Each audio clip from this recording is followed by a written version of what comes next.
the uttering of a negated sentence is to be interpreted as an assertion, and one as a denial. There is, in general, no neat answer to this question. One has to assess the intentions of the utterer. The information provided by tone of voice, context, etc., will provide relevant clues here.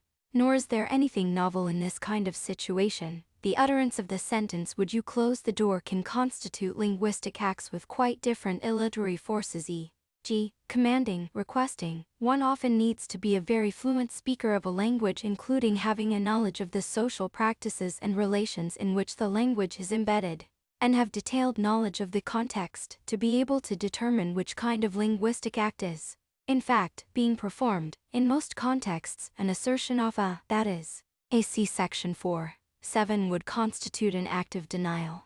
Assuming that the person is normal, they will reject a 6C prior 1971's 85, Rescher and Brandom 1980, 47, draw the same conclusion.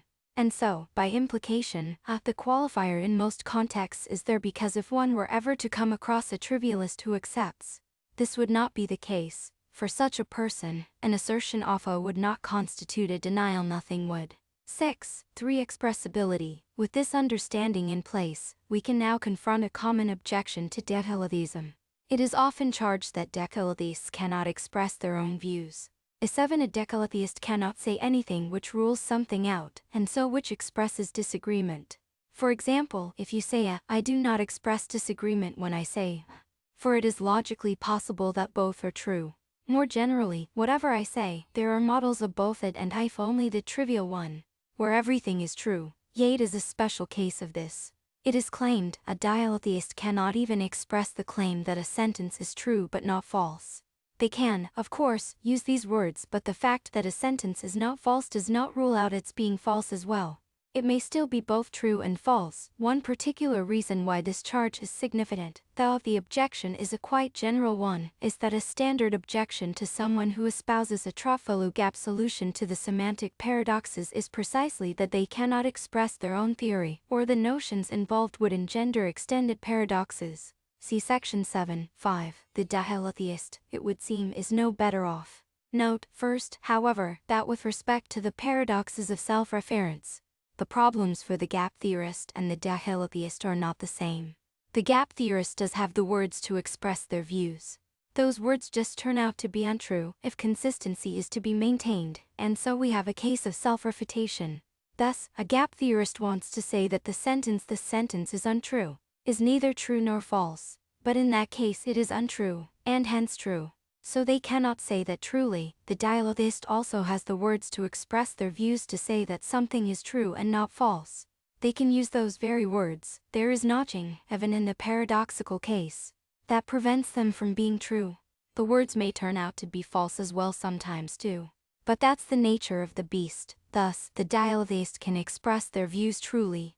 What the dialetheist cannot do, whether the topic is paradox or anything else, is ensure that views expressed are consistent. The problem, then, for a decalitheist, if it is a problem, is that they can say nothing that forces consistency. But once the matter is put this way, it is clear that a classical logician cannot do this either. Maybe they would like to, but that does not mean they succeed. Maybe they intend to, but intentions are not guaranteed fulfillment. Indeed, it may be logically impossible to fulfill them, as, for, to 7c. A.G. Parsons 1990, Buttons 1990. The following material draws on Priest 1995 because it is sometimes argued, further, that if a statement cannot rule anything out, it must be meaningless. Any meaningful statement rules out something. But as we saw in Sect. 1.12, this last claim is just not true. The statement everything is true entails everything, including its own negation, and so rules nothing out, yet it is quite meaningful. See further in Contradiction Sect. 7.2, example, when I intend to square the circle. Even if dialetheism were unacceptable and Boolean negation, contra the argument of the last chapter, made sense, asserting it does not rule out a, at least in this sense someone who asserts a may still assert a. The cost is that this occasions a collapse into triviality. But there is no logical guarantee against a person being a trivialist. Moreover, a dialetheist can assert something with exactly the same effect, asserting, I will not do, but, as we noted in section 4.7, asserting a, that is, will, it may be replied that asserting a still does not express disagreement. After all, this would be asserted by someone who thinks that everything is true, and so who agrees with A. If we are searching for a mode of expressing disagreement that even a trivialist can use, then there is indeed nothing that can be asserted that will do the trick. But in the previous sections of this chapter, we have seen exactly how someone, be they a decalithist or otherwise, can show that they reject something, and so express disagreement. They simply deny it, which is not the same as asserting any negation. The objection against decalitheism therefore lapses. A dialetheist can express disagreement. And I end this section with the following observation. In this part of the book we have met at least three distinct notions: negation, denial, and ero falsum. We have seen that all of these notions make perfectly good sense from a decalithite perspective. They are just not the same thing. The orthodox classical account of negation fuses them together. But this fusion is a confusion. They need to be kept distinct. It is common enough in the development of science for us to come to realize that we had run together different concepts, e.g., rest mass and inertial mass. The case at hand is another such. And in this case, an antipathy towards decalitheism may well be a product of this confusion. 10.6. For denial and paradox. Now that we have clearly distinguished denial from negation, it might be wondered, in the context of paradoxes such as the liar, whether this allows us to formulate damaging versions of the liar paradox in terms of denial.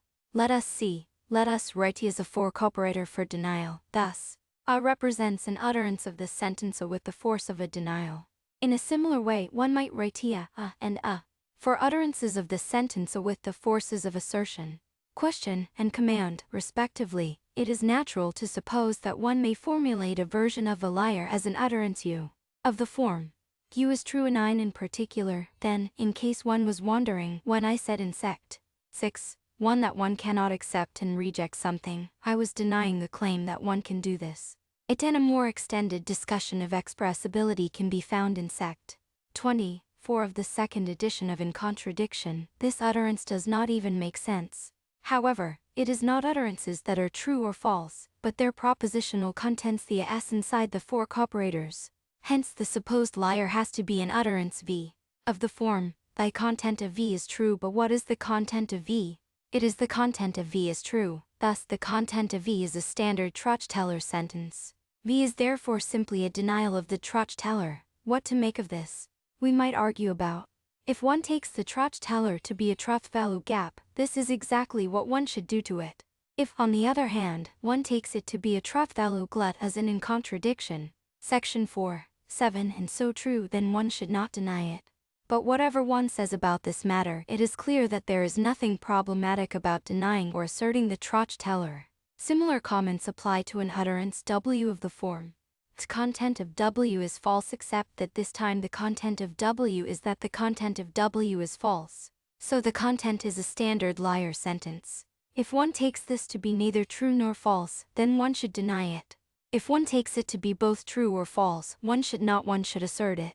But again, there is no problem in either case. What these examples illustrate is the fact that attempts to formulate distinctive liar paradoxes in terms of denial fail. Sign, being a fork operator, has no interaction with the content of what is uttered. It might be thought that there should be an operator on content that, in some sense, mimics fork operators, but there would appear to be no such thing. It is true that, for example, in English one can transform the door is open into is the door open. An utterance of the former would normally be an assertion, and an utterance of the latter would normally be a question.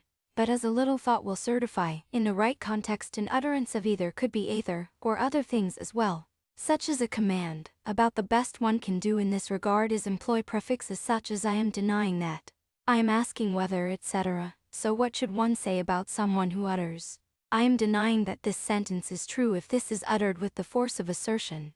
This is clearly false and so should not have been uttered. If it is uttered with the force of denial, then what it appears to be denying is A. Whereas I am denying that I is true, which is true, so it should not have been denied. Alternatively, if the demonstrative refers differently, the utterance could be interpreted as a denial of I am denying thab. Where bis true, this is simply false. What one is denying is that one is denying. It is therefore correctly denied. We see, then, formulating liar sentences in terms of denial produces nothing much of interest. 11. Act 11 for further discussion on this matter. See Parsons 1984. Sect 3. Parsons also argues against identifying denial with the assertion of negation. 6. 5. Truth and rejection. Having explored the connection or lack thereof between rejection and negation, let us now explore the connection between rejection and truth or untruth. It is natural enough to claim that one ought to believe what is true. Put in this way, though, the claim is false. There is no onus to believe something simply because it is true. There is, however, if there is good evidence that it is true. Thus, the accept. One ought to accept something if there is good evidence for its truth. The should here, note, has nothing to do with what morality or prudence require. It might well be the case that one ought not to believe things that are evidentially grounded. In those senses, having true beliefs can well get you into trouble. The ought here is one of rationality. It is rational to believe what is evidentially grounded and irrational to believe what is not. This raises the question of what evidential grounding is, but we do not need to pursue that matter here. We will return to it in the next part of the book. What we will pursue now is the possibility of a claim about rejection dual to accept. Anyone who believes that there are truth value gluts or gaps must distinguish between falsity, that is, truth of negation, and untruth, that is, between ta and ta. If there are truth value gaps, something can be untrue without being false.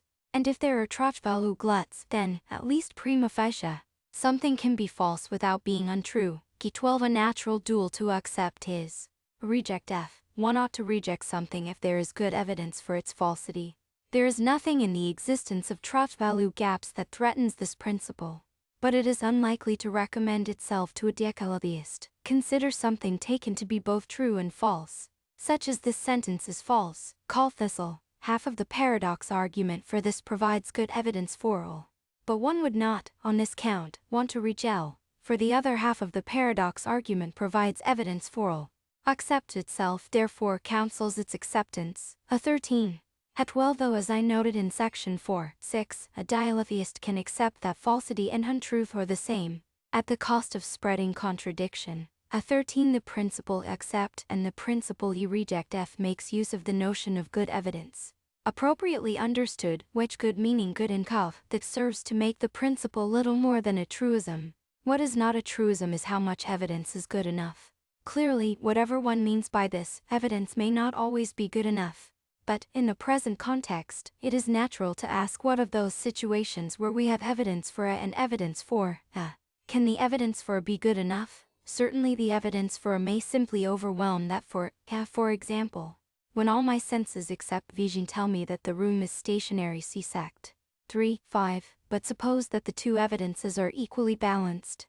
The case is underdetermined. Maybe the appropriate thing to do in this case is to suspend judgment. One might do this if one is told by a reliable friend and by another equally reliable friend. In the absence the other testimony, each would be sufficient to carry the day. But with both, one may simply suspend judgment. On the other hand, information may make it appropriate to accept both a and a. Thus, in the case of the lack of symmetry between accept and a reject f might be felt to be uncomfortable. Why the one, but not the other? But one should recall that falsity is nothing other than truth of negation. So the correct principle concerning falsity is that delivered by its accept, one ought to act if there is good evidence for the falsity of a. The dual of accept looks more plausible if we formulate it in terms of untruth, not falsity. After all, if it is the truth that one is after, it is the untruth that one wishes to avoid. Thus we have reject you. One ought to reject something if there is good evidence for its untruth. Even this dual may be resisted, however. Take the liar paradox in the form this sentence is not true. The standard argument establishes that it is both true and untrue. Should one reject it on this count? Not obviously.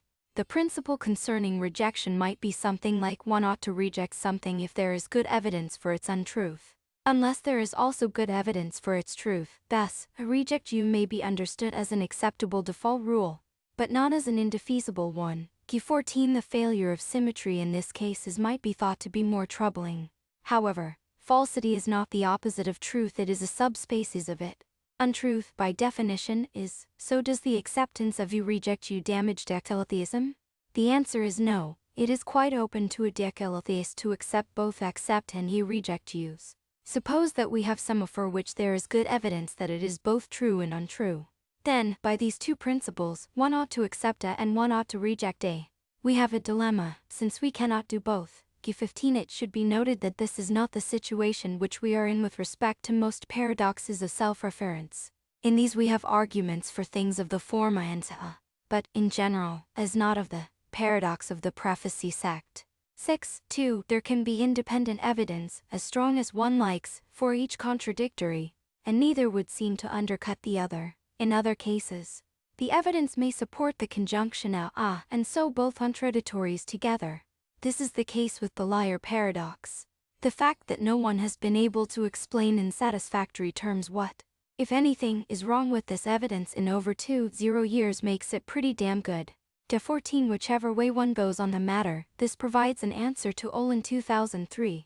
32, who asks what epistemic reasons could lead us to justifiably reject a claim to the effect that A is a true contradiction. She puts this in terms of accepting that A is not true and false.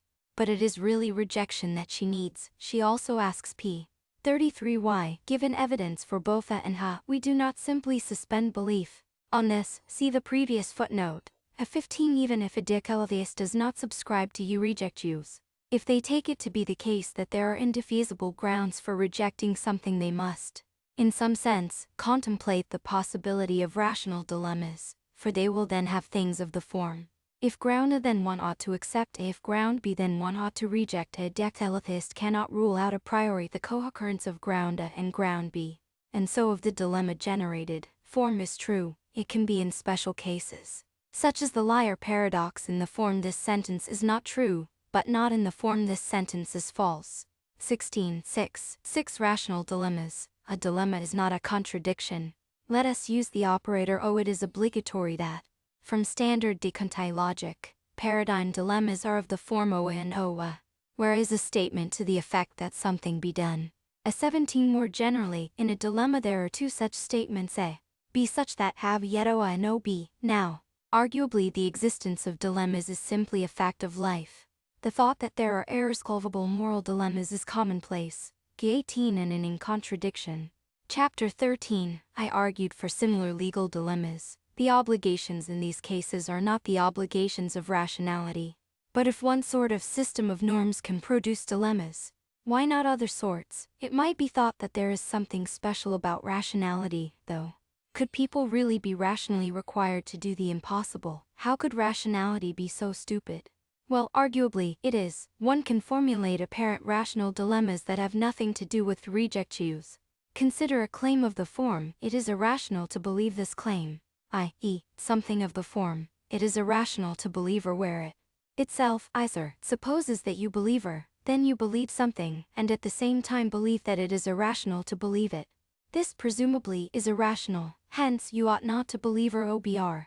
But we have just shown that's true, hence, you ought to believe her. Obgrabay accept this is a version of the irrationalist's paradox. In 19 the argument may be formalized as follows. Let I be it is irrational to bring it about that. Let B be you believe that in letrib of the form IBR. There is one principle about rationality appealed to, namely for any A, IBA. From this it follows that IB rare, and so IBR, that is er. Given that IBIOBA, and that A then habe, the dilemma follows. K20 it is. Note, just as much a paradox for the non-dialetheist as for the decaletheist. In fact, it is worse for the classical logician. The irrationalist's paradox deploys the A16. Of course, if one subscribes to the exclusion principle T at TA, then any contradiction is going to give rise to a dilemma of the kind in question. But there are good reasons to reject this principle. See in contradiction sect. 4. 9. The 17. A dilemma will generate a contradiction if one accepts the commonly invoked Descartes principle O, S, OA. But this is not plausible in contexts of dilemma. See in contradiction. Sect. 13. 4. 018 for discussion. See the introduction to Gowan's 1987.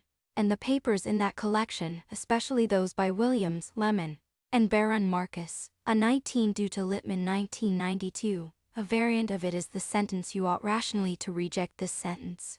20. I revert, here, to using in its more usual logical sense. Similar problems arise with the sentences I do not believe. See Kroon 1993's. Suppose that one decides to believe, then one will be believing something one knows to be untrue. One ought then not to believe it. But if one decides not believes, one knows it to be true. So one ought to believe it, given that one cannot do both.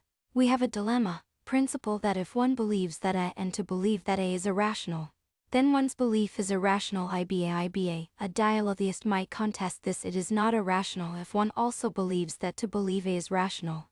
The supposition that believing that A may be both rational and irrational is unlikely to appeal to a classical logician. However, actually, the situation is even worse for a classical logician, since not just dilemma but contradiction lurks in the wings. Let R be it is rational to bring it about that. It would seem just as plausible a fact about rationality that, for any A or B, now letter B, bar. Then, as before, we can show that bar, that is, R, and assuming that if A then B, we have a flat contradiction. Note that since this paradox makes no use of semantic or set theoretic notions, none of the standard solutions to paradoxes of self-reference gets a grip on it. 6. 7 Game theoretic dilemmas. The irrationalist's paradox does not depend on you reject Jews, but it still depends on accept, and it also employs self-reference. It might therefore be wondered whether there are rational dilemmas that are independent of anything connected with dialetheism. There certainly appear to be, and in the last part of this chapter I will explain some of them. These are rational dilemmas that arise in connection with well-known situations in game theory. At 21 Standardly, commentators accept one or other horn of the dilemma and try to dispose of the other. I want to set things up in such a way that if you accept one, you should accept both. At 22 I will give 2 arguments of this kind. Both depend on a certain principle of rationality, which is as follows. Suppose that a person has to choose between 2 alternatives, and they know that if they choose one alternative, the benefit derived will be a certain amount, and if they choose the other alternative, the benefit derived will be a lesser amount. Then they ought to choose the first alternative. Call this principle RAT. We may formalize it thus. CG DMG GMDA DCG CD COMG. The premises are above the line. The conclusion is below. CG D means that you have a choice between making true and making true. M means that you make a true. Giz means that you gain X. Denotes the indicative conditional. Strictly speaking, at 21C, for example, Sainsbury 1995. 3 are the papers in Campbell and Soden 1985. At 22 one possible reaction is to accept neither. For example, one may simply reject the principle of rational choice about to be enunciated. However, this is so central to most of game theory that its derogation is not an enticing one. The premises should be within the scope of an epistemic operator. It is known that, but in what follows this will go without saying. Now to the first dilemma, Newham's paradox. This comes in different versions. Let me spell out the one that I have in mind. There are 2 boxes, A and B, and you are to choose between taking either the contents of both boxes, or the contents of just one box of the aim being to maximize your financial gain.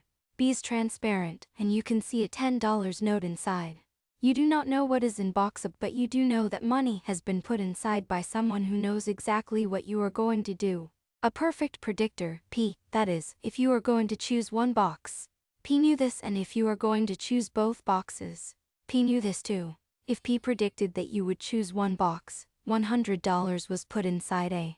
If P predicted that you would choose 2 boxes, nothing was put inside A. Should you choose one box or 2, detour we may now show that you ought to choose one box, and that you ought to choose both boxes. Let it be you choose just box A, can be you choose both boxes.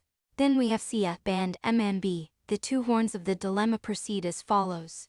Horn 1, let C be an abbreviation for the description whatever is now in box A, where this is to be understood as a rigid designator. If you make a true, then you get C omega. If you make a true, you will get C plus the extra $10 and BG 10C. But 10cc. By principle RAT it follows that on B, horn 2 if you make true, then P knew that you were going to choose both boxes. Hence there is $10 in N and nothing in B. So you get $10, that is MBG 10. On the other hand, if you make a true, then P knew that you were going to choose one box. Hence there is $100 in A, which is what you get. That is MG 100, but clearly 10,010, by principle RAT. It follows that A, D24. A second example of a rational dilemma is provided by a suitably symmetrized version of the prisoner's dilemma. The following will do. You are in a room with 2 buttons, and you have to choose between pressing them. If you press button A, you will receive $10. If you press button B, you will receive nothing by your own efforts. But the person next door will receive $100. That person is in exactly the symmetric situation. Moreover, you have known the person in the other room for a long time, and you know that they are just like you. In choice situations, you always both choose the same thing. Which button should you press? E23. It does not make much difference if P is not a perfect predictor, but merely a very good one, for then the conditionals in the argument take the form if you do so and so. It is very likely that such and such, but much the same argument goes through with these. The 24 2003 objects that there must be something wrong with these arguments. They make no mention of whether or not one knows what is in box A. But suppose that box A is itself transparent, then, the argument goes, it is clear that the conclusion that one should take box A is misplaced. I do not think so, even if you can see that there is $0 in box A. Both arguments of the dilemma still hold. In particular, you still ought to take box A. If, per impossible, given that there is $0 in the box, you do choose box A, there will be $100 in there. The information entails this, of course you know, in the context, that you won't, even though you ought to. Let A B, you press button A. Let B, you press button B, then we have C A, B and M and B. The dilemmatic argument proceeds as follows. Horn 1 let C be an abbreviation for the description whatever it is obtained as a result of the action of the other person, where this is to be understood as a rigid designator. If you make it true, then you get 10cm at G10C. If you make it true, you will get just cm bg. But 10cc, by principle rat, it follows that may. Horn 2, if you make it true, then so will a person in the other room. Hence you will get 10 plus nothing else at G10. If you make it true, then so will the person in the other room. Hence, you will get 100 MB G100, since 10,010. By principle rat on B6, 8 objections. The most plausible line of objection to the preceding arguments, it seems to me, concerns the nature of the conditionals employed. In particular, one may argue that the first horn of each dilemma is invalid as follows. I give the argument for the Newcomb problem. The argument in the prisoner's dilemma example is similar. Let us suppose that, as a matter of fact, you do choose the one box, I, and consequently that C100, consider the conditional MBG10C. I were to make it true, then you would not get 10C. I 110, but 10, since there would be 0 in box A. Recall that C is a rigid designator, and so does not change its value in different hypothetical situations. Hence this conditional is false. Similarly, let us suppose that you do, as a matter of fact, choose both boxes and consequently that C0. Consider the conditional MAD. If I were to make it true, you would not get CI, 0 but 100, since that is what would be in box A. Consequently, one or other of these conditionals is false. Assuming the standard distinction between indicative and subjunctive conditionals, this objection fails, since what it establishes is that certain subjunctive conditionals are false. Note the words. But the conditionals employed in the arguments are, in every case, indicative, not subjunctive. Go back and check them. At this point, it might be argued that a correct formulation of the principle rat requires the use of subjunctive conditionals. But why should one suppose this? After all, the reasoning, including the formulation of principle rat, seems quite in order as it is. Here are two bad reasons why the conditionals in rat must be subjunctives. The first, we are reasoning about cases at least one of which will not arise. Hence, the conditionals are counterfactuals, and reasoning about counterfactual situations requires subjunctive conditionals. Not so, counterfactuals are often expressed by indicative conditionals, not subjunctives. The bus is due. I tell you, if we don't leave now, we'll miss the bus, and so we leave and catch the bus, which is on time. The conditional I uttered was a true indicative conditional, though it is also a counterfactual. Even in cases where the antecedent is not just false, but its truth would require the past to be different from what it was, we can still use indicative conditionals. Let us suppose that you do not know who won the grand final yesterday. You do know that if you read in a reputable paper today that the Broncos won the final, then they won it yesterday. This is a perfectly legitimate indicative conditional, even though the Broncos did not, in fact, win yesterday. The second, and more sophisticated, argument to the effect that condition rat requires subjunctive conditionals goes as follows. The 25 again, I use the Newcomb example to illustrate. Suppose that, as a matter of fact, you make it true, then you do not make it true. then by the properties of the material conditional. G1000. So if you know that you will make it true, then you know that G1000. You ought, therefore, to make it true, since you know that 100,010.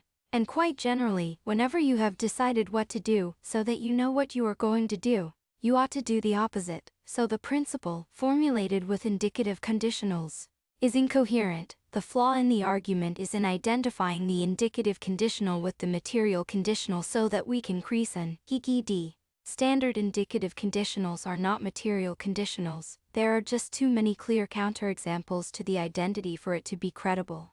Of the many that could be given, here is just one.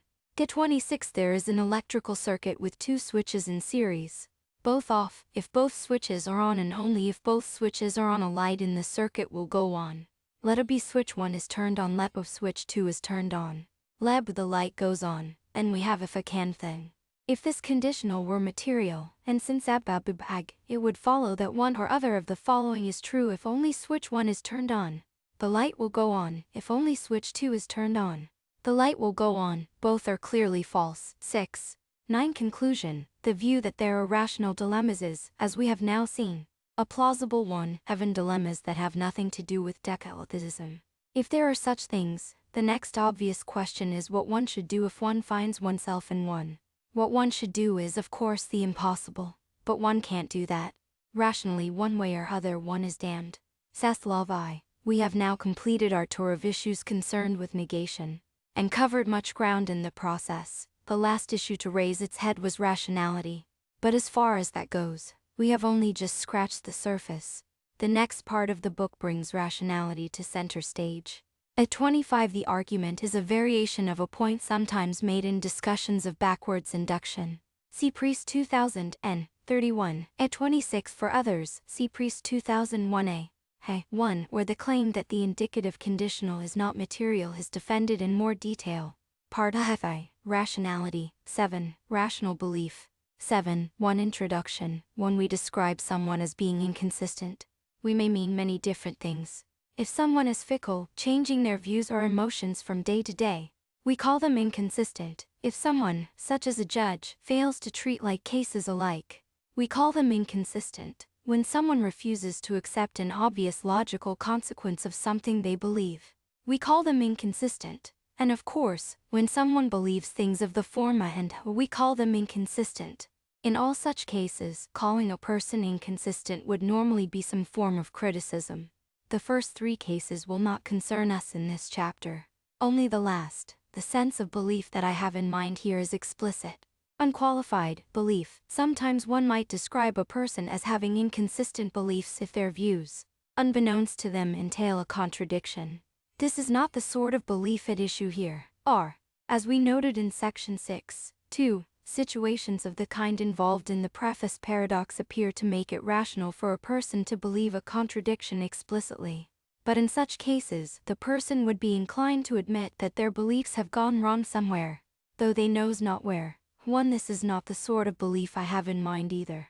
The beliefs in question are ones that a person will knowingly endorse without any reservation, other than, perhaps, one of general fallibility. The topic of this chapter is precisely whether criticism of a person with inconsistent beliefs of this kind, on the ground of the inconsistency, is perforce justified. I shall argue that it is not. In the process, I will give an account of rational belief. 7. 2. The history of the belief in consistency. Let us start with the history of the view that criticism on the ground of inconsistency in the appropriate sense is justified. This is a curious one, not to say a little puzzling. There were certainly Presocratic philosophers who, presumably, thought it was perfectly legitimate to believe contradictions, since they did so. Heraclitus, for example, held that we step and do not step into the same rivers. We are and we are not, even. 1. Thus some philosophers e.g. Van Frecas in 1980, 12 distinguish between believing something and merely accepting it. The case at hand might be one of mere acceptance. G2 Fragment 49. Translation from Robinson 1987, 35. Plato seems to have been prepared to countenance the possibility that ordinary things might have contradictory properties, though not the forms, even if all things come to partake of both the form of like and the form of unlike, and by having a share of both or both like and unlike one another, What is there surprising in that, when things have a share in both or are shown to have both characteristics? I see nothing strange in that, Zeno, nor yet in a proof that all things are one by having a share in unity and at the same time many by sharing in plurality. But if anyone can prove that what is simple unity itself is many or that plurality itself is one, then shall I begin to be surprised. U3. Of course, interpreting texts such as these, especially the Prosorides, may be a contentious matter. But at least Aristotle interpreted his Prosoritic precursors in this way. For as we saw in Chapter 1 in Book 4 of the Metaphysics, he launched a sustained attack on them. He argued that nothing is more obvious or certain than that a contradiction cannot be truth alone, so much so, he says that one cannot give a proof of this fact. For this is odd for two reasons. The first is this: if the one is so obvious, how come it wasn't obvious to the people he was attacking? The second is that straightaway he goes on to give 7 arguments for the own. He says that these are LNT arguments, not proofs, but what exactly this comes to, and whether all the arguments are of this kind is not at all clear. But let that pass. Reading the arguments makes it clear that they do not succeed in rendering obvious the own. The first and longest argument is so opaque it is entirely unclear what it is. I defy any sensible person to read it and claim that it makes its conclusion obvious. It is not, of course, irrational to believe something merely because it happens to be untrue. It is the evidential status that is important. The other arguments are even less successful, for their conclusion is patently that it is not the case that all contradictions are true, or the even weaker, it is impossible for someone to believe that all contradictions are true. Even if this is true, and were manifestly so, nothing at all follows about the possibility that some contradictions are true. Again, we saw all this in Chapter 1. It is true that, at various times since Aristotle, various thinkers have wittingly endorsed contradictions. This is particularly true of thinkers in the Neoplatonist tradition. Q5 Plotinus himself, for example, denies that anything positive can be said of the one and needs v6, but also describes it as a simplex, something which is beyond being, the source and generator of all else. Eusebius goes even further, saying that of learned ignorance I, 3, E. Parm, 129b. See, translation from Hamilton and Cairns 1961, indeed in the Republic. He even seems to endorse the contradictory nature of the material world if being is the object of knowledge, and not being of ignorance, and these are extremes. Opinion must lie between them, and may be called darker than the one and brighter than the other. The intermediate or contingent matter is and is not at the same time, and partakes both of existence and non-existent. Representative, 478. Translation from Jowett 1931. Q4 Note the suppressed premise here: if something is obviously not true, it is irrational to believe it. As we saw in Sect 6, 5, one might well take issue with this: it is not irrational to believe it if is manifestly true too. If I include Hegel in this number, for the influence of Neoplatonism on Hegel. See Kolakowski 1978. 1. In no way do they distinctions exist in the absolute maximums. God, the absolute maximum, is all things, and whilst being all, is none of them. But it is fair to say that, at least since the Middle Ages, Aristotle's views concerning contradiction have been orthodoxy. This is so obvious that it is hardly worth documenting. They are taken for granted so much that, as far as I know, there is no sustained defense of the one in Western philosophy other than Aristotle's. Why, I really don't know. It is certainly not because of the rational persuasiveness of Aristotle's arguments. I suspect unhappily that the view was accepted simply on the basis of the magisterial authority of Aristotle's texts in the Middle Ages. In general, that authority disappeared long ago. Of course, in logic it hung on till the 20th century. Most of it there has been swept out since then, but the views about contradiction have hung on doggedly. Before we leave the history of philosophy, and to emphasize the parochial nature of Western philosophy on this issue, let us consider briefly the situation in Indian philosophy. The one certainly had its defenders here. Lutyens of the Nyaya school, for example, adhered to it, but the classical orthodoxy in this case was exactly opposite from that in the West. The standard view in classical Indian logic, going back to about the same time as Aristotle, was that on any issue there are always 4 possibilities to be considered: that a view is true and true only, that it is false and false only, that it is both, and that it is neither. This is the Ketashkudic 4 corners. Essex. The difference in the two traditions could not be more acute. So far, then, we may conclude that if figures in the history of Western philosophy held that it was irrational to believe a contradiction, this view was itself irrationally held. The own is not at all obvious. And wise people, as Hume put it, apportion their beliefs according to the evidence. Those who subscribed to the orthodox view were not, then, wise. A caveat: no one is an expert in many areas, and we all have to accept things on the say-so of experts in some areas. If someone believes that it is irrational to believe contradictions on the basis of experts in logic and philosophy, their belief is not irrational. The charge of irrationality is leveled against people who ought to have known better. 7.3 Is consistency mandatory? Is the situation essentially any different in contemporary philosophy? Not as far as I can see. The knee-jerk reaction of most modern philosophers will be that it is patent that no contradiction can be true, since, if it were, everything would be true, which it is patently not. Everything follows from a contradiction. This is so in standard logic, of course, but it is so because of the fact that in the semantics of this logic, truth and falsity are taken to be exclusive, something that may fail in a pair-consistent logic. Asks for a fuller discussion, see Priest forthcoming A. Sect. 3. I Inquiry Concerning Human Understanding Sect. 10. Party, Selby Bigja 1902, 110, where contradictions do not entail everything.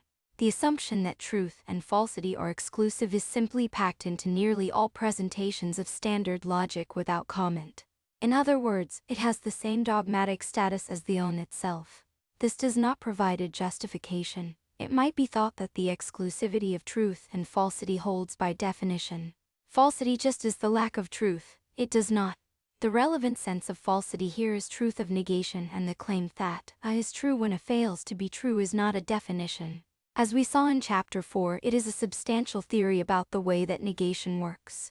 It is denied in modern logic by logicians who subscribe to trapped value gaps or gluts. How negation behaves is, in fact, a highly contentious view historically. At least until the later Middle Ages, a common view of negation, with which Aristotle had some sympathies, was that A simply cancels out A. See section 4.1. So contradictions do not entail everything, they entail nothing. What other relevant arguments are there? We could spend much time talking about this, but I will not pursue the issue here. None that I know work. It is hard enough to produce arguments for the own itself. But what we need in this context is not just an argument for the own, but one of a very strong kind. Consider, as an analogy, the arguments given by the early heliocentric astronomers for the centrality of the Sun. These had force, but there were countervailing arguments. For example, the motion of the Earth seemed to fly in the face of the accepted dynamics. In such a context, it was not irrational for someone not to accept the geocentric view. It would have been if the arguments for heliocentrism had rationally mandated their conclusion, something that later arguments were to do. In the same way, and returning to the issue of inconsistency, what we need in this case is not simply an argument for the own, but one that makes its conclusion rationally mandatory. This sets the bar very high, and I know of no argument, or raft of arguments, that even comes close to clearing it. It might well be pointed out, quite correctly, that there is a possibility that I have been ignoring until now. There are certain things that one can believe rationally, even though one can give no reason for them. This is the case with perceptual reports. For example, I see a hand before my face. It is rational for me to believe this claim to be true, but I can give no reasons. My experience in some sense justifies my belief, but experience cannot be a premise in an argument. The law of non-contradiction is obviously not a perceptual report, but could there be other sorts of examples where one may have a rational belief but no reason? Some have certainly thought so. For example, Wright 2004 suggests that we may have a rational entitlement to certain things, such as fundamental logical principles like modus ponens, even though no reason can be provided in any meaningful sense. Of course, certain conditions have to be satisfied, or we could take ourselves to be rationally entitled to the most absurd of views. How to formulate these conditions precisely we might argue about. Yet here is just one more: all contradictions are necessarily false. See sect. 4. But one ought to reject things that are known to be false.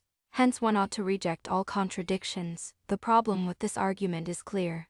If one endorses decalotheism, then one will reject the idealized claim, as we saw in sect. 6.2. It is not, then, obvious, and a dogmatic endorsement of it simply begs the question: but crucial are that a justifications for the principle employ nothing better than that very principle, and b. there are no grounds for doubting the principle, and I note that clause b is essential. Consider the principle modus morans ab, ba. One may justify this as follows: suppose that can be or true. Then by the truth conditions for hefa is true, so is b. Hence, is true by modus morans ten. Now, whatever one thinks about the notion of ungrounded entitlement in general, the law of non-contradiction does not satisfy clause b, as I observed in the last section. Various historical philosophers provided grounds for doubting the law, and modern philosophers have added others. We will note one of these in section 7. 5 to 11. In the end, I doubt that the rationality of individual logical principles is to be sought in this kind of entitlement. Individual principles are always part of whole logical theories, and a theory, and so the parts that comprise it, is the kind of thing for which it is possible to give meaningful reasons. As we are about to see. 7. For rationality and consistency. Those who take consistency to be a sine qua non of rationality may well feel discomforted by all this. If the inconsistency of a view does not show it to be irrational, what does? In fact, even if consistency is a constraint on rationality, it is a relatively weak one. It is possible to work many rationally bizarre views into consistent ones by a little massage. For example, the view that the Earth is flat can be held quite consistently by invoking suitable auxiliary hypotheses about the behavior of light, the mendacity of the world's media, etc. It is irrational for all that. So how does rationality work? Anyone who expects a simple algorithm to determine whether a belief is rational or not is bound to be disappointed. This is a lesson of post-positivist philosophy of science, if, indeed, it was not already to be learned from Aristotle's account of Phronesis. But this does not mean that one can say nothing. Given a theory in any area of human cognition, science, philosophy, logic, or whatever, there are many cognitive virtues, and, correlatively, vices, that it may have. Perhaps the most important is the adequacy of the theory to the data which it was proposed to handle. Does it really account for these? Any other criteria may be contentions, but familiar candidates include, for example, simplicity. Is the theory clean and elegant, or it is complex and contrived? Unity. Does the theory have to invoke numerous ad hoc hypotheses, coming in from left field? Explanatory power. Can the theory be used to explain other things in the same domain, or is it of limited applicability? Parsimony. Does the theory multiply entities beyond necessity? And I thus write 2004 sect. 2. The relevant kind of entitlement may be proposed to be any proposition P of a cognitive project meeting the following two conditions. I. There is no extant reason to regard P as untrue, and 2. The attempt to justify P would involve further presuppositions in turn of no more secure a priori standing. E.C. Hawk 1976. 11. More generally, seeing contradiction. It is clear that all these criteria may come by degrees, and as even a quick perusal of some intellectual history demonstrates, they may pull in different directions. The early Copernican theory was simpler than the Ptolemaic theory, but it could deal with the dynamic problems of the motion of the Earth only in ad hoc ways, at least until the invention of a new dynamics. By contrast, the Ptolemaic theory, though more complex, was not ad hoc in this way. When is one theory rationally preferable to another? When it is sufficiently better than its rivals on sufficiently many of these criteria. That is of course vague. It can be tightened up in various ways. I will give one way in the next chapter, but in the end, I think it is essentially so. Indeed, it is precisely this vagueness that allows for rational people to disagree. For legitimate disagreement is precisely a feature of the borderland of application of any vague predicate. People may legitimately disagree, for example, over whether the application of child to a 14-year-old is correct. This does not mean that there are no determinate facts concerning rationality and similar vague notions. Someone who calls a normal 30-year-old a child is clearly mistaken, and one theory can be manifestly superior to its rivals, all things considered. Is consistency a cognitive virtue? The natural answer is yes, but things are not as obvious as one might have supposed. For a start, certain sorts of consistency may be required by other virtues. For example, if the theory is an empirical one, adequacy to the empirical data is certainly a virtue. But at least for the most part, such data is consistent, as I argued in sections 3, 4 and 3, 5. Contradictions are rarely perceived in the empirical world, and where they are illusions. Hence, adequacy to the data requires consistency of observational content. The question, then, is whether consistency is a virtue when it is not required by other virtues. One reason to suppose that it is that the very notion of a paradox seems to presuppose it. Paradoxes can usually be formulated as arguments that end in a contradiction of some kind. Maybe the view that contradictions are not acceptable at any price is wrong, but the very fact that the conclusion of a paradox is a contradiction gives us some reason to suppose that it is unacceptable, or it would not be a paradox. But again, things are not so clear. In many well-known paradoxes, the contradiction involved is an empirical one. In Zeno's paradoxes, the conclusions are things like Achilles never overtakes the tortoise, when we can see that he does, or in the Sorites paradox, conclusions may be of the form "this patch is red," when we can see that it is not. As I have just noted, there are independent reasons for rejecting contradictions of this kind. There are, of course, paradoxes which are not like this. The liar is an obvious one such, and we do, in this case, take the contradiction to indicate that something has gone wrong. This, therefore, provides some reason to suppose that consistency, per se, is a cognitive virtue. E12 Another reason can be found by considering another virtue. Simplicity. Why simplicity? Whatever, in fact, that comes to in the end is a virtue is a tough question. That 12 Even this is not entirely conclusive. However, people do take inconsistency in cases such as this to be a negative sign. But the question is whether they ought rationally to do so. Might not the common reaction simply be the product of an ungrounded ideology of consistency, or of a mistaken extrapolation from the observable case, to which I know no completely satisfactory answer? But an index of the fact that it is a virtue is that we tend to assign simpler hypotheses higher prior probabilities. For example, when curve-fitting, something similar would appear to be the case with consistency. As I argued in Contradiction Section 8. 4. Given an arbitrary situation about which we have little information, we would seem to be justified in taking its consistency to be a better bet than its inconsistency. This, therefore, indicates that consistency is a virtue. Contradictions should not be multiplied beyond necessity. 13. Whether or not consistency is a virtue is, however, not centrally important for the present matter. If it is simply one virtue amongst many. It is clear, then, how an inconsistent theory may be rationally acceptable. Conversely, it is clear how an inconsistent theory may be rationally rejettable. It may simply be trumped by another theory, since this latter point is something of a stumbling block in discussions of paraconsistency. Let me just illustrate it. Let us suppose that you, an atheist, argue against the existence of a Christian God on the basis of the existence of suffering. God is omniscient, omnipotent, perfectly good, etc. Take some event which we know to have occurred, and which caused much gratuitous suffering, for example the torture and murder of a young child. The properties of God entail that had such a being existed, this event would not have occurred. K14 But it did, hence there is no God. Now consider the person who is prepared to accept a contradiction in this context. God exists and prevented the event.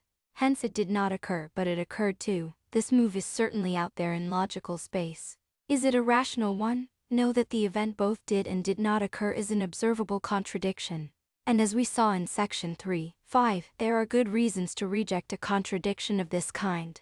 One could take on this claim as well, of course, but good luck to someone who does. I see no way of defending the view that the event both did and did not occur without invoking countless ad hoc hypotheses, and turning the situation into one of the flat earth kind. 7.5 The rationality of inconsistency. So far, I have argued that the mere fact that someone's beliefs are inconsistent is not a definitive ground for rational criticism, and more, that to hold that it is itself irrational. I want to finish the chapter by arguing something stronger, that it is irrational to be consistent. I do not mean that it is irrational to be consistent about everything, just that there are some topics about which it is irrational to be consistent. Nor do I mean that it always has been and always will be irrational to be consistent about such topics, simply that in the present state of our knowledge, the rational belief is an inconsistent one. The topic I have in mind here is that of truth. It seems to me that anyone weighing up the state of play concerning this notion ought rationally to be inconsistent. K13 in Contradiction 90. The 14 Of course, one may dispute much of this. There is no such event. God had good reasons for letting it happen, etc. These moves are not on the agenda here. A detailed argument for this would require its own book-length treatment, requiring as it would a systematic survey of all the theories of the semantic paradoxes with a detailed evaluation of their properties. So let me make the basic case and consider a few objections. I think it clear how one would go about filling in the details. A 15 account of truth accepts the t-schema is true if a, for every proposition a. Assuming some basic principles of logic and self-reference, this entails contradictions in the shape, for example, of the liar paradox, but because the underlying logic of the theory is paraconsistent. These contradictions are quarantined into singularities, let us call this, or anything that endorses at least this much. The naive account of truth, the most rational account at any time is, as I argued in the last section, the account which fares best according to the various epistemic virtues. So what other accounts are currently on the table? As most people who have even a passing acquaintance with the area will hardly need to be told. There is a plethora. 20th century logic provided us with accounts by Tarski, Crick, Gupta and Herzberger, Barwise and Ethmendy, and MCG, to name some of the major ones. So how do these fare in comparison to the naive account? It would be wrong to suppose that exactly the same considerations apply to all the theories, and in the end there is no substitute for examining the particular details of each one. In the present context, some broad brushstrokes will have to suffice. A 16 Let us start with consistency. A Decalthier account is inconsistent. The other accounts are consistent, or at least they appear to be. I will return to this in a moment. Here, then, and assuming consistency to be a virtue, the other accounts would appear to come out better. But what of all the other criteria? Adequacy to the data is a singularly important virtue. And concerning this, the situation is reversed. Consistent accounts do not, generally speaking, endorse the t-schema in unrestricted form. The 17 The schema is an overwhelmingly natural principle concerning truth. It is as ancient as Aristotle, and as modern as deflationist accounts of truth. The most celebrated truth theorist of the 20th century, Alfred Tarski, even called it a criterion of adequacy on any account of truth. Of course, one can have theoretical grounds for rejecting it. Indeed, any solution to the paradoxes that rejects it must try to develop such an account. But the intuitive pull of the t-schema can hardly be denied. Even more telling, an important piece of data is that we find the paradoxical arguments intuitively compelling. If we did not, they would not be paradoxical. A Decalthier account explains this in the most natural way. The arguments are sound, and obviously so. Consistent accounts do not respect the data in this way. So what of the other virtues? Take simplicity. The Decalthier account is simplicity itself. None of the other theories is in the same league. All involve hierarchical constructions of various degrees of complexity, going into the transfinite. The 15 The matter is also discussed briefly and in contradiction. Sect. 7. 4. His 16 For an analysis of Tarski, Crick, Gupta and Herzberger. See in contradiction of 2. For Barwise and Ethmendy, see Priest 1993b. For MCG, see Priest 1994b. A 17 A notable exception is the account of Field 2003. And forthcoming. However, Field's account is subject to all the other problems I will mention. See Priest forthcoming d. How about explanatory power? The paradoxes of self-reference appear to form a single family. They would seem to be manifestations of a single underlying phenomenon, in which case they ought to have a common solution. Same kind of paradox. Same kind of solution. The principle of uniform solution. A naive account of truth obviously does not apply to all of these paradoxes. It can be readily extended to the other semantic paradoxes. But it has nothing to say about the set theoretic paradoxes. However, it is a special case of a more general theory that applies to all the paradoxes of self-reference, one based on the enclosure schema. 18 This is decidedly not true of the other accounts of truth. At best, according to them, the set theoretic and semantic paradoxes are a completely different phenomenon. At worst, what they have to say about truth is in tension with the usual treatment of the set theoretic paradoxes. And 19 Of the other possible criteria, there is one more that is singularly relevant. What motivates all the consistent theories is an attempt to provide a consistent account of the semantic paradoxes of self-reference. This is the problem that they are meant to solve. If they do not solve this problem, this is a prime methodological failing. Do they? Not really for all of them. The machinery deployed allows one to construct liar-type arguments ending in contradiction, extended paradoxes. This is the reason that I said that the theories only appear to fare better on the virtue of consistency. In all cases, consistency can be enforced by quarantining the new machinery in a metalanguage, so making it illegitimate to deploy it in the paradox-producing way. But in all cases, the move apart from being ad hoc succeeds only in showing that the problem of consistency has not been solved, merely displaced. We may have a consistent account of truth, but a consistent account of the other semantic notions involved is still wanting. At 20 now for the objections. Objection 1. The comparison between the naive account and consistent accounts is unfair.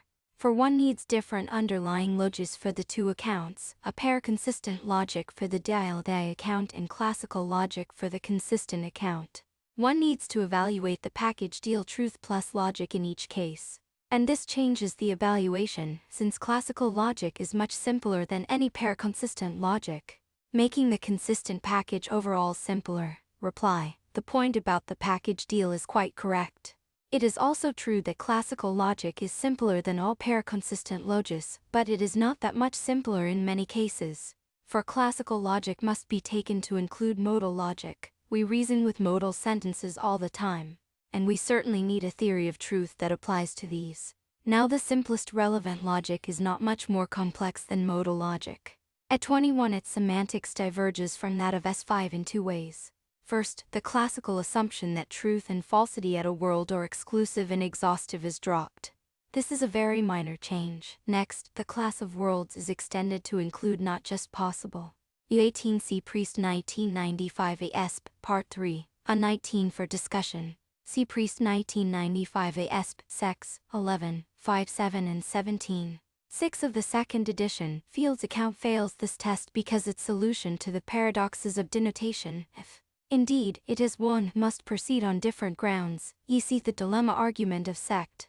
4, 6, at 21 I refer here to the logic in 4 of Priest 2001a. 9. Worlds, but impossible worlds too, and conditionals are given suitable truth conditions as these. But again, impossible worlds are things we need to countenance anyway they are needed. For example, to provide a suitable semantics for counterfactuals with logically false antecedents. Or, to put it another way, if modal logic is not extended in this way, a classical account of such conditionals must be given, and since this will give highly counterintuitive results, extra complexities will have to be invoked to handle these. It is not clear, then, that the move to a relevant logic does increase complexity. All things considered, if it does, it is not of a kind that changes the overall simplicity assessment. Objection 2. Even if a certain amount of inconsistency is acceptable, too much is not. Thus, if inconsistency spread into the empirical consequences of the theory of truth, the theory is not rationally acceptable. The consequences of a naive theory do spread into this area. Due to Curry paradoxes, specifically, given the inference of contraction at Kibeb, everything follows using the T-schema.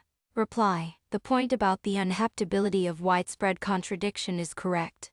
However, with the appropriate logic, contradictions are appropriately restricted. Contraction is not valid in the simplest relevant logis, nor is its failure ad hoc. It is a simple consequence of the nature of impossible worlds. Indeed, it can be shown that the inconsistencies in a naive theory of truth do not spread into the empirical realm, but are quarantined within those sentences that are not grounded in the sense of Crick. At 22, Objection 3. The employment of a non-rational logic means that the pair-consistent position concerning truth suffers from an important cognitive vice. For such a logic is weaker than classical logic, hence, much classical reasoning must be accepted as invalid. This means that many of the important applications of classical logic must be given up, producing a significant loss of overall explanatory power. Reply: it is true that many inferences that are classically acceptable must be acknowledged as invalid. This does not occasion an explanatory loss, however, for the only situations about which it makes sense to reason classically or consistent ones. And even pair-consistent logicians may employ classical logic in consistent situations, just as intuitionists may employ classical logic when reasoning about finite situations. It is a special case. The whole idea can be made formally rigorous and precise by the construction of an appropriate non-monotony logic. A 23. Objection 4. A naive account of truth is just as susceptible to extended paradoxes as consistent accounts. For we may define an operator by the conditions of classical negation whether or not one calls this negation, and then use the T-schema to infer something of the form A, giving rise to triviality. In the end, then, the naive account is no more acceptable than a consistent account. Reply no logical theory of any kind, and allow unbridled license in postulating conectives satisfying arbitrary conditions. The point was forcibly brought home by Arthur Prior in his discussion of Tonk. From the point of view of the naive theory, any attempt to define a connective obeying the laws of classical negation will either 22 C. Priest 2002 B. Sex 8, 1, 2.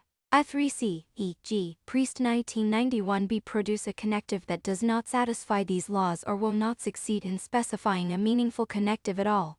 All this we saw in Chapter 5, 7, 6 conclusion.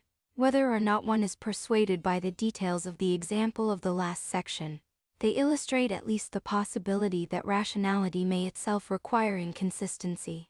It is a truism to point out that one of the greatest opponents of rationality has always been superstition. Often of a religious nature, it is not a truism to note that one of the greatest superstitions in the history of Western thought has been that concerning consistency, as Wittgenstein put it. The superstitious dread and veneration in face of contradiction, the 24 consistency has been taken to be the very cornerstone of rationality. But this view has itself no rational ground. It would seem to be simply the legacy of Aristotle. Indeed, an inconsistent view may be the very embodiment of rationality. So much for belief itself. What about change of belief? Does this provide more trouble for dicotheism? Let us see. At 24 Wittgenstein 1978 122, 8. Belief revision. 8. 1 Introduction. The rational person proportions their beliefs according to the evidence. This is, no doubt, a fundamental feature of rationality, but there is more to rationality concerning belief than that. The rational person is also one who changes their beliefs in the light of new information in an appropriate way. Sometimes, this will merely require the addition of the new information to the belief set. At other times, this may require more drastic change, since old beliefs may have to be dropped. Though the topic of how one ought, rationally, to change one's beliefs is a venerable one in the history of Western philosophy, the application of formal methods to it is relatively recent. Yet these applications suffice to throw into relief various fundamental problems concerning belief revision. It is one of these, concerning the role of consistency in the process, which I will address in this chapter. I will explain the problem in a moment. Let me first set the scene by saying something about one of the most common formal representations of belief revision. The Adam account. 8. 2. Background. The Adam conditions. In the Adam account, a set of beliefs is represented by a set of sentences. K of some fixed language L. K is closed under deducibility. Hence, it is perhaps better to look on it as representing the set of commitments of an agent, rather than as their set of beliefs, since a real agent's explicit beliefs are not, as a matter of fact, closed under deduction, given some information, expressed in L. The Adam theory concerns 3 operations that may be effected on K in virtue of this. The first is adding it to K. The result, written as K and usually called expansion, is easily defined. We simply put it together with K, and then form their logical closure since belief sets are closed under deducibility. Thus, K BK world denotes classical logical consequence. The second operation is the result of taking away from K, written as K and usually called contraction. Of course, A may not be in K at all, in which case, K is just K. But if it is, we cannot simply delete it from K. Since the result must be logically closed, we may have to delete other things as well. Depending on K, there may be no unique way of doing this. Example: if K is the logical closure of PPQ, then if we remove Q from K, one of P and PQ will have to be removed. But removing either of them will do the trick. Possibly, other considerations will determine which deletions ought to be made. But it is not at all clear that simply being rational does define the result uniquely prima facie. At least rational people may well disagree about what ought to be given up. At any rate, the Adam account does not give an explicit definition of contraction. Instead, it gives a set of axioms that K must satisfy. The conditions are well known, and I will not reproduce them here. A third operation on K, the one we are really interested in, Revision is the general result of revising K given new information. This may be written as Kaya, since revision may involve rejecting things. The same sort of considerations that apply to contraction apply to revision.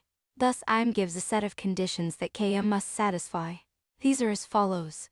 K1 Kaya is logically closed, K2 a Kaya, K3 Kaya, Kaya K4 a Kaya, Kaya K5 Kaya is inconsistent, A is a logical contradiction, K6 a Canberra logically equivalent, Kaya K B K7 Kab Khab K8 BK Khab Khab K2 is usually called the success condition. Revising by produces a belief set that contains a K5, which will be of particular importance in what follows, may be called the consistency condition.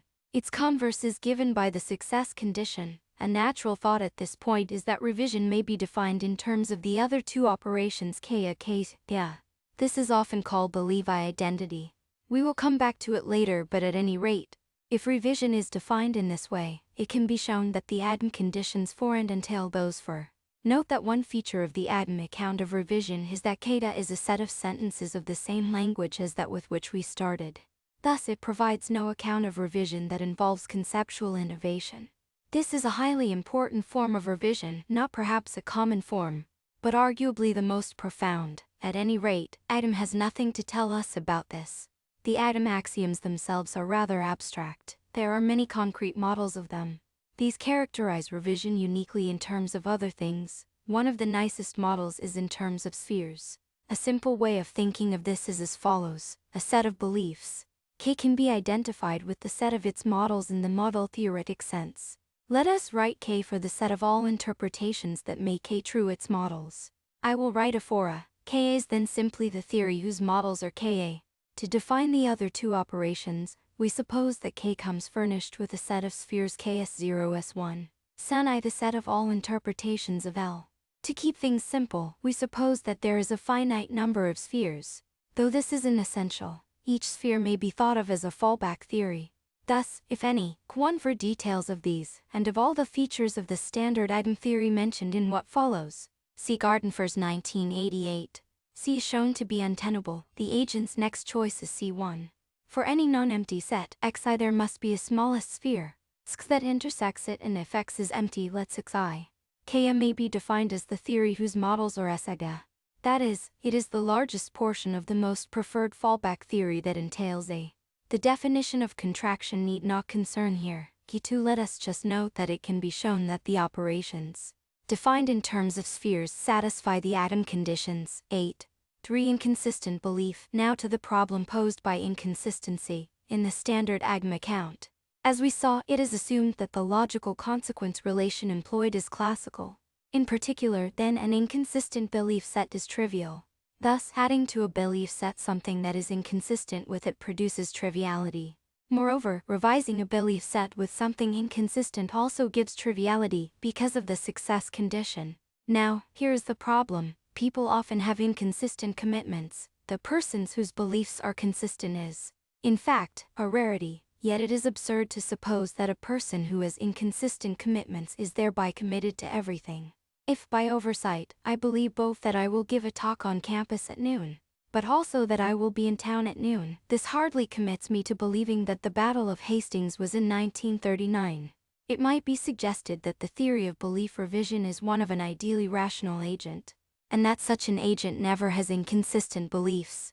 But this is a confusion. The theory of belief revision is a theory of how an ideally rational agent changes their beliefs. It is quite possible that such an agent should find themselves with inconsistent beliefs in the first place, maybe through their education. Indeed, one thing we should expect of the theory of belief revision is an account of what it is rational to do if we do find ourselves in this situation. Worse, it is not at all clear that an ideally rational agent must have consistent beliefs. Sometimes there is overwhelming evidence for inconsistent beliefs. The evidence points mercilessly to the fact that either A committed the crime or that B did. But I have known both A and B for years. Both are of impeccable moral character, neither is the kind of person who would do such a thing. This sort of situation seems to be a not uncommon one in science. For example, in the late 19th century, the evidence that evolution had occurred, and that the age of the Earth was hundreds of millions of years, was overwhelming. but the thermodynamic evidence concerning the age of the Sun showed that the Earth could not possibly be that old. Nor is this simply a matter of history. It is well known that presently the general theory of relativity and quantum theory are mutually inconsistent.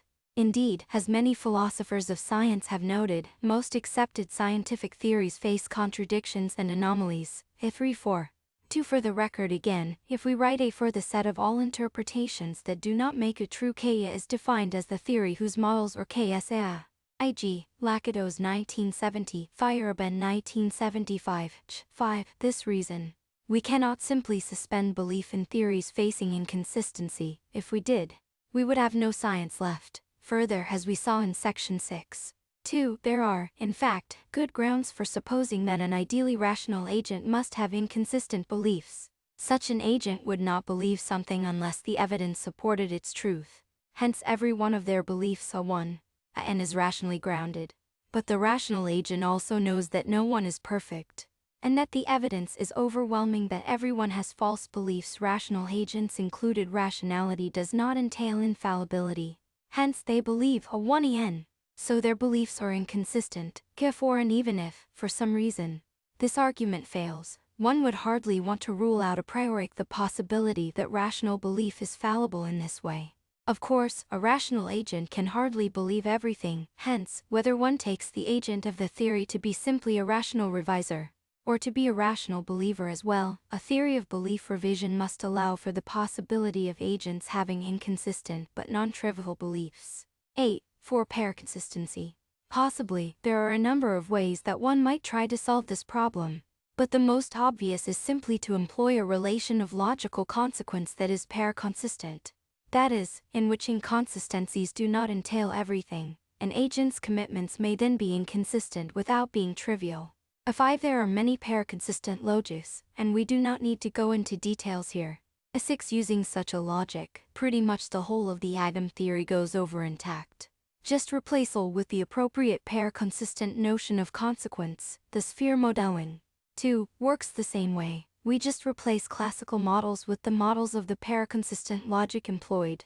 There is only one major and inevitable casualty amongst the atom postulates, the consistency postulate. A 7. This must fail. K may be inconsistent, even if A is quite consistent, and for reasons that have nothing to do with A, but this is entirely what one should expect in the current context. 8. For this is a version of the preface paradox. For references and further arguments to the effect that if may be rational to have inconsistent beliefs, see Chapter 7 and in Contradiction Sect. 7. 4.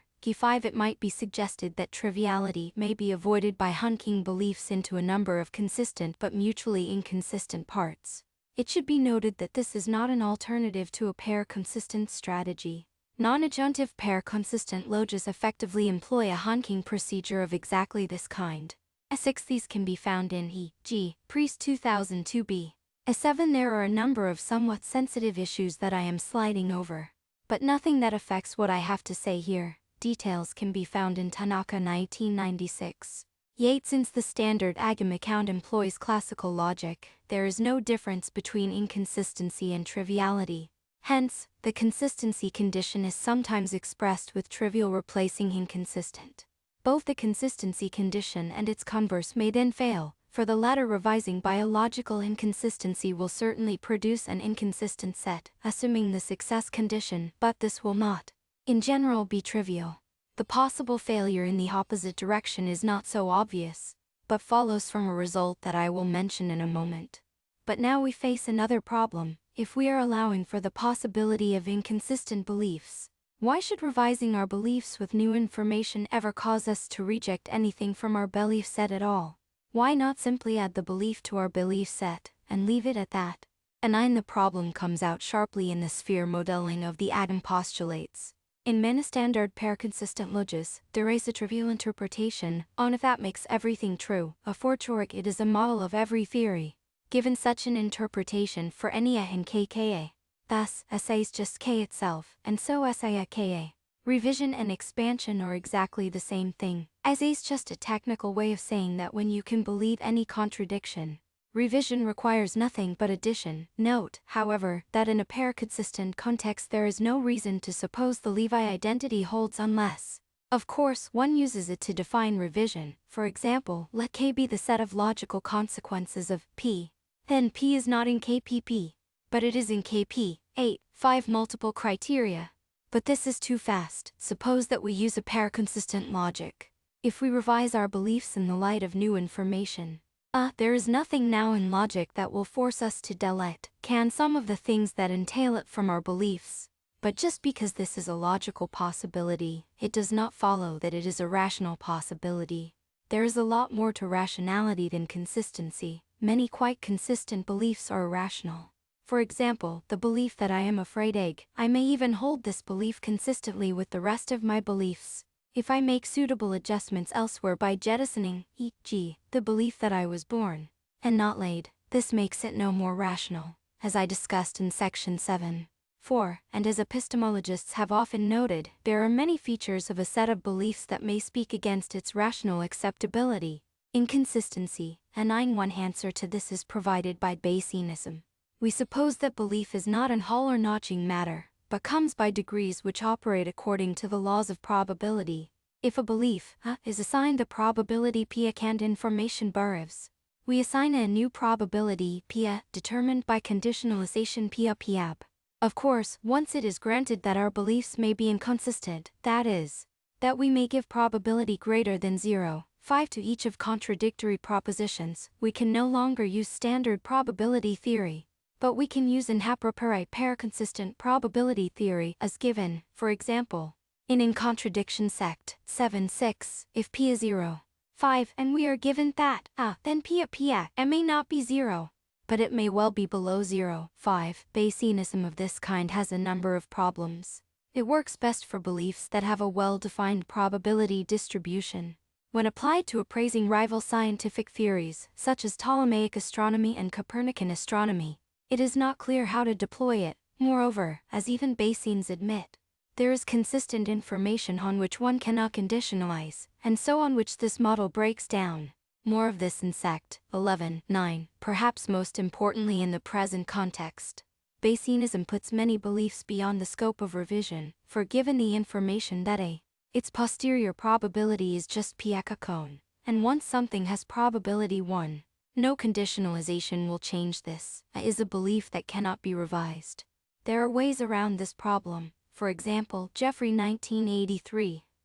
11 suggests that given information, the posterior probability of a should satisfy not Bayes' condition, but PBPIBPB. Unlike Bayesian conditionalization, this does not determine a unique posterior probability distribution at all. This shows that the consistency condition fails in this model when inconsistent is replaced by trivial. If K is the trivial set, then whatever A is, K, and so is trivial. May perhaps do this, but so, for example, does a high level of ad hocness, which is presumably what goes wrong in the case of the person who gerrymanders their beliefs into a consistent set containing one to the effect that they are a fried egg. Conversely, there are many features of a set of beliefs that speak in favor of its rational acceptability. Simplicity is a traditional such virtue, so or a low degree of ad hocness. Fruitfulness, explanatory power, unifying power. 11 What exactly all these rhetoric, except consistency, amount to, is a thorny issue. They are all notoriously difficult to spell out. It may even be the case that some of them, when properly understood, come to the same thing, but certainly not all of them. Moreover, how one is to justify these epistemic virtues is a very difficult question. 12 But it is also a different one as with moral virtues. People can agree that something, say kindness, is a virtue, whilst disagreeing in their theoretical accounts of why this is so. Indeed, that kindness is a virtue is a datum much firmer than any moral theory will ever be. We need not go into any of these questions further here. Though, for, again as noted in section 7.4, it is simply the multiplicity of the criteria that is presently relevant. As long as there is a multiplicity, there is the possibility of conflict between them. A 13-1 set of beliefs may be the simplest, have the highest explanatory power, but be inconsistent. Another may be consistent and fruitful, but highly ad hoc. What is it rational to believe in such circumstances? There may be no determinate answer to this question. But, as argued in section 7.4, it would seem clear that vaguely if one set of beliefs scores sufficiently better on a sufficient number of these criteria than another, It is rationally preferable. This is how an inconsistent set of beliefs can be rationally acceptable. It scores highly on many of the other criteria. Conversely, and to return to the problem at hand, this is why an inconsistent set of beliefs may not be rationally acceptable. Its inconsistency may speak against it, and so may many other criteria. In particular, if we always revise simply by adding on the new information, we are likely to lose in simplicity, economy, unity, so the result may be quite irrational. Looking at things in this way, consistency is no longer a necessary condition for rational belief at best. It is merely one of a list of potentially conflicting desiderata. But we conceded this once. We conceded the possibility that it might be rational to have inconsistent beliefs anyway. The important point is that simply tacking on new information to our beliefs, rendering the whole belief set inconsistent, though it may be a logical option, may not be the rational course of action. K14.8. 6 Formal models. Let me now outline a formal model of belief revision incorporating this insight. Suppose, as before, that our belief set is K and that new information arrives. What is the new rational set of beliefs? There are a number of possibilities. One is 11C 8G Quine and Hulley in 1970, 5 Kuhn 1977, Lycan 1988, 7 T12 for one account. See Lycan 1988, 7 A13. The point is made in Kuhn 1977 and Lycan 1988. 130. K14. The matter is discussed further in contradiction. 7 and Priest 1998. Be simply the addition. K. Another is something obtained by the Levi operation case, where is some suitable notion of contraction. F15. Another is a theory obtained by reversing the operations involved. K. There is no reason to suppose that, in general, this gives the same result. For example, it may not satisfy the atom success condition. Recall that the atom conditions do not specify contraction uniquely. There may therefore even be many theories of the forms specified by the Levi identity and its reversal. And there may well be other possibilities as well. For example, one rational course of action may simply be to reject the new information and write it off on the grounds of experimental error or whatever. Thus, in this case, one will presumably add to the belief set something like it seemed that A, or our instruments reported that A, in which case, again, the success condition will clearly fail. A16. More profoundly, the new information may occasion conceptual innovation, and thus there may be sets of beliefs in a new language. A17. Let us call the collection of all options, whatever they are, K. Q18. We know that there is a set of criteria, C, which can be used to evaluate sets of belief. These criteria are not all or notching matters. Given a pair consistent logic, even inconsistency comes by degrees, so let us suppose that for each CCC1, there is a scale of how well a belief set fares according to that criterion. Specifically, for each belief set, KK, there is a real number, MCK measuring how good that set is. The higher the number, the better the set. One might prefer some other scale, perhaps some subset of the real numbers, such as 1. But since the matter is largely conventional, this is not a crucial issue. Next, we need a way of amalgamating the various criteria. A simple way of doing this is by taking their weighted average. A 19 letter K. The rationality index of K be defined thus. R KW1M C1 K1M and K the weights. Y reflect the relative importance of each of the criteria. I will have a little more to say about these later. Ka can now be defined as the member of Ka. A 15 Foreman 1991 defines such a notion in terms of base contraction i.e., revising a theory via revising its axioms. This approach does not obviate the need for the use of a pair-consistent logic, as Foreman notes. Note, also, that the existence of an appropriate case does nothing on its own to solve the problem of why one should not revise simply by expanding. A 16 further on this, see Hansen 1997, the 17s. If we have orientating sentence of the form PBR, stating the probability distribution, another candidate for membership of Ka might be obtained by replacing each of these with its Bayesian conditionalization. PBR were our PBEC or, alternatively, by its Jeffrey conditionalization. A theory given by conditionalization may, then, give the rational successor theory of K, but it may also be trumped by a theory with better credentials. 18. How to determine the totality of theories in Ka is an interesting question. It is not to be supposed that all logical possibilities, whatever that might mean in this context, care in Ka, K may comprise simply those theories which it has occurred to people so far to put on the table in response to the new circumstances. A 19 A similar proposal is mooted by Levi 1967 106. With the largest rationality index, A20 if there is more than one. Ka is one of these. Non-deterministically, believers have a free choice. The model I have just described is simple, but obviously unrealistic in a number of ways. One of these is that, given a criterion, see the assignment of a unique real number, MCK to a theory, K is not really to be expected. About the best we can hope for is to assign K a range of numbers, and probably a vague range at that. But how to handle vagueness poses a whole new set of problems that would take us far away from the present problem. A second feature of the model is that, according to it, all theories are comparable as to the rationality of their acceptability. The ordering is a linear one. The 21 This seems quite unrealistic. Rational people may well disagree about the best thing to believe when different criteria rank theories radically differently. A 22 Thus suppose that there are two criteria C1 and C2. C1 ranks K1 high, but K2 low, and C2 vice versa. Then there may just be no comparing the two theories. The best we can hope for is a determinate answer when most of the criteria give similar results, and that's vague too. Thus, the ordering ought to be a partial one. By a small modification of the construction, we can solve both of these problems at once. We now take MC to assign each K, not a single value, but a non-empty range of values, MCK. MCK the first figure is the lower bound. The second figure is the upper bound. When we amalgamate these, the result is also going to be a range of values. The highest value a belief set can hope for is clearly realized when it obtains the highest value under each component. And similarly for the lowest, so we can take our K to be the ranger K. RK where RK1INYM RK 1INYMIK and overall ranking may now be defined on belief sets. One belief set, K1 is rationally preferable to another, K2. If it is clearly better, that is, if any value that K1 can have is better than any value K2 can have. K1 K2 are K1 are K2 It is easy to check that this is a partial ordering. It is not, in general, a total ordering. For example, if for K1 3, 7 under K2 2, 4, then neither K1 K2 nor K2 K1.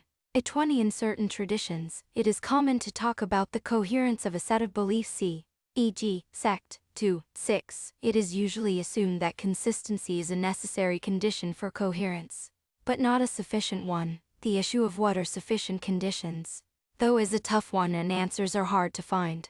One way of understanding the notion is simply to define the degree of coherence of a theory to be its rationality index.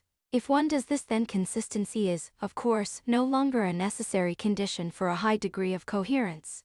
At 21 In many ways, it might be more natural to take the range of each MC to be some partial non-numerical ordering.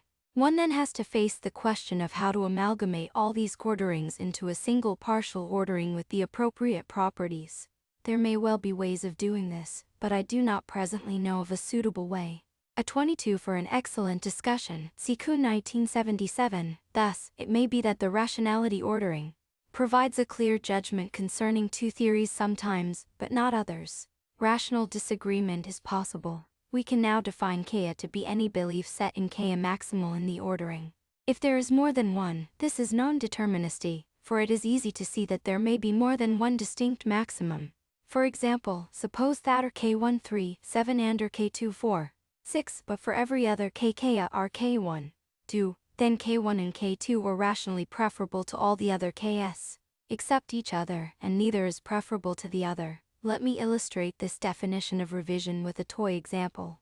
Suppose that K is the set of logical consequences of P, QP and Q being logically independent of each other, and that A is P. We suppose that the only members of Ka or K1K, the set of logical consequences of PQP, and the Levi revision K2KPP, the set of logical consequences of QP. Suppose now that there are two criteria: consistency C1 and explanatory power C2, and that the values of MER for the sake of illustration as follows: MC1K12, 2 MC1K28, 8 MC2K14, 5 MC2K23. 4 There is no room for disagreement about which theory is the more consistent. Finally, suppose that W11 and W22, thus, We think that explanatory power is more important than consistency. Computing. We determine that our K1 10, 12 our K2 and 14, 16 thus K1 K2 and K K2. In particular note, revision has occasioned the dropping of a belief. This more complex model is clearly more realistic, but it is still a very idealized model. For a start, is there any reason to suppose that the Reduerian weights y are uniquely and precisely determined? None that I can see. Moreover, it might well be the case that there could be rational disagreement about what their values ought to be. At 23, a solution here is to treat weights as we treated the single Reduerian values. That is, instead of taking them to be single values, we take them to be a range of values, broad enough to encompass differences of opinion. When we amalgamate, our K is computed using the maxima of the weight values. Our K is computed using the minima. The account, thus modified, is still just a model, if it were ever to be applied in practice. The question of how to determine the values of the WS and them values of each theory would become an important one. Of course, the absolute values are unimportant. The scales are almost completely arbitrary. It is the relative values within scales and across scales that are important. It can be hoped that a community of investigators could reach consensus on appropriate figures, particularly since it is only a range of values that has to be agreed upon. We may be able to set limits that keep everybody happy. At 23, this is, again, well illustrated in Kuhn 1977. Note, also, that there might well be grounds for revising the weights themselves in the light of philosophical and scientific developments. Clearly, weight revision cannot be done arbitrarily. Someone cannot declare, for example, that empirical adequacy is to be weighted 0. The result, on pretty much most other assumptions, would be that the trivial theory would come out as the most rational. However, there is a rational procedure for changing weights, the theory of rationality that I have laid out in this chapter. Including the weights of the different criteria is just that, a theory. It can therefore be revised in the way that I have described. In particular, the sentence to the effect that the weight of such and such a criterion is so and so might well be revised in the process. Maybe we come to believe, for example, that the world is just not the sort of place that is likely to be simple, in which case the weight for simplicity would be decreased. Indeed, the project of this book might be seen as part of an argument for lowering the weight traditionally assigned to consistency. This raises the specter that the revised theory might not be rationally acceptable given the revised weights, and so would need to be revised again. There is nothing per se wrong with this possibility. Revision, after all, should be expected to be an ongoing process. At 24, there clearly might be a problem if the process went round in some kind of vicious loop. However, this fact itself, once realized, would be new information which would, presumably, provide the impetus for a revision that takes things out of the loop. 8. 7. The atom conditions revisited. Since we started the chapter with a discussion of the atom axioms, let me finish by briefly discussing to what extent Ka, as defined here, satisfies them. Take them one by one. Ka is logically closed. Ka is a theory, and so logically closed, but under which logic, as argued, we may expect it to be a pair-consistent logic. But note that the construction does not require the logic to be any particular logic. Indeed, the different members of Ka may well be closed under logis that are different from each other, and from that of K2, for, as I will discuss in Chapter 10, one thing that we may wish to revise under the influence of recalcitrant information is exactly our logical theory. Thus, e.g., under the weight of counterexamples to the material conditional, it might be, indeed it is, rational to move to a relevant logic. Quite unlike standard atom constructions, the 24 foundationalist accounts of rationality prescribe a priori criteria for what it is rational to accept. I think that such accounts are fundamentally misguided. Rationality is essentially and unavoidably situated. We all find ourselves in a pre-existing state of information. We do not have the luxury of going back to some tabula rasa postulation. Indeed, it is not even clear what this possibility would amount to.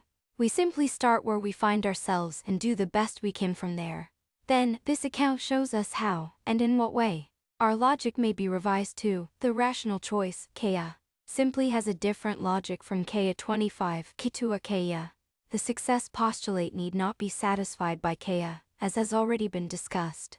3 Ka, this postulate may not be satisfied either, for it may occasion conceptual revision, And if it does, there may be beliefs in Kata that cannot even be expressed in the language of K, and so are not in K at all. For this reason, the revision of phlogiston chemistry under the recalcitrant results obtained by weighing occasioned beliefs employing quite new concepts like oxygen, K4, AKKA. For similar reasons, this postulate fails. Old beliefs, such as that there is a substance called phlogiston, may get ditched in the process of revision. K5Ka is inconsistent is a logical contradiction. The failure of this postulate needs no further discussion. Ksik can bear logically equivalent K at Kb. There is no reason to suppose that this postulate holds either, nor should it, for a can may be logically equivalent under the logic of K, but they may occasion different revisions of logic. For example, the existence of a counterexample to the law of excluded middle is equivalent to the existence of one to distribution of over in classical logic. Since these are both tautologies, yet the first may occasion a rational move to a three-valued logic in which distribution, but not the law of excluded middle, holds, whilst the second might occasion a rational move to a quantum logic in which the law of excluded middle, but not distribution, holds. K7 This postulate fails too. Suppose that a K and that given K is incredible. So if it arrives as new prima facie information, the best thing to do is write it off to experimental error. Then a Kaya. Now suppose that be something that does not entail as of an in conjunction with Kaya. So a K-ab, but that in the light of a is acceptable. In particular, given a Kemptogether, a does become acceptable, that is, a K-ab, K8, Bkaya K-cab K-ab. This postulate fails for similar reasons. Choose some such that neither b nor b is in K. Suppose that, given K banda forturix ab or incredible. There, the 25 indeed, the model will work just as well if we do not insist that the members of K be closed under their appropriate logic. Realistically, we have at our disposal at any time only a finite fragment of any theory, and it is really this that we evaluate. Arrival as prima facie new information then have no substantial effect on K. Then BK-Kata, BK-K-ab. But K-ab. In summary, then, given the construction of this section, all the atom postulates may fail. They do so because the model shows how to operate in a much more general class of revisions than the simple ones envisaged by Atom. This indeed is one of its strengths. 26.8 Conclusion. The model of belief revision give here is, as we have seen, a much more general and flexible one than Atom. I do not think that, in real life, disputes over what belief set theory it is rational to adopt proceed explicitly in the way prescribed by the model. Rational belief change is a much less cleanly articulated business than this. But I do think that the model captures, at least roughly, the qualitative features of what goes on implicitly in such contexts. And it suffices to give the lie to an objection often raised against those who think that it may be rational to believe a contradiction. At 27 this is to the effect that there can be no rational debate with a person who will accept contradictions. Since they may accept anything, they may do nothing of the kind. Key 26 There is another solution to the main problem of this chapter that is worth noting here. In 1997-ish, 4 and 1999 Foreman gives ways of defining an operation which merges two sets of information, A and B to form a consistent set of B. A B is offered as the way to revise a given a whole set of new information. B. Foreman observes that if we have premise sets A and B, which may be inconsistent, and define a B as a B a core, alternatively, define a K as a, then is a pair consistent notion of inference. Given that it is pair consistent, it could well be the notion of inference employed in the construction of this paper. But there is a way of applying the construction more directly, though not one mooted by Foreman himself. Suppose that whenever we acquire new information, we simply add it. But we allow the consequences to be determined B. Thus, the inference engine itself determines the resolution of contradictions. This construction is less satisfactory than the one described here. The question to ask is, which set is it that represents our beliefs' commitments? Is it our total information, or is it its consequences? If it is the first, then we never drop any beliefs at all, which certainly seems wrong. If it is the second, then our set of beliefs would never be inconsistent. As argued, this is wrong too. Another drawback of the suggestion is that it is much less general than the account given here. It allows for neither conceptual innovation nor for revision of the underlying logic of a belief set. K27 versions of it can be found in Lewis 1982, 434, and Popper 1963, 316 f. 9. Consistency in the Empirical Sciences. 9. 1. Introduction. What role does or should inconsistency play in the empirical sciences? This is the question that is to be addressed in this chapter. The question is hardly a new one, but the development of modern formal paraconsistent logics has a profound impact on the subject. Paraconsistent logicians have realized that their subject has important implications for the empirical sciences and the philosophy thereof. But discussions of the applications of paraconsistent logic have focused largely on non-imperial areas, such as semantics and metaphysics. It therefore seems appropriate to address the question directly. I will first address the issue of the specificity of the empirical sciences observation. Next, we will look at their that inconsistent displayed in Shinshinfurth. In this chapter, I will often take the qualifier empirical for granted, and the relation of this to paraconsistent logic. This will raise the question of how inconsistent information ought to be treated in science. What criteria, for example, may lead us to accepting an inconsistent theory, and should such an acceptance ever be more than provisional? These topics will be addressed in the next sections. An outcome of this discussion will be that, in the light of developments in paraconsistent logic, we may well have to change our attitude to inconsistencies of certain kinds. Such a change would open whole new possibilities in science itself.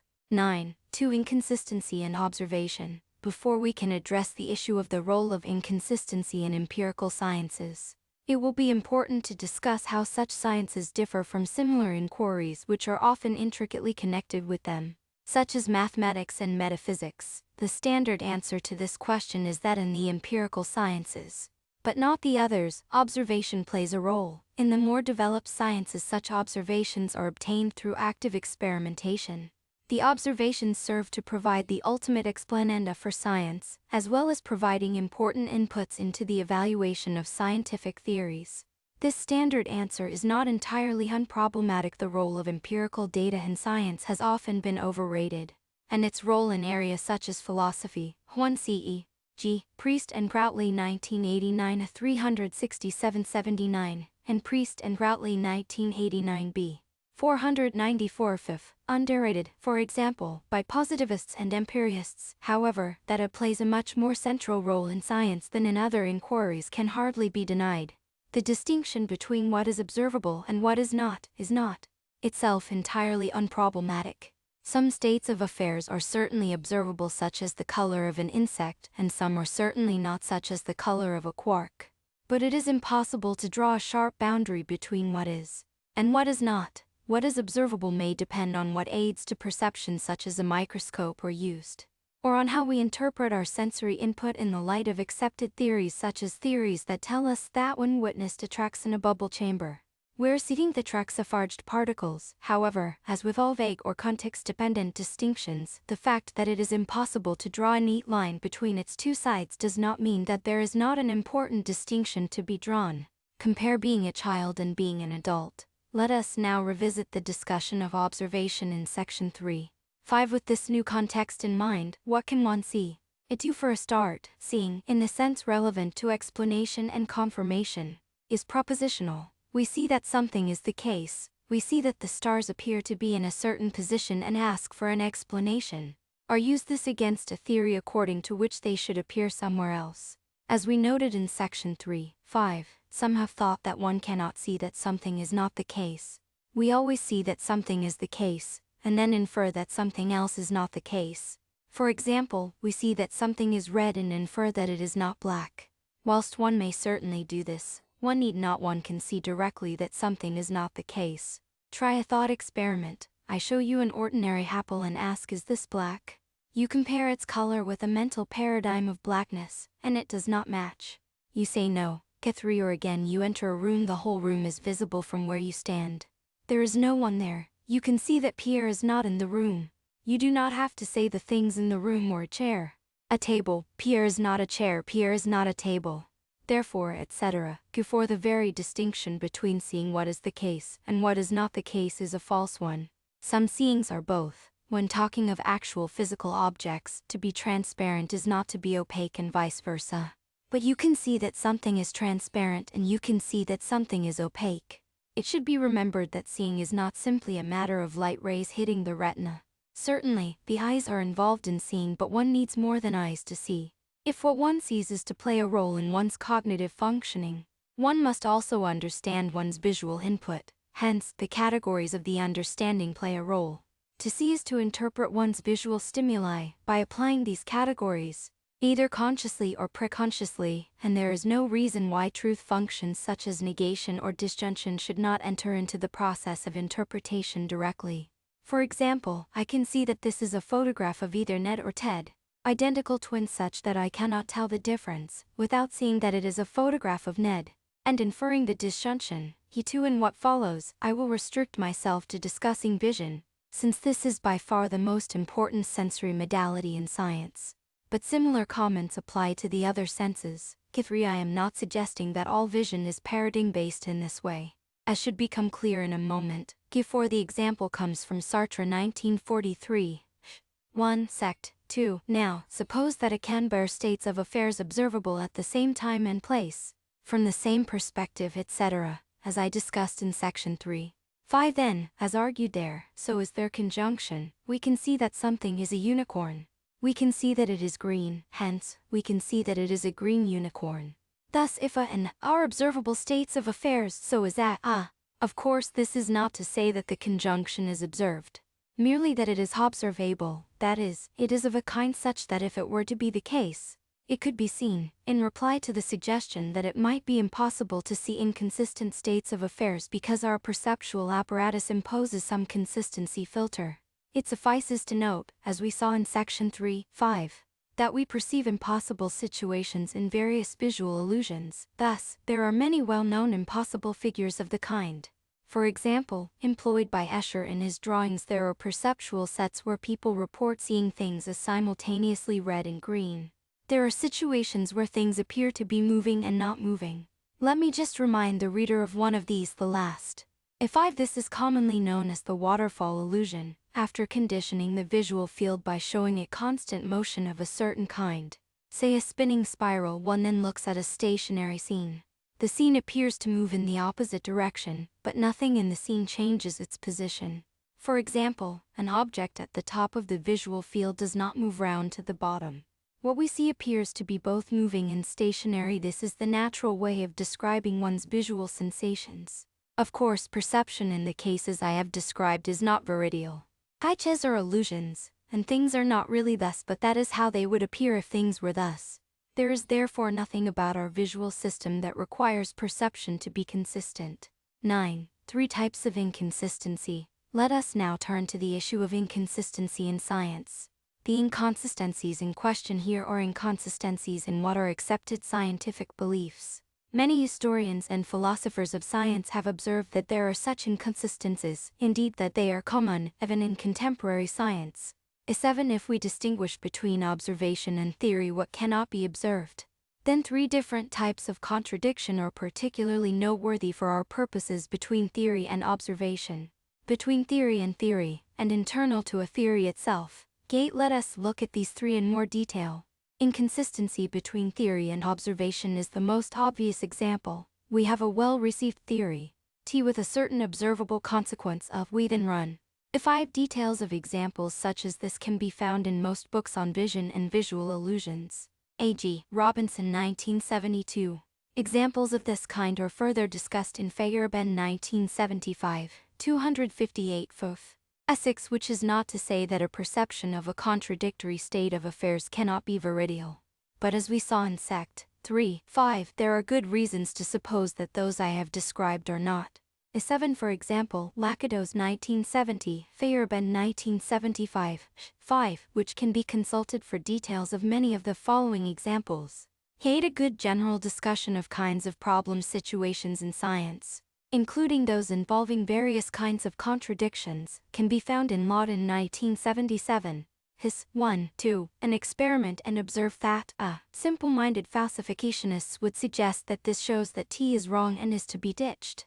But many philosophers of science have pointed out that this does not necessarily happen. An I in the contradiction may be treated as the site of an anomaly. Both T and A may be accepted pro tem. T will not be jettisoned until we have a better alternative. A will not be jettisoned until we have an explanation of why our observation was incorrect. Examples of this kind in the history of science are many. The precession of the perihelion of Mercury, at odds with received facts about the heavenly bodies and Newtonian dynamics, was known for a long time before the rejection of Newtonian dynamics in favor of special relativity. Prout's hypothesis was widely accepted by many chemists even though it was known to be at odds with empirical data, much of which was subsequently rejected.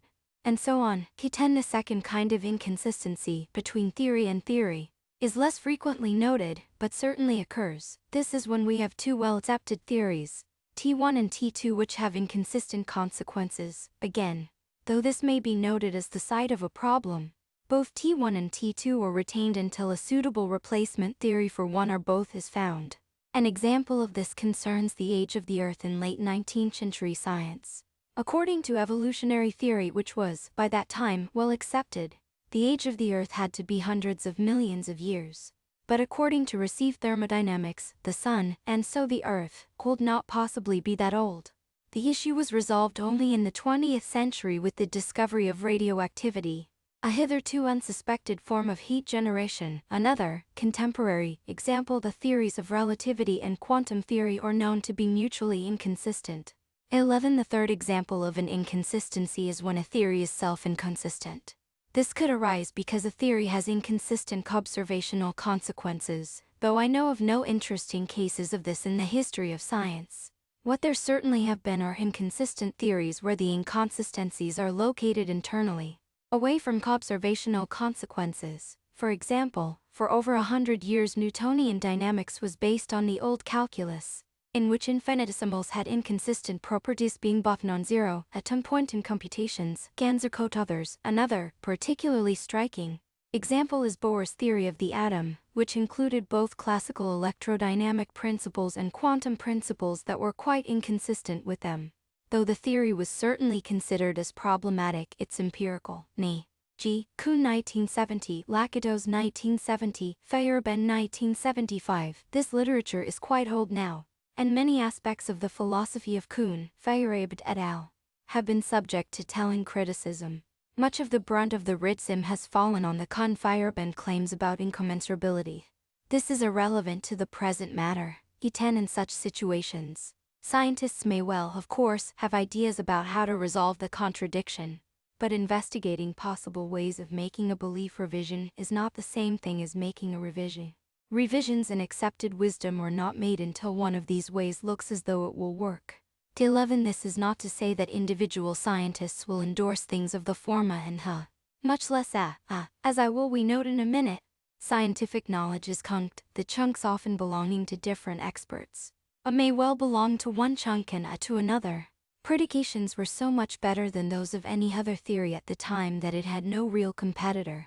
12. 9. For handling inconsistency, as we have seen, the corpus of scientific beliefs may, or is even likely to be, inconsistent at any time, but from things accepted, scientists infer other things to be accepted, and they do not infer arbitrary conclusions. It follows that the inference procedure employed here must be a pair consistent one where an arbitrary and a do not entail an arbitrary. What pair consistent inference procedure is employed in inconsistent cases is another question. There is no a priori reason to suppose that it must be one of the standard monotony pair consistent logis, or even that it must be monotony at all, nor should one suppose that it must be the same in every case. What is guaranteed is that there must be some systematic procedure for drawing conclusions, and which does not permit drawing an arbitrary conclusion from a contradiction. What procedure is or was employed in any given case is a matter for detailed investigation. I do not intend to discuss detailed examples here, but for what follows, it will be important for us to distinguish between two different kinds of pair-consistent logic: adjunctive and non-adjunctive. In adjunctive pair-consistent logis, such as standard relevant logis and D'Acosta-C systems, the rule of adjunction, BAP, is valid. In non-adjunctive systems, such as dissociative logis, it is not. Non-adjunctive pair-consistent logis often employ some hunking procedure. Because of the failure of adjunction, one cannot simply put arbitrary premises together and draw conclusions. If the inference procedure is not to be impoverished, it is usually necessary to be able to put some premises together into a chunk. A simple procedure is to put together any bunch of premises that are mutually consistent. But there are more sophisticated ones. One thing that is clear from a fairly cursory consideration of the scientific handling of inconsistent information is that the inference procedure employed is often of a non-adjunctive, hunking variety. For example, given the dispute about the age of the Earth at the end of the 19th century, no one conjoined the views that the Earth was hundreds of millions of years old, and that it was not, to infer that the Earth, it might be suggested that in the situations mentioned the scientific community did not really accept inconsistencies. Rather, they had degrees of belief in various propositions, and their degrees of belief in the contradictory A and O were less than 1. Now, it may well be the case that there are degrees of belief, and that acceptance is to be understood as having a sufficiently high degree. But this suggestion will really help.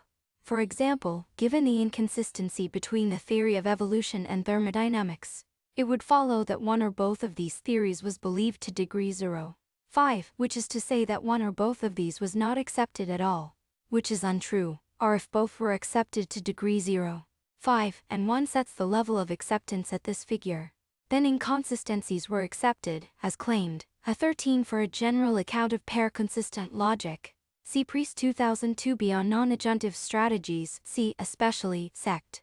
4.2. A non-adjunctive strategy which seems particularly apt for handling many historical examples is described in Brown and Priest 2004.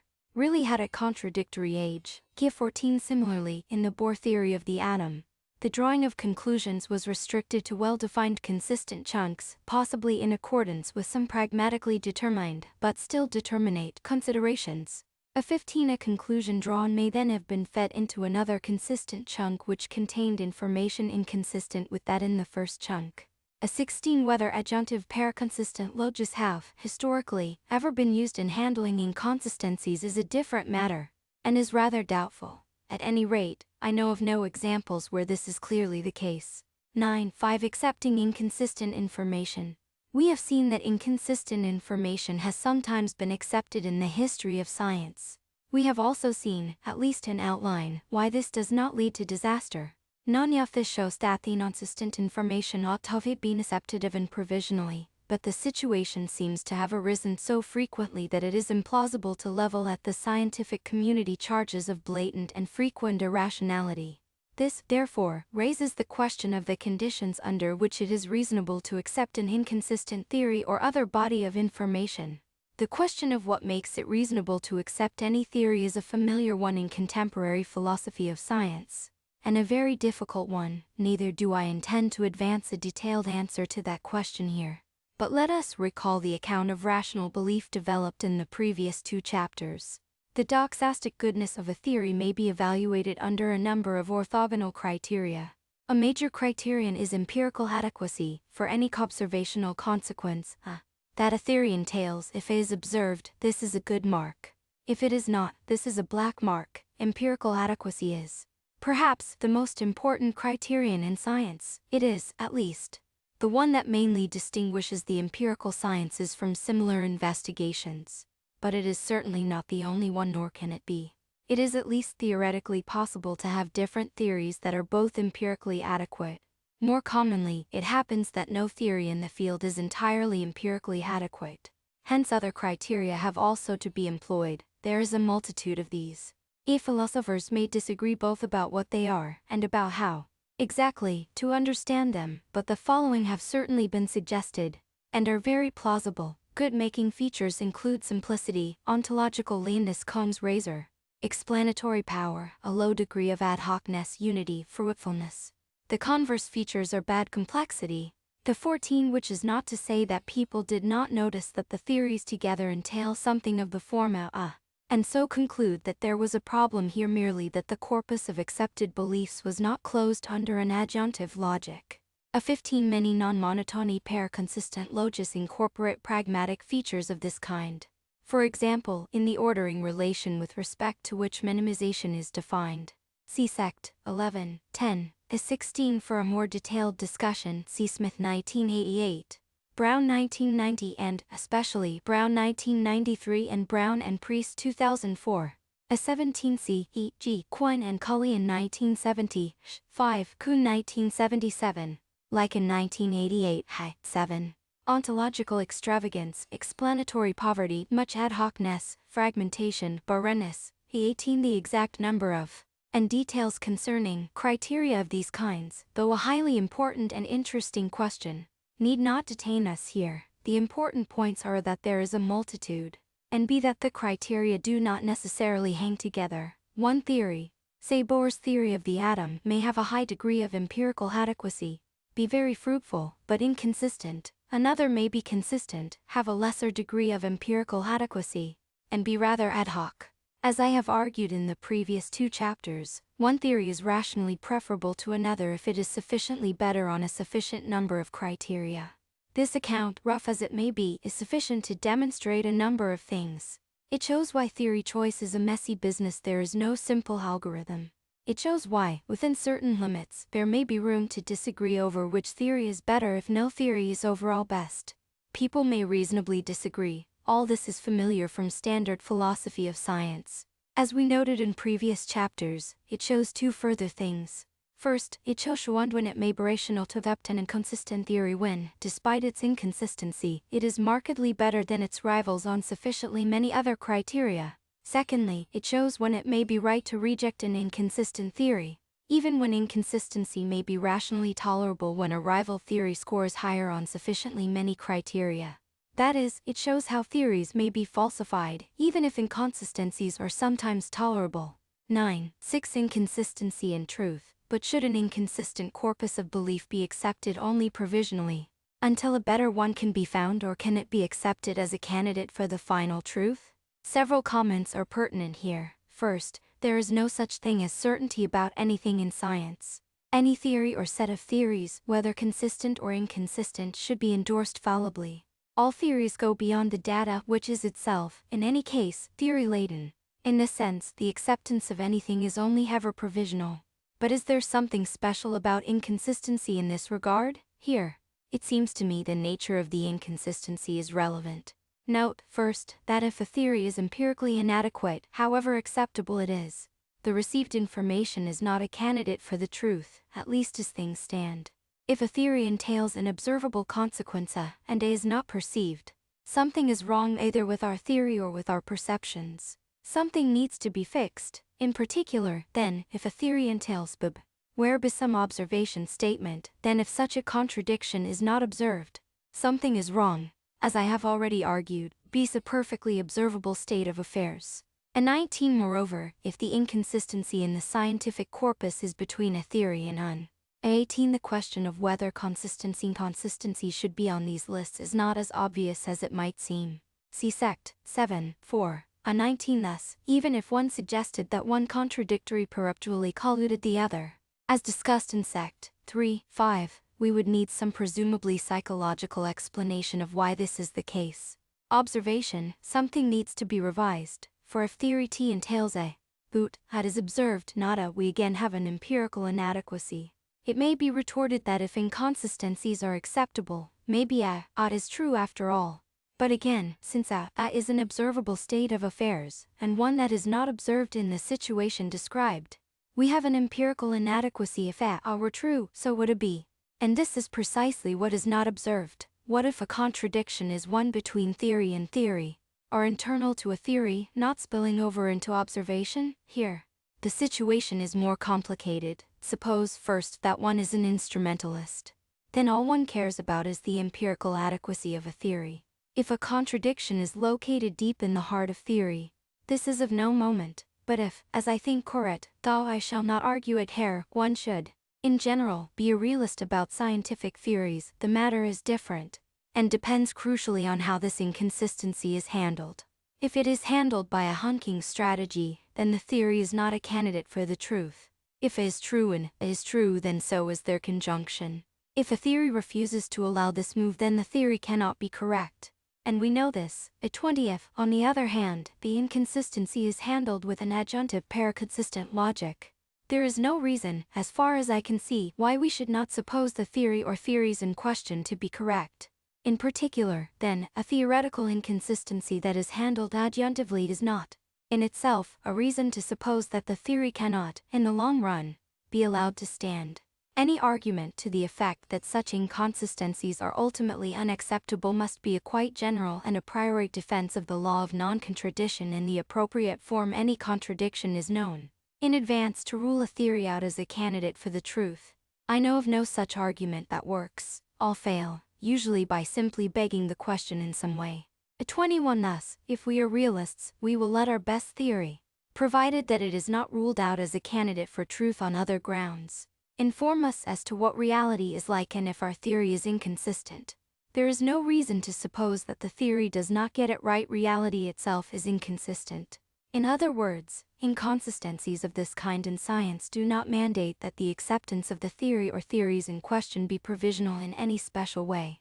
22. 9. 7. Inconsistent mathematics. It is here that the impact of pair-consistent logic is revisionary, indeed, revolutionary. The law of non-contradiction has been well entrenched in Western thought, and, at 20 more generally, if the inconsistency is handled with an inference mechanism that does not respect truth preservation, such as that of Brown and Priest 2004, the same conclusion follows. 21. The major arguments are those advanced or inspired by Aristotle in metaphysics. We saw why these fail in Chapter 1. 22. This raises the following question. Suppose that we have a theory based on a non-adjunctive logic. This, as I have argued, is not an ultimately acceptable theory. Why can we not turn it into one, simply by changing the underlying logic to an adjunctive truth-tracking one? This may be a possibility, though not if changing the logic results in the theory being empirically inadequate, which is normally why a non-adjunctive procedure is used in the first place. So science signed the canonization of Aristotle, whose defense of the law has rarely been challenged. Hence, scientists and philosophers have not been prepared to brook the thought that an inconsistent theory of any kind might be true. But subscribing to the law is not rationally mandatory, as I argued in Chapter 7, and as the development of pair-consistent logics has played a large role in showing. Once this fact is digested, scientists may well, justifiably, take a different attitude to inconsistent theories of the appropriate kind. Indeed, they may even develop inconsistent theories if these have the right empirical consequences, just as pair-consistent logicians have articulated inconsistent theories of semantics to handle the paradoxes of self-reference. In modern science, the inferentially sophisticated part is nearly always mathematical. An appropriate mathematical theory is found, and its theorems are applied. Hence, a likely way for an inconsistent theory to arise now in science is via the application of an inconsistent mathematical theory. Though the construction of inconsistent mathematical theories based on adjunctive pair-consistent logics is relatively new, there are already a number of inconsistent number theories, linear algebras, category theories, and it is clear that there is much more scope in this area. At 23, these theories have not been developed with an eye to their applicability in science, just as classical group theory was not. But once the pair-consistent revolution has been digested, it is by no means implausible to suppose that these theories, or ones like them, may find physical application just as group theory did. For example, we might determine that certain physical magnitudes appear to be governed by the laws of some inconsistent arithmetic, where, for example, if n and m are magnitudes no smaller than some constant k, n m k, as well as it's being the case that n m k. At 24, there are, after all, plenty of episodes in the history of science in which we came to accept that certain physical magnitudes have somewhat surprising mathematical properties, being imaginary, non-committing, etc. Why not inconsistency? 9. 8. Conclusion. I believe that the development of modern formal pair-consistent logics is one of the most significant intellectual developments of the 20th century, in challenging entrenched Western attitudes to inconsistency that are over 2.0 years old. It has the potential to ricochet through all of our intellectual life, and empirical science wears no bulletproof vest. As we have seen, empirical scientists have always tolerated and operated within inconsistency in certain ways. One of the liberating effects of pair consistency should be to allow us to understand better exactly how this proceeded. 23. For inconsistent arithmetic, see Priest 1997 and 2000 c. On inconsistent mathematics in general, see Mortensen 1995. 24. I will return to this idea in sect.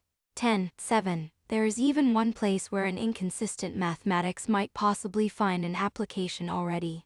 In the two-slit experiment in quantum mechanics, the causal anomaly can be resolved by supposing that the photon does the impossible, going through the two slits simultaneously, and handling this with an adjunctive pair-consistent probability theory. For details, see Priest and Routley 1989 A 377F. A 25, which is not to say that an inconsistent mathematical theory must be interpreted realistically. Such theories may have instrumental uses just as much as consistent theories. Such an understanding is bound to reflect into our understanding of the rationality of theory Hoyes. In the ways that I have indicated, perhaps most importantly of all, pair consistency may open the gate to important new kinds of theory within science itself. Where this will all lead, one cannot even begin to speculate. One branch of science, though perhaps not empirical science, as traditionally conceived, is logic. The nature of this brings us to the fourth part of the book. And about the nature of logic, one can do a lot more than speculate. Part Op. Logic. 10. Logic and Reversibility. 10. 1. Introduction. In the first three parts of this book, we have looked at the relevance of decalothism to three core notions of philosophy, and vice versa, truth, negation, and rationality. In this last part of the book we take on a fourth, logic itself. If decalothism is correct, then unless one is a trivialist, one must subscribe to some form of pair-consistent logic. The orthodox logic of our time is not a pair-consistent logic. And so decalothism requires us to revise our beliefs about which logic is correct. This is often described as revising our logic, but this is a very misleading way of putting the matter. The process is one of belief revision of a kind discussed in Chapter 8.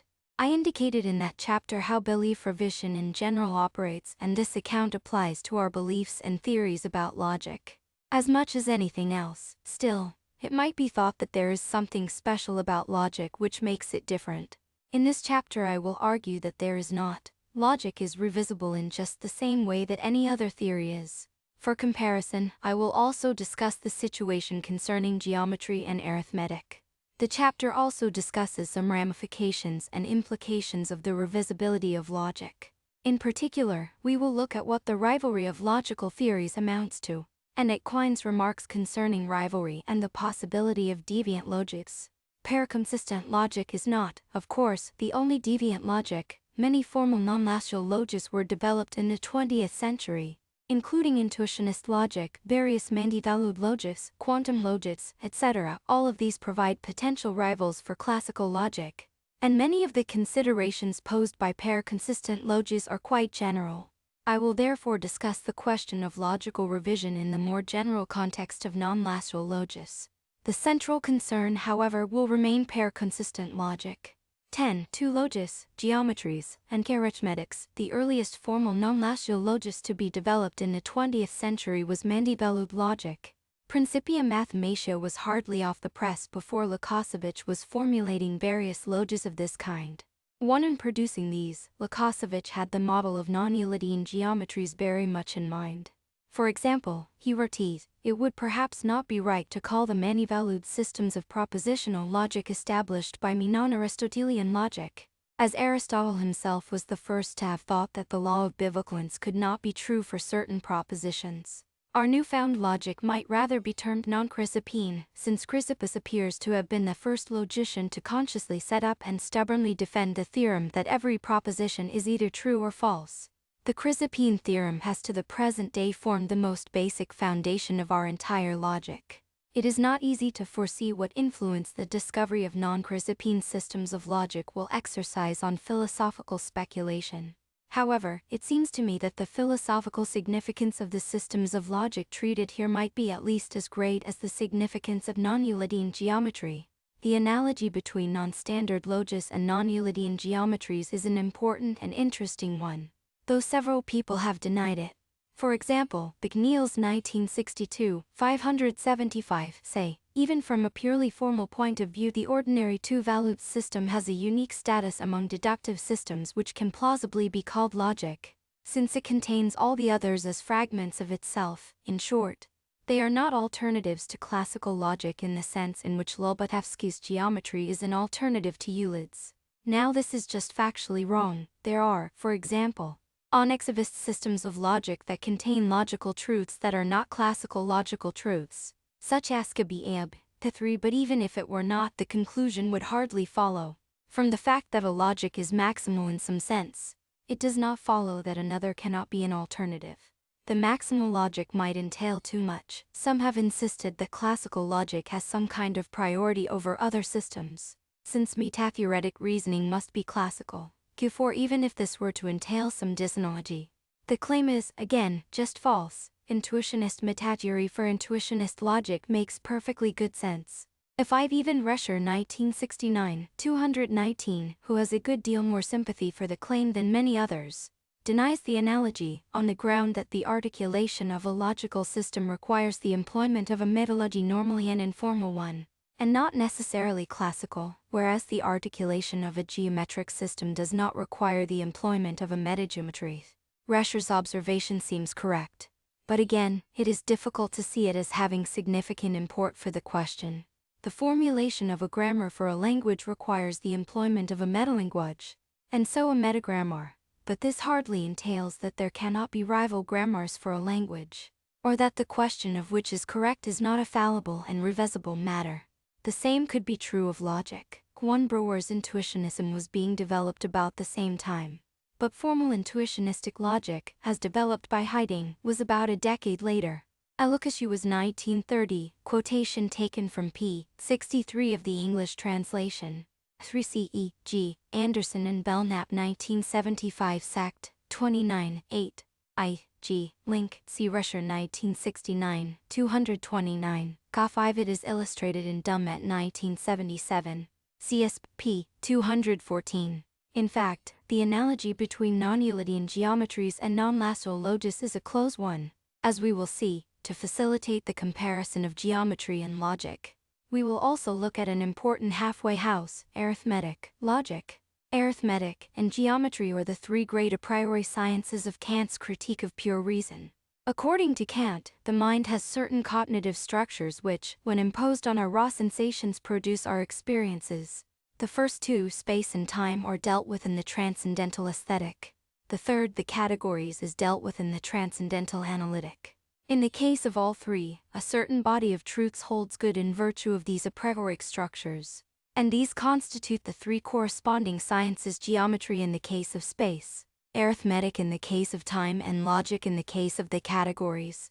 As the difference in location in the critique indicates, the sciences are not entirely on a par. Geometry and arithmetic are synthetic. Logic is analytic. Nonetheless, each, as a science, is certain and essentially complete. This gives us Euclidean geometry, standard arithmetic, and Aristotelian logic. 10. 3. Non-Euclidean geometry. There are few now who would agree with the Kantian picture of these three sciences, at least in its entirety. It has disintegrated, not just under the pressure of philosophical criticism, but under the pressure of developments in science itself. This is clearest in the case of geometry. Until the 19th century, geometry just meant Euclidean geometry, but in the first part of that century some different geometries were developed. Initially, these were obtained by Lobachevsky and Bully simply by negating one of the postulates of Euclidean geometry in order to try to find a reductio proof of it. But under Riemann, the subject developed into one of great generality and sophistication. In particular, he developed a highly elegant theory concerning the curvature of spaces in various geometries. Whether non-Euclidean geometries were to be called geometries in stricto sensu might have been a moot point. After all, they did not describe the structure of physical space, but they were at least theories about objects called points, lines, etc., whose behavior bore important analogies to that of the corresponding objects in Euclidean geometries. Moreover, Riemann realized that it might well be an empirical question as to which geometry should be applied in physics. A 6 within another 50 years, and even more shocking to Kantian sensibilities, Riemann had been vindicated. The general theory of relativity postulated a connection between mass and the curvature of space or spacetime, which implied that space may have non-zero curvature, and so be non-Euclidean. Predictions of this theory were borne out by subsequent experimentation, and the theory is now generally accepted. These developments have forced us to draw a crucial distinction. We must distinguish between geometry as a pure mathematical theory and geometry as an applied. Ethics on the history of non-Euclidean geometry, see Gray 1994, and on Riemann in particular, see Bell 1937, Thai, 26, Theory. as pure mathematical theories. There are many geometries, each is perfectly well defined by some axiomatic or modal theoretic structure. What holds in it may be a priori, by contrast, which to apply to the cosmos as a physical geometry is neither a priori nor incorrigible. Each pure geometry, when applied, provides, in effect, a theory about spatial or spatiotemporal relations, and which is correct is to be determined by the usual fallible scientific criteria. This by no means resolves all pertinent philosophical issues. In particular, how to understand the status of applied geometry is still contentious. The simplest interpretation is a realist one. The seven physical geometry is a theory about how certain things in physical space, i.e., points, lines, etc., behave, and a non-Euclidean geometry gets it right. The alternative to realism is non-realism, of which there are many kinds. One is reductionism. Talk of geometric points and lines is to be translated without loss into talk of relationships between physical objects. This is the view traditionally associated with Leibniz, but has found few modern adherents. Another kind of non-realism is instrumentalism. Geometry has no descriptive content, literal or reductive. It is merely auxiliary machinery for the rest of physics. As such, we may choose whatever geometric machinery makes life easiest elsewhere. And a non-Euclidean geometry does just that. One notable version of instrumentalism is that according to which, once we have chosen a geometry, its claims become true by convention. Such conventionalism is often associated with the name of Poináre. 9. 10. For non-standard arithmetics, is the situation concerning different logis the same as that concerning different geometries? At least in principle. Prima facie it might well be thought not. A crucial difference would appear to be that logic, unlike geometry, is analytic, not synthetic. Thus logic is not about the world in any interesting sense. Consequently, the question of changing logic to provide a better description of the world, as geometry was changed, does not arise. Before we consider this issue, it will be illuminating to consider the case of arithmetic, which is a halfway house.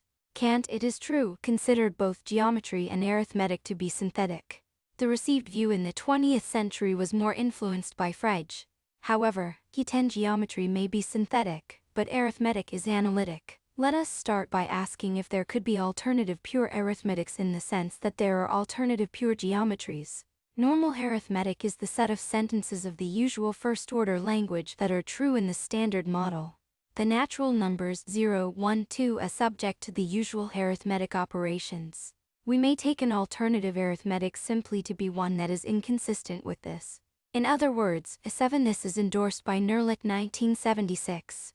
Yet this is endorsed in Schingfus 1996, N9C8G. Poináre N.D. G10 for example, Wright 1983 shows that standard arithmetic may be derived in second-order logic augmented by Hume's principle if x and y are in one-to-one correspondence, then the number of x's is the same as the number of y's. This certainly looks as though it could be analytic. We form an alternative arithmetic by throwing in something false in the standard model. Naturally, if consistency is to be preserved, other things must be thrown out.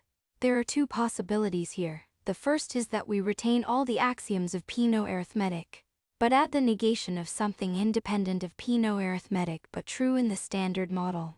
We then have a theory that has a classical non-standard model. De-Levin as a rival arithmetic. Such theories are a little disappointing. However, for as is well known, any model of such a theory must have an initial section that is isomorphic to the standard model. In a sense, then, such theories are not rivals to standard arithmetic, but extensions. The second, and more radical, way of obtaining a non-standard arithmetic is to add something inconsistent with the Peano axioms, and jettison some of these. This is the analog of how non-Euclidean geometries were initially produced. In principle, this could produce many different systems, but I know of only one to be found in the literature. This jettisons the axiom which says that numbers always have a successor, and adds its negation, producing a finite arithmetic, E12. Although there are such systems, then there is no well-worked-out theory of their general structure. 10. 5 models of the inconsistent. A more radical way still of producing a non-standard arithmetic, for which there is now a general theory, is to drop the consistency requirement. We may then add the negation of something true in the standard model and jettison nothing.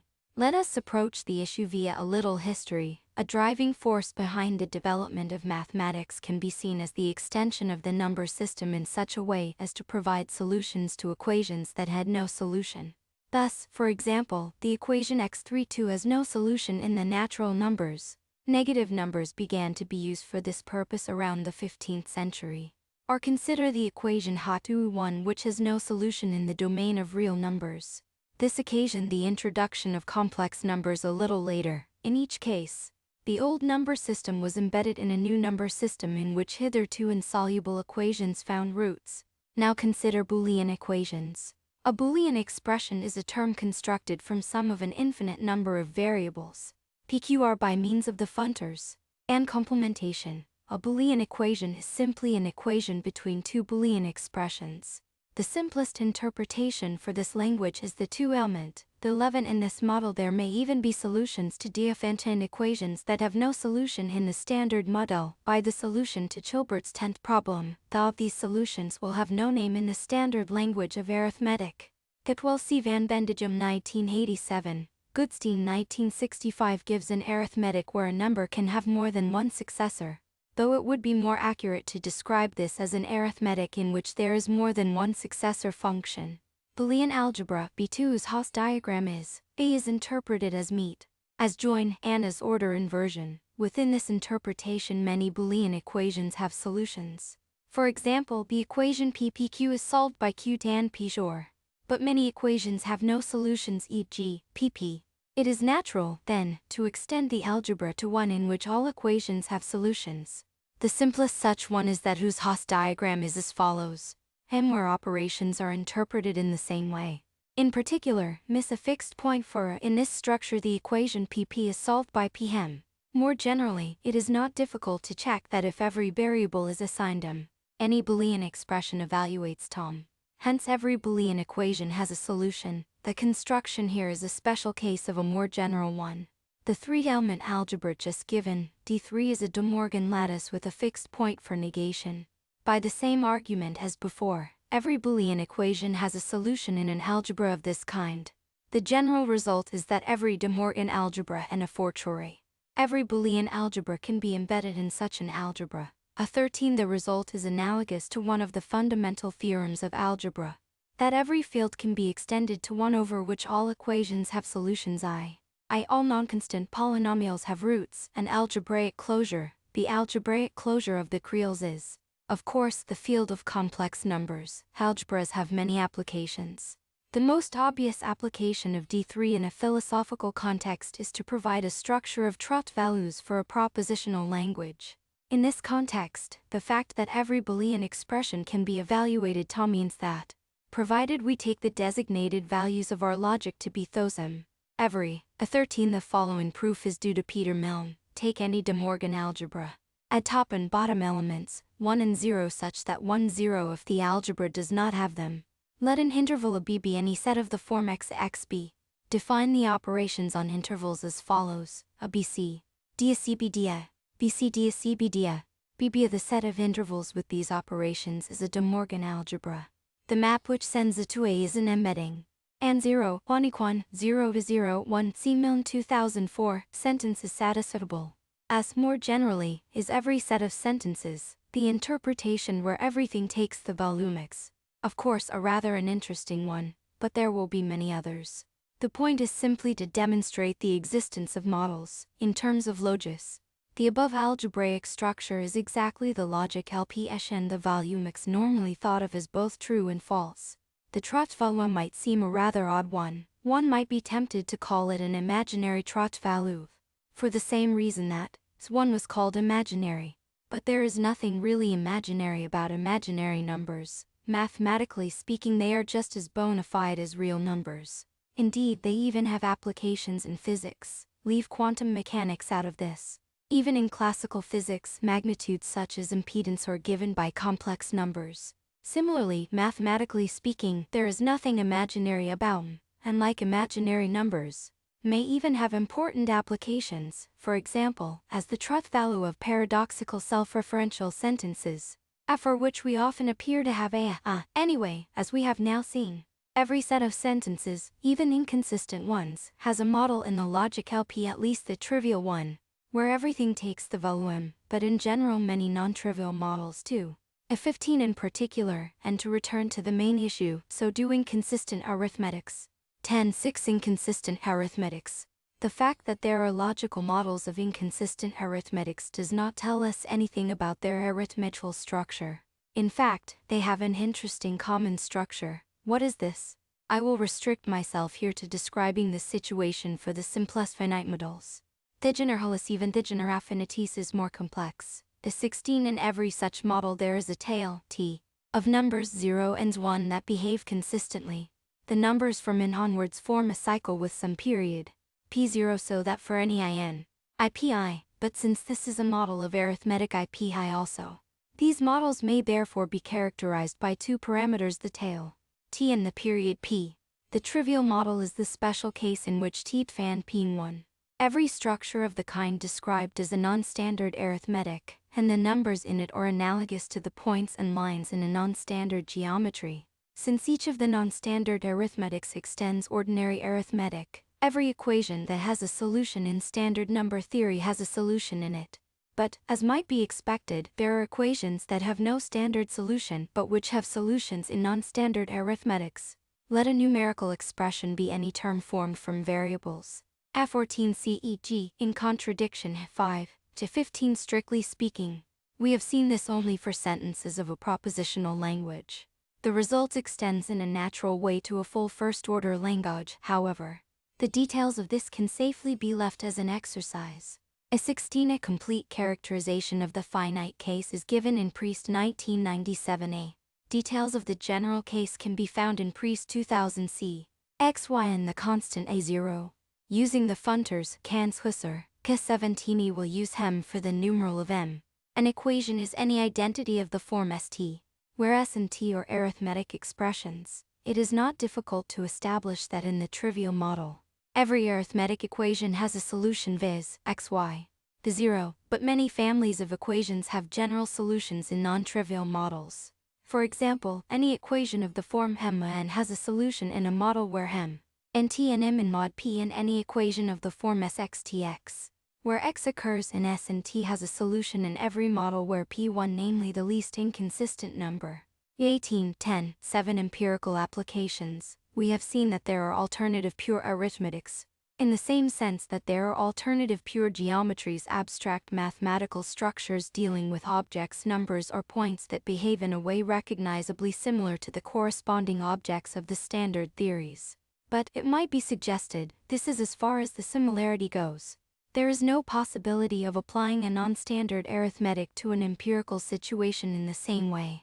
There could be no such thing as applied non-standard arithmetic in the same way that there is applied non-Euclidean geometry.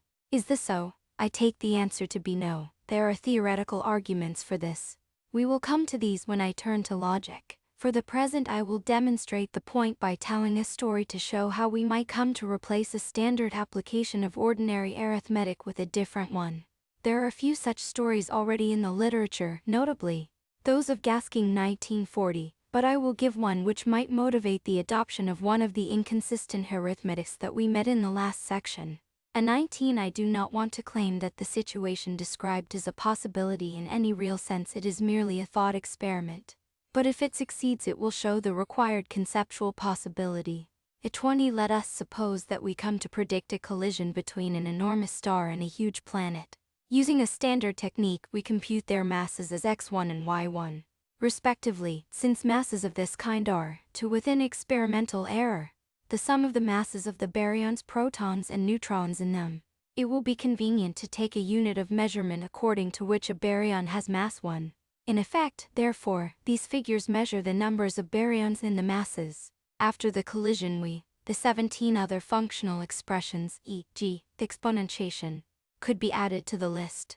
However, others, such as subtraction, cause problems. The 18. Likewise, families of equations that have no simultaneous solution in standard arithmetic can have one in inconsistent arithmetics. The case of families of linear equations, with an application to control theory, is discussed in Mortensen 1995. 8. The 19. There are certainly others. For example, even if arithmetic is not the form of the intuition of time, as Kant thought, one might tell a story where circumstances suggested the possibility of calibrating time with a non-standard arithmetic. In virtue of the cycles in the finite inconsistent arithmetics, stories of time travel would appear to be particularly fruitful here. At 20, it is worth noting that Gasking is criticized by Castaneda 1959s, who argues that if we use a different arithmetic and preserve our standard practices of counting, we end up with either a simple change of terminology or inconsistency. I will not discuss Castaneda's argument here, even if he is right. This is clearly no objection in the present context. Measure the mass of the resulting fused body, and obtain the figure z where z is much less than x1 y1. Naturally, our results are subject to experimental error, but the difference is so large that it cannot possibly be explained by this. We check our instruments suspecting a fault, but cannot find one. We check our computations for an error, but cannot find one. We have a puzzle. Some days later we have the chance to record another collision. We record the masses before the collision. This time they are x2 and y2. Again, after the collision, the mass appears to be z the same as before, less than x2 y2. The first result was no aberration. We have an anomaly. We investigate various ways of solving the anomaly. We might revise the theories on which our measuring devices depend, but there is no obvious way of doing this. We could say that some baryons disappeared in the collision. Alternatively, we could suppose that under certain conditions the mass of a baryon decreases. But either of these options seems to amount to a rejection of the law of conservation of mass energy, which would seem to be a rather unattractive course of action. Then someone, call them Angwine, fixes on the fact that the resultant masses of the two collisions were the same in both cases.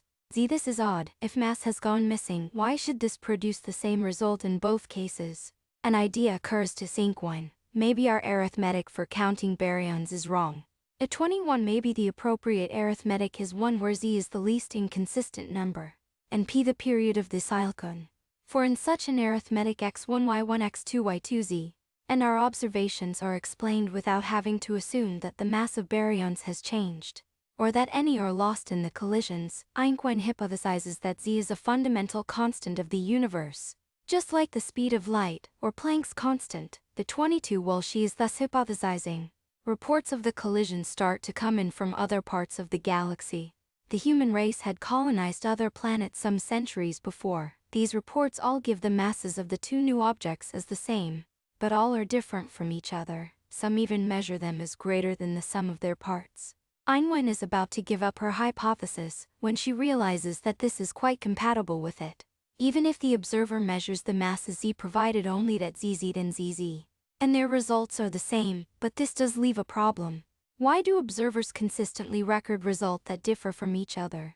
Analyzing the data, Angwine sees that values of z hers included, or related to the distance of the observer from the collision, d by the classical equation zz0 d where z0 and k are constants. In virtue of this, she revises her estimate of the fundamental constant to z0, and hypothesizes that the effect of an inconsistent mass of baryons on a measuring device is a function of its distance from the mass.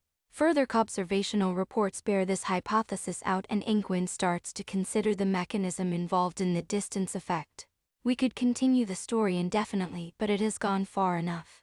For familiar reasons, Birkerlik-Latoba theory Sutherthan Angwine estate old Beaufort Forth. K21 we already know that different sorts of fundamental particles satisfy different sorts of statistics.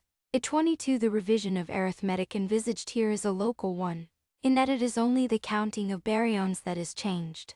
It would be interesting to speculate on what might happen which could motivate a global change, i.e., a move to a situation where everything is counted in the new way.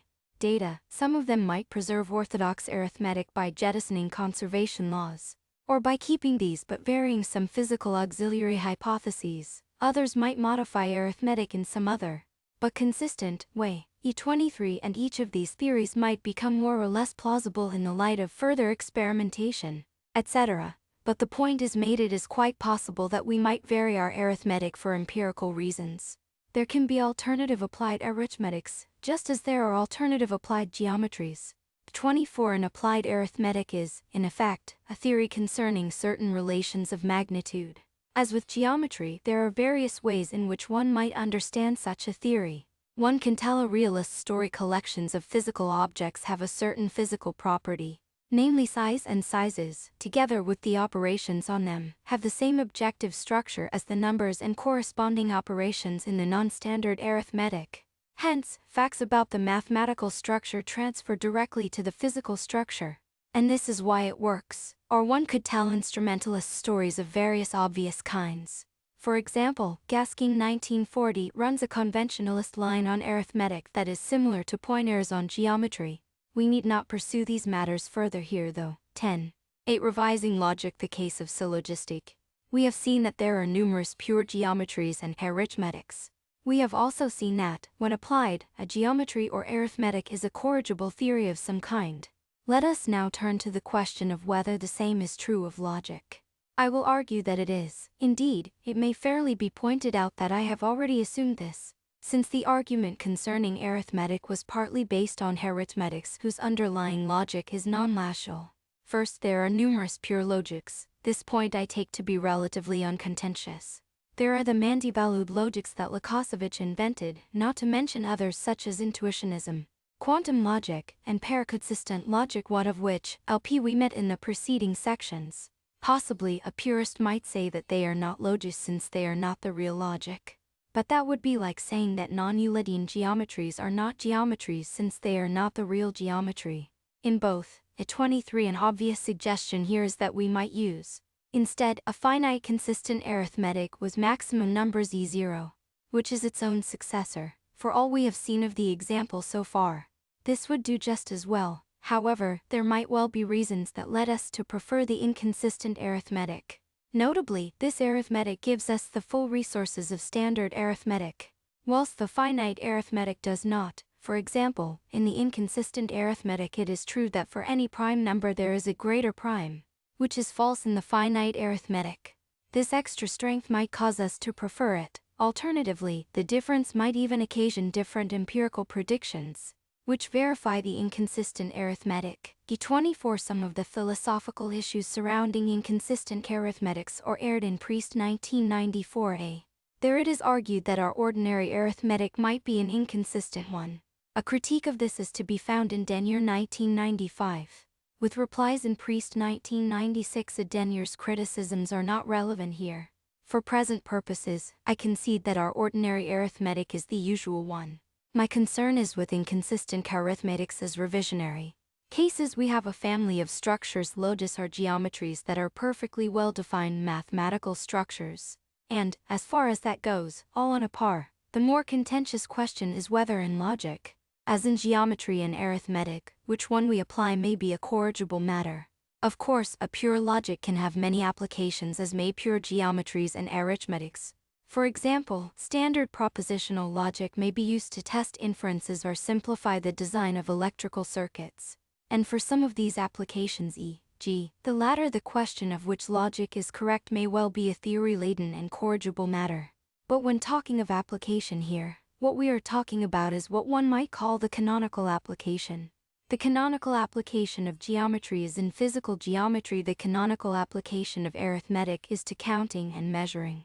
The canonical application of logic is to reasoning. Now, there is a well-known and very famous argument to the effect that all applied theories are reducible in principle, and so corrigible. I refer, of course, to that contained in Quine's celebrated paper Two Dogmas of Empiricism 1951.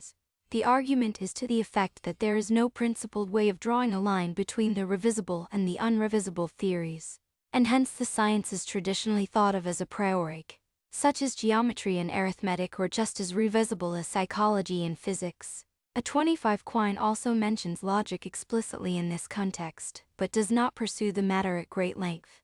26 different arguments for similar conclusions were put forward by Putnam in 1962. Moreover, Putnam went on to develop the conclusion for logic in 1969. Drawing on the example of non-Euclidean geometry explicitly, Putnam argued that the situation in quantum physics might well occasion the replacement of classical logic by quantum logic, at least in reasoning about the mirror world. We need not work through the details of Putnam's example here. To show that the received logic may change, it is not necessary to argue for the possibility of this. one can point to a place where it has actually happened. At 27, when Kant defended the incorrigibility of logic in the Critique of Pure Reason, I'd defended Aristotelian logi, by which I mean, here, not Aristotle's logic, as found in the Organon, but the somewhat pathetic remnants of medieval logic, based on the theory of the syllogism, which was orthodox in the 18th and 19th centuries. At 29, within 150 years, this had been replaced by the entirely inappropriately called classical logic of Frege and Russell. That Aristotelian and classical logic are distinct will hardly be denied. But it might well be suggested that the adoption of classical logic did not revise Aristotelian logic in any interesting sense. Aristotelian logic was perfectly correct as far as it went. It was, at 25, interestingly enough, exactly the same argument was used some 10 years earlier at the end of Gasking 1940. At 26, the consequences for logic were drawn out clearly in Hawke 1974. 2. At 27, the theme is developed in Priest 1989a. At 28, that logic has already, from the earliest of times, proceeded upon this sure path is evidenced by the fact that since Aristotle it has not required to retrace a single step. It is remarkable also that to the present day logic has not been able to advance a single step, and is thus to all appearance a closed and completed body of doctrine. B. Visay, Kemp Smith 1964, 17, Day 29 for an excellent summary of this. See Pryor 1967, just incomplete. Classical logic simply extended it to a more complete theory. Such a suggestion would be false. It is a well-known fact, often ignored by philosophers though not, perhaps, historians of philosophy, that Aristotelian logic is incompatible with classical logic in just the same way that non-Euclidean geometries are incompatible with Euclidean geometry. A central part of Aristotelian logic is syllogisty, and a most natural translation of the syllogistic forms into classical logic is as follows. Ab all acerbius x axbis ab no acerbius x axbis aib some acerbius x axbis ego b some s or not bius x axbis. Given this translation, Aristotelian syllogistic gives verdicts concerning the validity of some syllogisms that are inconsistent with classical logic.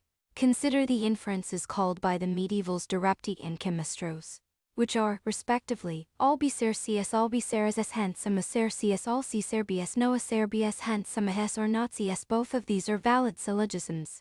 Both are invalid in classical logic. The problem is, of course, one of existential import. Some syllogisms seem to presuppose that various categories are instantiated. It is sometimes suggested that the problem and prepared being the import of the translations explicitly. Specifically, we add the clause x to each of the I and E forms. It would be redundant in the other two. This is indeed sufficient to render all the syllogistic forms classically valid, but the problem with this is that it invalidates other central parts of Aristotelian logic, notably the square of opposition. The square is AAB echo B, where the claims on the top line are contraries, on the bottom line are subcontraries, and on both diagonals are contradictories. Now it is clear that, once the A form is augmented with existential import, A and O are not contradictories. Both are false if there are no S.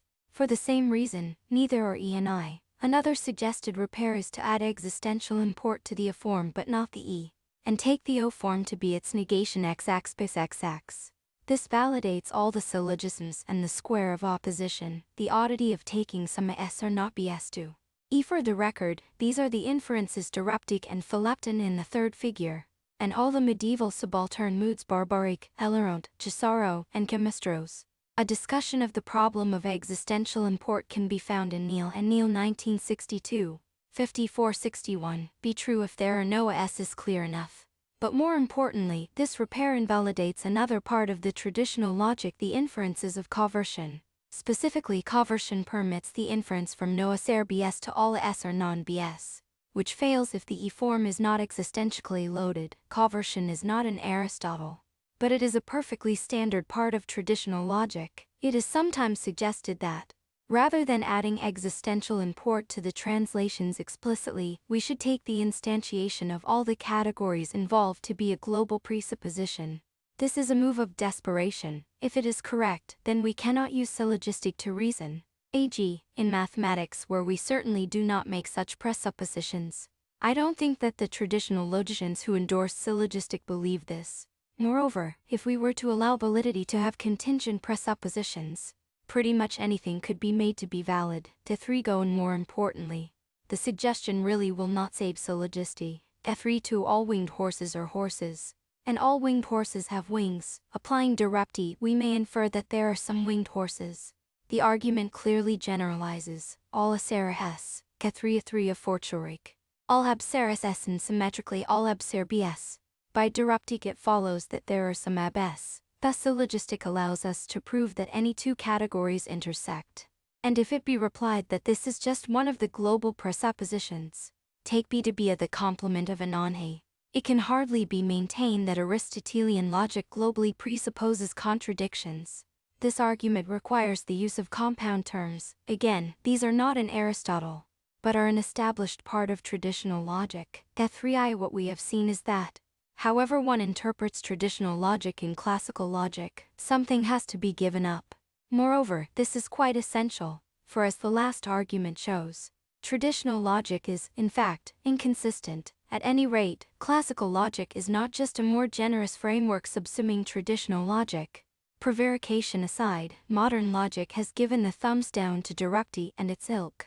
10.9 Quine and meaning variants. As Quine insisted, then, there can be rival loges for canonical application, just as there can be rival geometries and arithmetics for their canonical applications. Some years after writing Two Dogmas, Quine developed his views on radical translation, with some corollaries for logic, and many commentators have viewed these as a partial reneging on his earlier radical views concerning logic.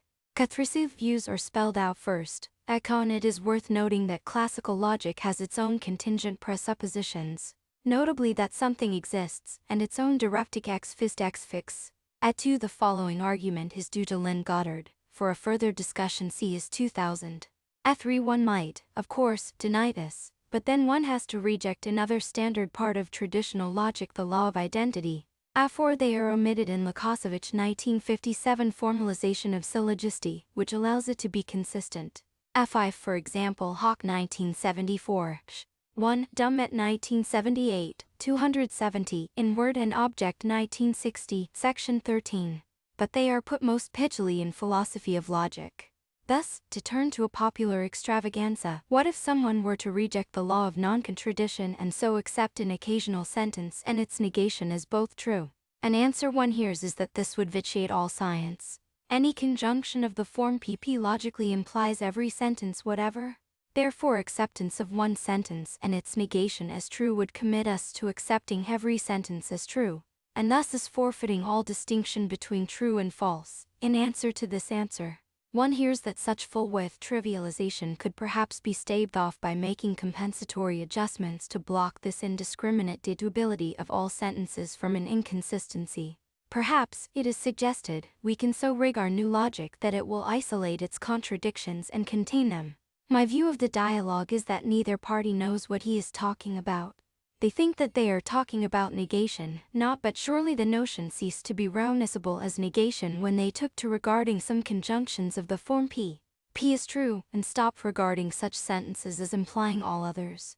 Here, evidently, is the deviant logician's predicament when he tries to deny the doctrine he only changes the subject. T3I. Quine has pair-consistent logic in his cites here, but the context makes it plain that the point is meant to be a general one, and the point would seem to be that a change of logic occasions a change of meaning of the conatives concerned, though Quine might not put it this way because of his skepticism about meaning. The claim has been denied by some, and I think that it would be wrong to suppose that the conatives of different loges must have different meanings. However, I think that it must be agreed that the conatives of different pure loges often do have different meanings. Consider, for example, negation and intuitionist in classical loges. Given a possible world interpretation for a propositional language, the truth conditions of classical and intuitionist negation are, respectively, A is true at world W if A is not true at world W. A is true at world W if for all W such that W A is not true at W. It is clear that the truth conditions are quite distinct, since identity of meaning would certainly seem to entail identity of truth conditions. It follows that the two negations mean something different. An intuitionist would say that the first truth conditions do not succeed in defining a meaningful connective at all. I do not think that this is right, but even if it were, it would still follow that the two cognitives do not mean the same. One is meaningful, the other is not. It would be wrong, however, to suppose that Quine takes the meaning variance of cognitives cross-different logis to be an argument against his earlier view in earning the revisability of logic. A few pages after the passage just quoted, he says p. 83, by the reasoning of a couple of pages back, whoever denies the law of excluded middle changes the subject. This is not to say that he is wrong in so doing. In repudiating P or P, he is indeed giving up classical negation, or perhaps alternation, or both, and he may have his reasons. At 6 Quine 1970, 81s, Day 7 for example, Putnam in 1962 and 1969. And summing up some of the lessons learned in the book, he reiterates explicitly the revisability of logic. p. 100. I am committed to urge the empirical nature of logic and mathematics no more than the unimperial character of theoretical physics. It is rather their kinship I am urging, and a doctrine of gradualism. A case in point was seen in the proposal to change logic to help quantum mechanics. The merits of the proposal may be dubious, but what is relevant now is that such proposals have been made. Logic is in principle no less open to revision than quantum mechanics are the theory of relativity. Moreover, Quine is absolutely correct to insist that the views concerning meaning change to no trend or vision impossible. Onui to see that a number of influential writers in the philosophy of science, such as Kuhn 1962 and Feyerabend 1975, argued for a version of meaning variation for scientific theories.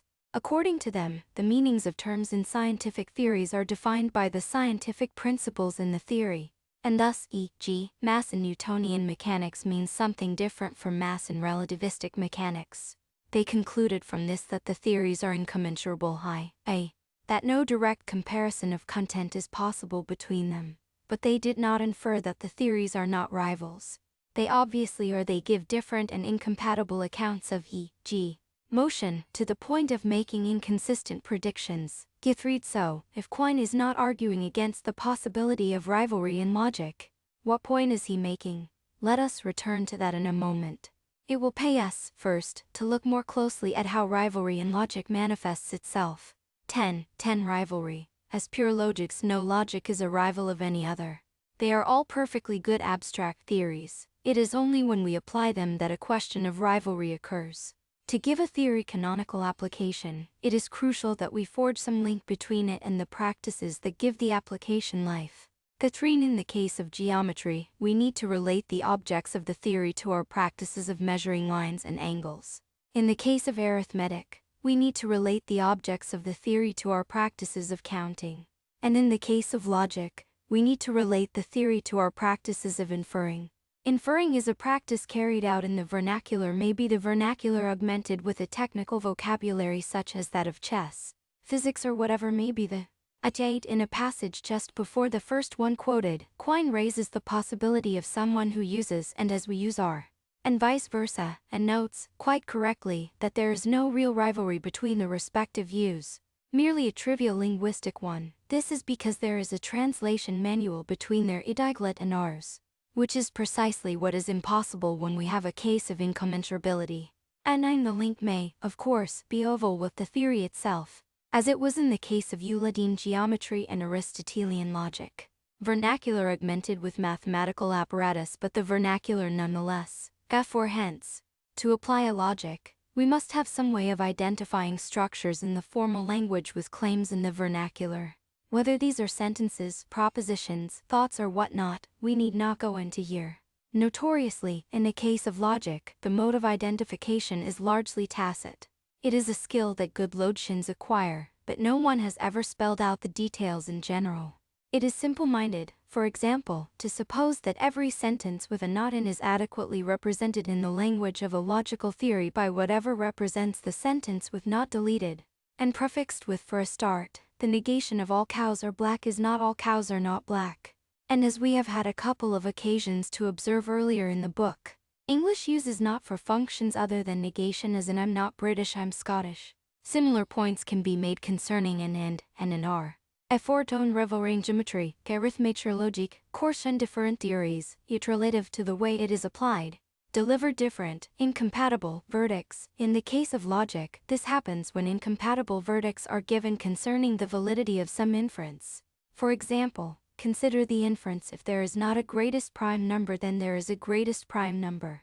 Hence there is a greatest prime number, given the usual identifications. Classical logic says that it is correct to draw this conclusion. Intuitionist logic that it is not, or take the inference 107 both is and is not the greatest prime number. Hence Fermat's last theorem is true. Classical logic says that this is a correct conclusion to draw. Paraconsistent logic that it is not. 10, 11 Quine in defense of classical logic. Let us now return to Quine's observations and ask, assuming them to be correct, what their point is supposed to be. The deviance logician's predicament is that if they change the logic, they change the subject. But if this does not rule out rivalry in logic, why exactly is it a predicament? I take the answer to be this. The deviant logician may want to change logis and meanings, and may be justified in doing so, but what they cannot do is say that the principles of the received logic are false. If someone denies one of the principles, then either their words mean something different, or what they say is logically false. The observation is clearly made in defense of classical logic against its rivals. It is, after all, supposed to be a predicament for the deviant logician, not the classical one, Gaforatu. But the first thing to note about the above point is that it is entirely symmetrical. The ethics is not to say that portions of the reasoning may not be formalized in the language of some logical theory. But this is already to apply the theory, since it presupposes the adequacy of the formalization. Idon C. Strawson 1952, 78-93. My own favorite example is due to John Slaney. One move and I shoot. I2. There is no doubt who the deviant logician is supposed to be. Introducing the topic, Quine says in previous chapters we did not consider any inroads on the firm area logic itself. This is our next topic: the possible abrogation of the orthodox logic of truth functions and quantifiers in favor of some deviant logic. 1970. 80. Classical logician is in exactly the same situation with respect to the rival logic when they deny the principles of that. They, too, mean something different, or what they say is logically false. So why does Quine think that the observation tells against non-lateral logic? The answer is that he assumes that the logical constructions of the vernacular are those of classical logic. This is demonstrated by the passage in the original quotation where he lists negation and not as the same thing, without further comment, even granting that negation and not are the same, which they are not, as I have already observed, is a sign of a formal language with a certain semantics classical for Quine, whereas negation is a notion from vernacular reasoning. Geophora 3. But Quine's assumption is exactly what a partisan of a logic other than classical is likely to take issue with. Someone who rejects classical logic, say a paraconsistent logician, need not deny that the classical meaning of is sufficient to guarantee the validity of inference PQ in classical logic, the pure abstract theory. What they will certainly deny is that this is the meaning of negation, as it occurs in vernacular reasoning about, say, the claim this sentence is not true. According to them, the semantics of their pure logic is the correct semantics for vernacular negation. Seen in this way, a dispute between rival logis is, then, exactly a dispute over meanings. Gaffori. This may surface, for example, as a dispute over the truth conditions of vernacular negation. It is therefore entirely open to someone who holds that our theory of logic is reversible to hold that the correct logical principles are analytic. That is true solely in virtue of the meanings of the logical conectives employed. Ishat is just that which principles are analytic is a corrigible and theory-laden issue. At any rate, as we see, Quine's defense of classical logic completely begs the question, as does any logician who claims that classical logic is right by definition. A fourth question is which definition, and this is to be settled by investigations of the kind standardly engaged in translogical debates. 10. 12. Logic and translation.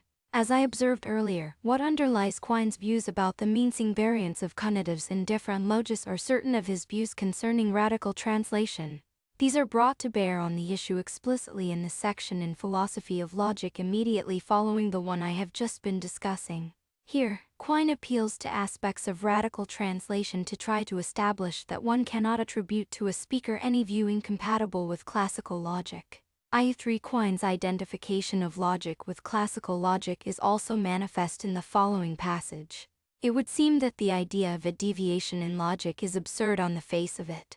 If sheer logic is not conclusive, what is? What higher tribunal could abrogate the logic of truth functions or quantification? 1970-81. For though they may, as we saw in 5, which is the way that Dummett sees it.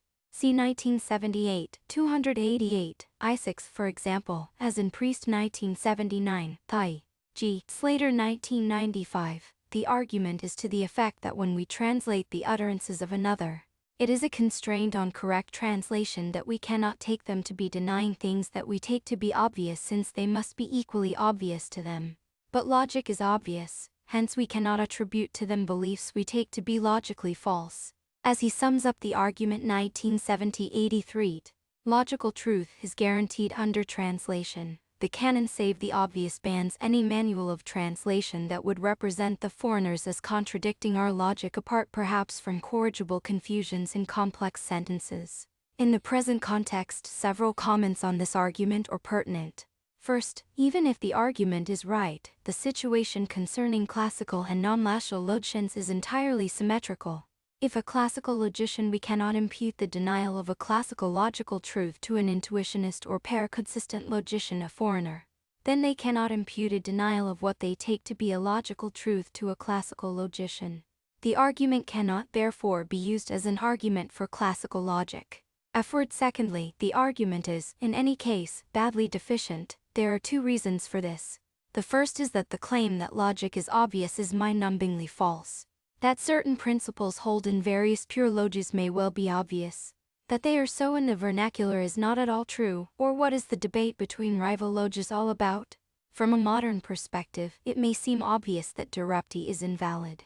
It was not obvious to logicians for the previous 20 years that this was so, or if it was, they kept very quiet about it. History has taught us that what seems obvious may well not be so. Indeed, it may be false. Quine can assume that logic is obvious only because he has tacitly identified logic with the received theory of form, an error I have already commented on. The second failure of the argument is due to the fact that the rule that the obvious should be built into translation is only a defeasible rule, and may be defeated by other aspects of the context. Someone standing in the pouring rain may yet deny that it is raining, since they may believe that they are in a virtual reality machine. Less fancifully, people in the 15th century took it to be obvious that the Earth is stationary apart from occasional quakes and tremors. When Galileo said otherwise, they did not translate his beliefs away, they showed him the thumbscrews. Similarly, and closer to home, when writers such as Hegel and Engels explicitly endorse contradictions, we do not automatically say that they cannot mean or believe what they say. In the light of the rest of what they say, we may well conclude that this is exactly what they believe. One might also observe that even if the argument is correct, it is wrong to say, as Quine does, that logical truth is guaranteed under translation. What is guaranteed is belief about logical truths. The methodology of translation requires us to ascribe to others those of our beliefs that we take to be obvious. The fact that we believe something to be a logical truth does not make it so. In logic as elsewhere, every logical truth is obvious. Actually or potentially, each, that is to say, is either obvious as it stands or can be reached from obvious truths by a sequence of individually obvious steps. To say this is in effect just to repeat some remarks of Chapter 4 that the logic of quantification and identity admits of complete proof procedures. Quine 1970, 82f, point is well made by Dancy 1975. 34 fif. For all these reasons, appeal to radical translation will not help. 1 iota in defending classical logic. 10-13 Realism versus instrumentalism in logic. We are now finished with Quine. Let us return to the analogy between logic, geometry and arithmetic. An applied geometry is in effect a theory of spatial relations. An applied arithmetic is a theory of relations of magnitude, and an applied logic is a theory of logical relations. In particular, then, when we change our logical theory, it does not follow that what principles of logic are valid also changes, any more than when we change our theory of geometry, the geometry of the cosmos changes. The fact that we may use the word logic to apply both to our theory and the concerns of that theory may encourage this confusion. If I found the word geometry is similarly ambiguous, but in a post-Kantian age only the naive would suffer from the corresponding confusion. What, though, makes satire flagrant? Just as with geometry and arithmetic, one may tell both realist and non-realist stories here. In the next chapter I will argue for a realist account. But for the present, I will just chart some of the positions in conceptual space. According to a simple instrumentalist story, logic is a tool that we use for inferring. And what makes a logical theory right is that, combined with our other theories, it produces the right results. Right here is to be understood as meaning that the things that we deduce which are subject to relatively direct testing. Test positive. Thus, for example, if I deduce the existence of something satisfying a certain condition, an atomic particle, or a number, and investigation fails to find such a thing, then the prediction would appear to be dubious. Of course, as Quine of Two Dogmas would have pointed out, we can decide to hold on to any predictions our theory makes if we make suitable changes elsewhere, which we may well determine to do. What settles the most appropriate theory, then, is simply that which is overall simplest, most adequate to the data, least ad hoc, and so on. If hitherto, as in geometry and arithmetic, this simple instrumentalism may be augmented by some kind of conventionalism. Even though the correct logic is a matter of choice, one may still regard claims of logic as true or false. What makes them so is the convention of our choice. This is conventionalism in logic. Of the positivist variety, the realist story is different. What makes a theory the right theory is that it correctly describes an objective, theory-independent reality. In the case of logic, these are logical relationships, notably the relationship of validity that hold between propositions, sentences, statements, or whatever one takes Trotsch-Beerers to be. But what are these logical relationships? Several answers are possible here. Perhaps the simplest is one according to which logical truths are analytic. That is, true solely in virtue of the meanings of the conectives. Where these meanings are Phrygian and objective, logical relationships are therefore Platonic relationships of a certain kind. I don't see, further, in contradictions. 14. This is the view of logic endorsed by Hawke 1974. 2. And also Rusher 1969. 3.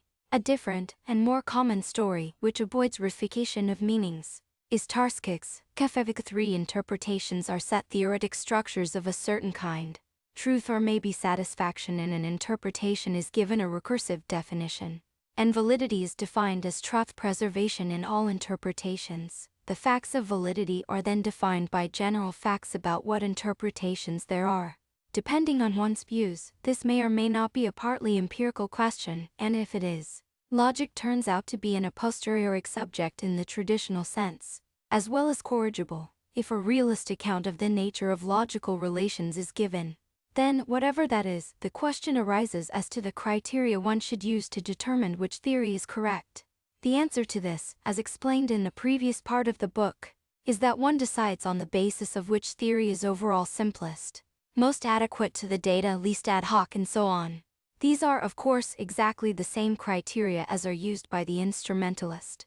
Thus, although there are profound ontological differences between instrumentalists and realists, when it comes to the decision as to which logic is correct, all parties may appeal to the similar considerations. This is why the debates between various logical theories may well be, and often are, conducted largely independently of the ontological issue.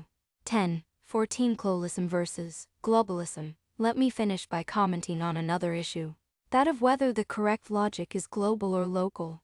Is the same logical theory to be applied in all domains? Or do different domains require different logics? This question is orthogonal to the realist instrumentalist issue. Since instrumentalists are guided purely by pragmatic concerns, clolism sits well with it. But it is quite possible for an instrumentalist to insist that logic is, by its very nature, domain neutral, and so be a globalist. For example, Ryle 1954 argues that top-in neutrality is a necessary condition for a construction to be the concern of formal logic. Globalism is probably the more natural position for a realist, but it is quite possible for a realist to insist that the nature of the logical relationships between statements about one domain is different from that between statements concerning another. Thus it is quite possible for a realist to be a lowlist. In the end, I doubt that there is a serious issue here, even if modes of legitimate inference do vary from domain to domain. there must be a common core determined by the syntactic intersection of all these. Therefore, in virtue of the tradition of logic as being domain neutral, this is good reason to be called the correct logic. But if this claim is rejected, even the lowest must recognize the significance of this core, despite the fact that there are relatively independent domains about which we reason. Given any two domains, it is always possible that we may be required to reason across domains. For I3 Tarski 1956, Tarski's account has recently been criticized by Ethmendi 1990. For some defense of Tarski, see Priest 1995 CI4. It could be, I suppose, that this intersection is empty, but I have never heard a plausible argument to this effect.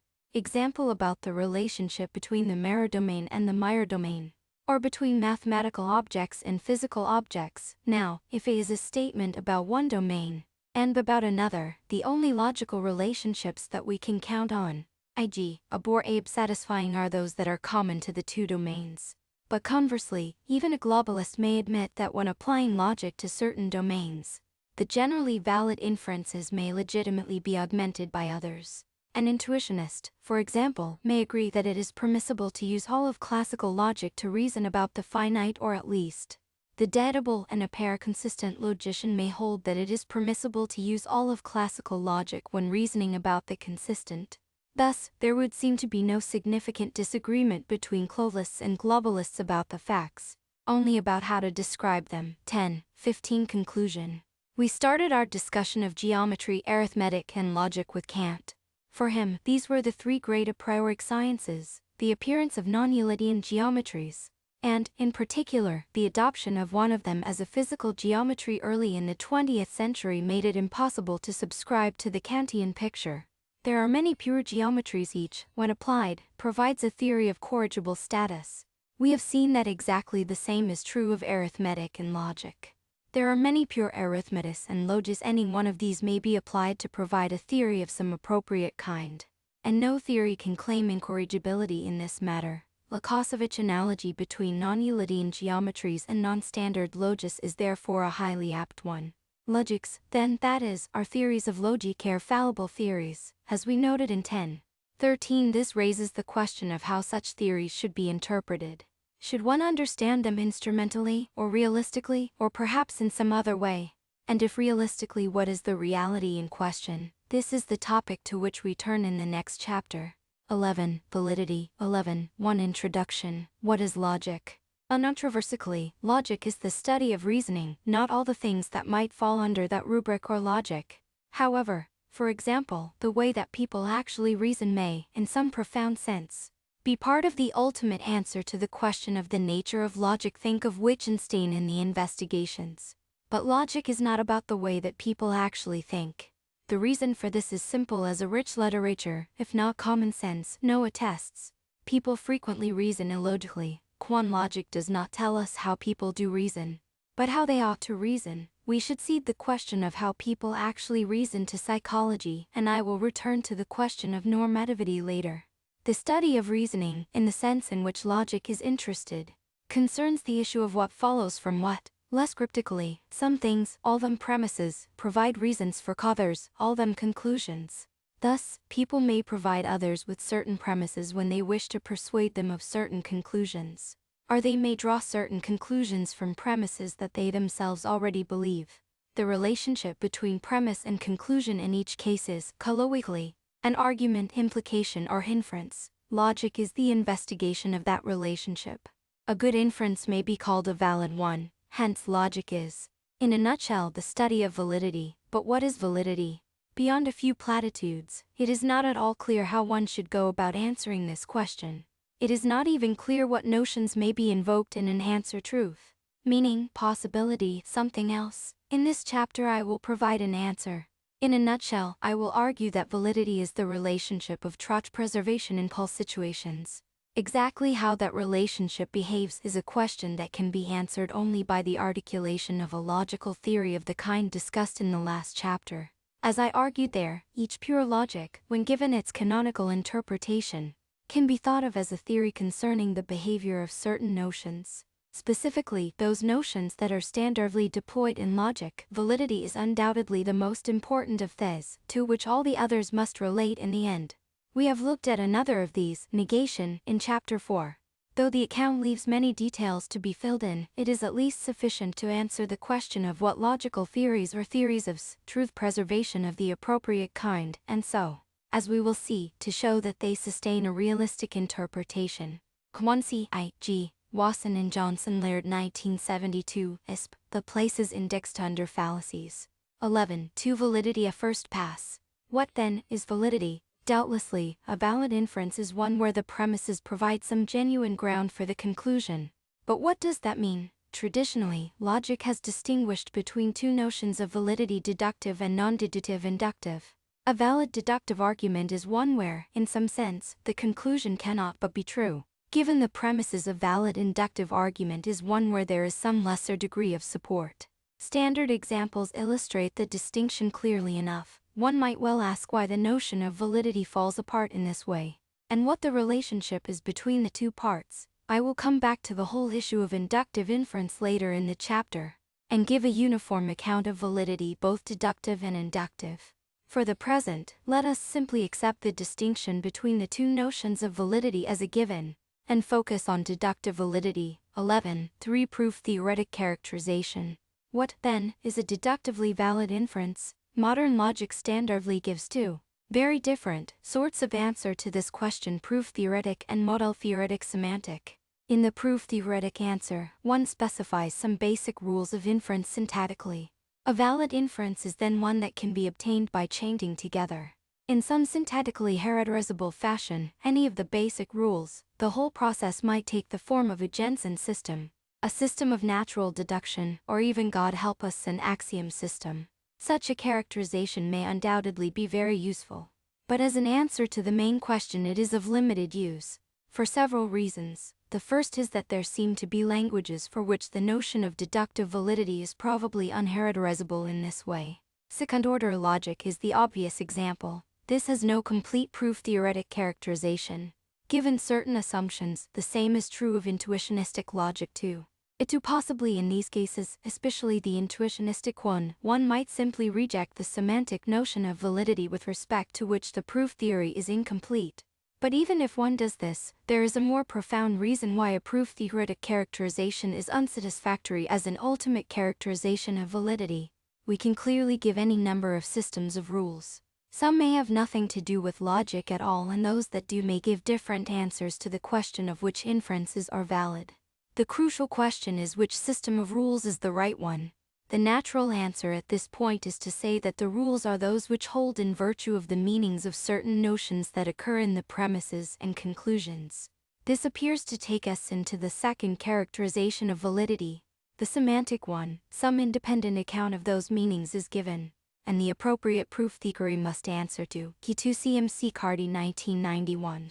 The semantics by way of a suitable soundness proof and perhaps also completeness proof, and indeed, I think this way of proceeding is correct. One may, however, resist this move for a while. One may suggest that it is a mistake to understand meaning in some independent way, but that the rules themselves specify the meanings of certain crucial notions involved. For example, one might say that the introduction and elimination rules for a connective in a system of natural deduction specify its meaning. The problem with this was pointed out by Pryor 1960. One cannot claim that an arbitrary set of rules specifies the meaning of a connective. Suppose, for example, that one could characterize a connective tonk by the rules ikaband, then everything would follow from everything, hardly a satisfactory outcome. Some constraints must therefore be put on what rules are acceptable. One might attempt some purely syntactic constraint. For example, as we noted in section 5.3, it has been suggested that the rules in question must give a conservative extension. This, however, will not solve the problem. Conservativeness is always relative to some underlying proof theory. For example, as we also noted chapter 5, adding the rules for Boolean negation to a complete proof theory for positive classical logic is conservative. Adding them to one for positive intuitionist logic is not. One needs, therefore, to justify the underlying proof theory. Possibly, one might try to justify the rules for one of the conatives of this by considerations of conservativeness. We are obviously then in a regress situation, given that there is a finite number of conatives. This will ground out. If the ground itself has rules of inference, nothing has been gained. Perhaps, though, the ground will contain no rules of inference. Maybe the ground is just constituted by a vocabulary of atoms, with no rules of proof. Even in this case, however, the problem of justification does not vanish. This is for two reasons. The first is that, as we noted in section 5, conservativeness is not invariant under the order in which notions are added. Each of classical negation and truth is conservative with respect to an appropriate positive relevant logic and self-reference.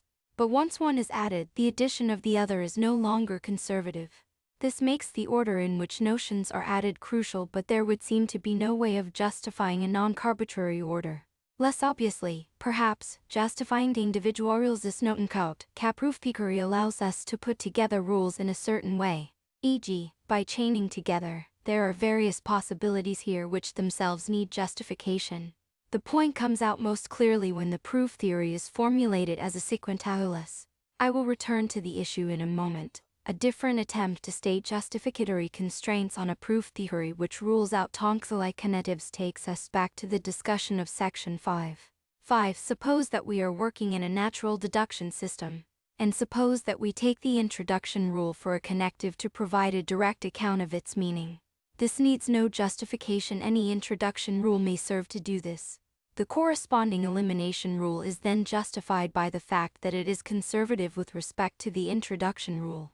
In the words of Dummett, one of the people to whom this idea is A.G. by Belknap 1962, the introduction and elimination rules are in harmony. Before the idea can be cashed out in terms of a suitable normal form theorem whenever we have an introduction rule followed by the corresponding elimination rule. Both can be eliminated, even if this strategy can be made to work. It can provide only a partial justification for the proof theory, for the introduction and elimination rules are superimposed on structural inferential rules. For example, the transitivity of deducibility deductions may be chained together to make longer deductions. Such structural rules are not inevitable, and the question therefore arises as to how these rules are to be justified. This becomes patently obvious if the proof theory is formulated as a Jensen system, where the structural rules are quite explicit, and for which there is now a well-advanced study of logis with different structural rules substructural logis. A 6-1 needs to justify which structural rules one accepts and which one does not. And there is no evident purely proof-theoretic way of doing this. If, as the foregoing discussion suggests, one cannot justify every feature of a proof theory synthetically, the only other possibility would seem to be some semantic constraint to which the rules must answer. A 7 we are thrown back to the other kind of characterization of validity, the modal theoretic one. So let us turn to this. 11. For modal theoretic characterization. A deductively valid inference is, we said, one where the premises cannot be true without the conclusion also being true. A crucial question here is how to understand the cannot. Modern logic has produced a very particular but very general way of understanding this. When we reason about many different situations. Some are actual, what things are like at the center of the sun. Some are merely possible, what things would have been like had the German Axis won the Second World War. And maybe even some that are impossible, what things would be like if, per impossible, someone squared the circle. We also have a notion of what it is to hold in, or be true in a situation. In talking of validity, necessity is to be expleted in terms of holding in all situations. Let us use lowercase Greek letters for premises and conclusions, uppercase Greeks for sets thereof, and right to indicate valid inference. Then we may define cause, for every situation in which all the members of hold K holds. There is also a corresponding notion of logical truth, cause logically true if it holds in all situations. For full references, see Sundholm 1986. Fi for example, there is harmony, but not transitivity in the logic of Tennant 1987, K6 C. Schroeder Heister and Dosen 1993s, Slaney 1990, and especially Restall 2000, the 7 in the context of Tonk. This was suggested by Stevenson 1961. Kate, I shall not be concerned with what sort of thing premises and conclusions are. Sentences, statements, propositions, or whatnot. As far as this chapter goes, they can be anything as long as they are Trachbeerers, that is, the primary kind of things that may be true or false. So far so good. But what is a situation and what is it to be true in it? One could, I suppose, take it that these notions are indefinable. But this is not likely to get us very far, nor is it the characteristic way of modern logic. Using mathematical techniques, both notions are normally defined. A situation is taken to be a mathematical structure of a certain kind, and holding in it is defined as a relationship between truth-bearers and structures. Both structures and relation are normally defined set theoretically. No one would suppose that situations are mathematical entities, such as ordered tuples at the very least, in the case of actual situations. Strictly speaking then, set theoretic structures represent situations.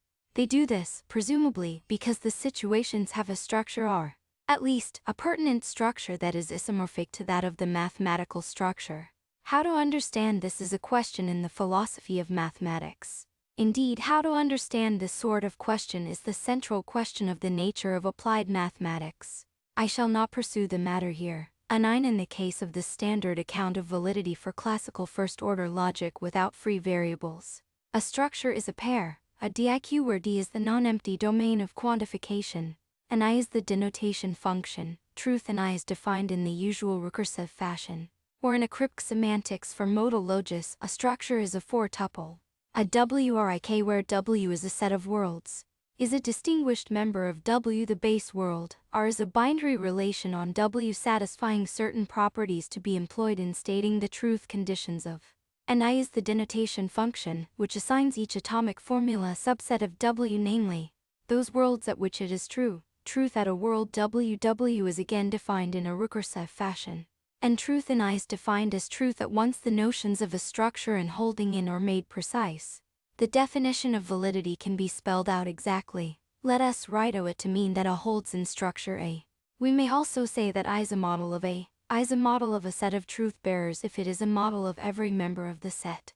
Then A is a logical truth if every structure is a model of A. And, if every model of is a model of DT, I take this to be the best answer to the question of when an inference is deductive validity presently on offer. More needs to be said about this, however. Given any proof theory of a certain kind, there is a well-known way that a semantics of the kind just described can be obtained.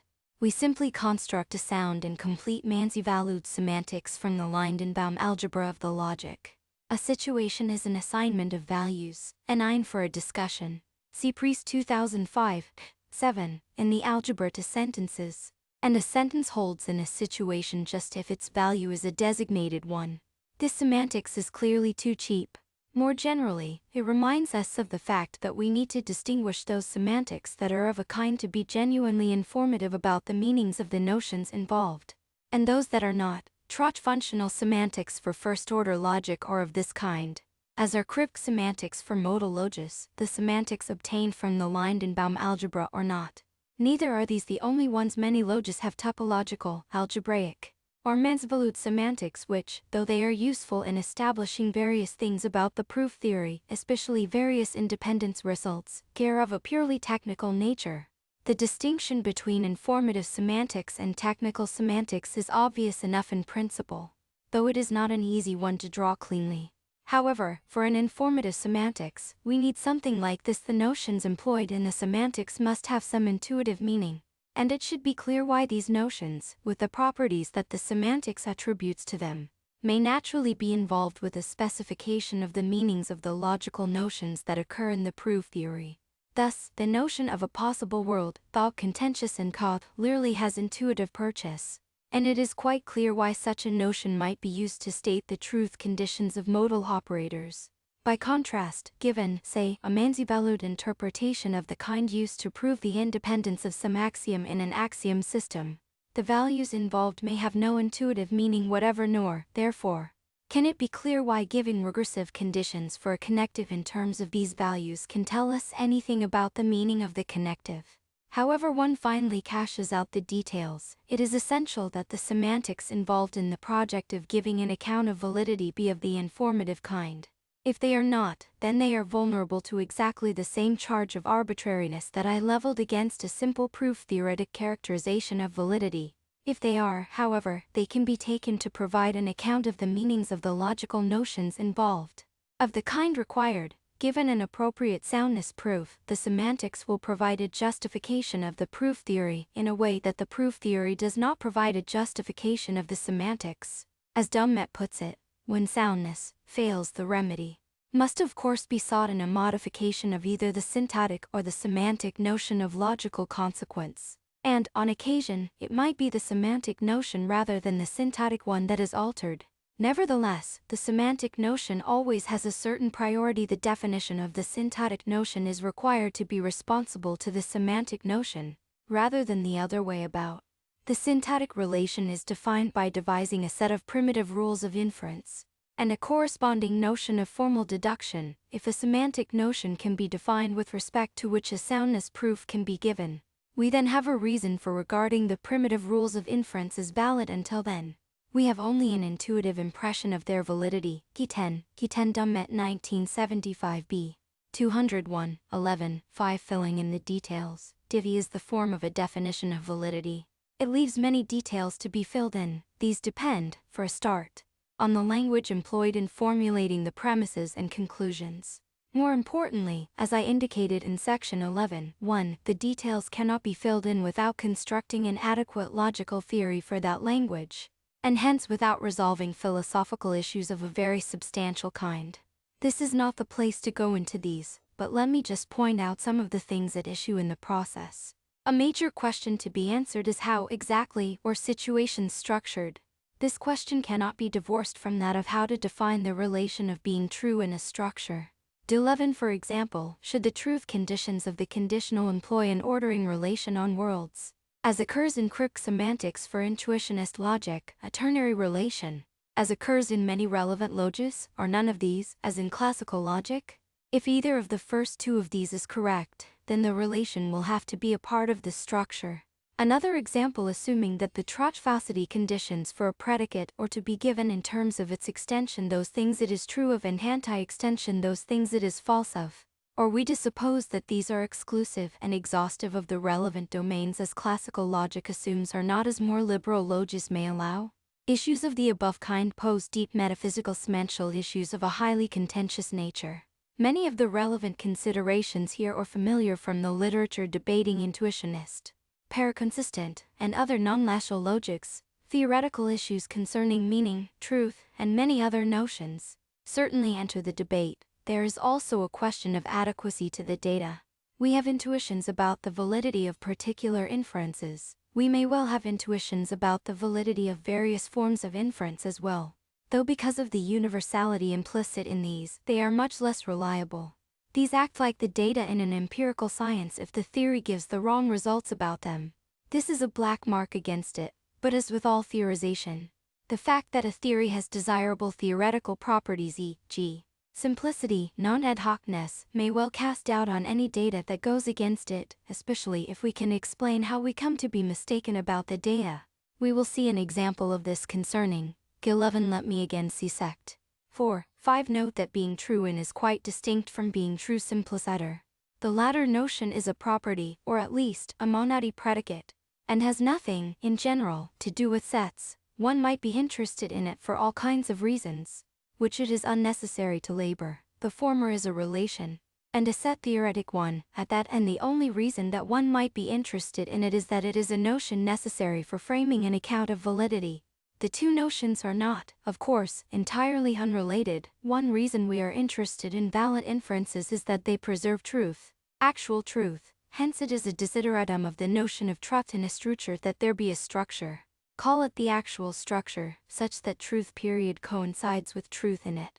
The result is then guaranteed. No doubt this imposes constraints on what one's account of structure should be, and on how the Trotchian relation should behave at the actual structure.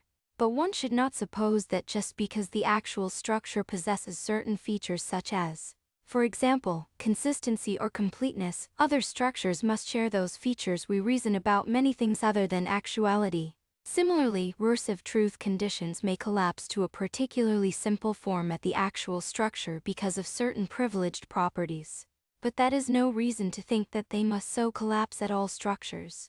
Anthymeme a little later. The dialectical juggling of theory against data is always a matter of good judgment, which is not to say that all judgments are equally good, and always fallible. E12. The situation is, in fact, even more prone to dispute than I have so far said. This is because DD itself is couched in terms whose behavior is theory-laden.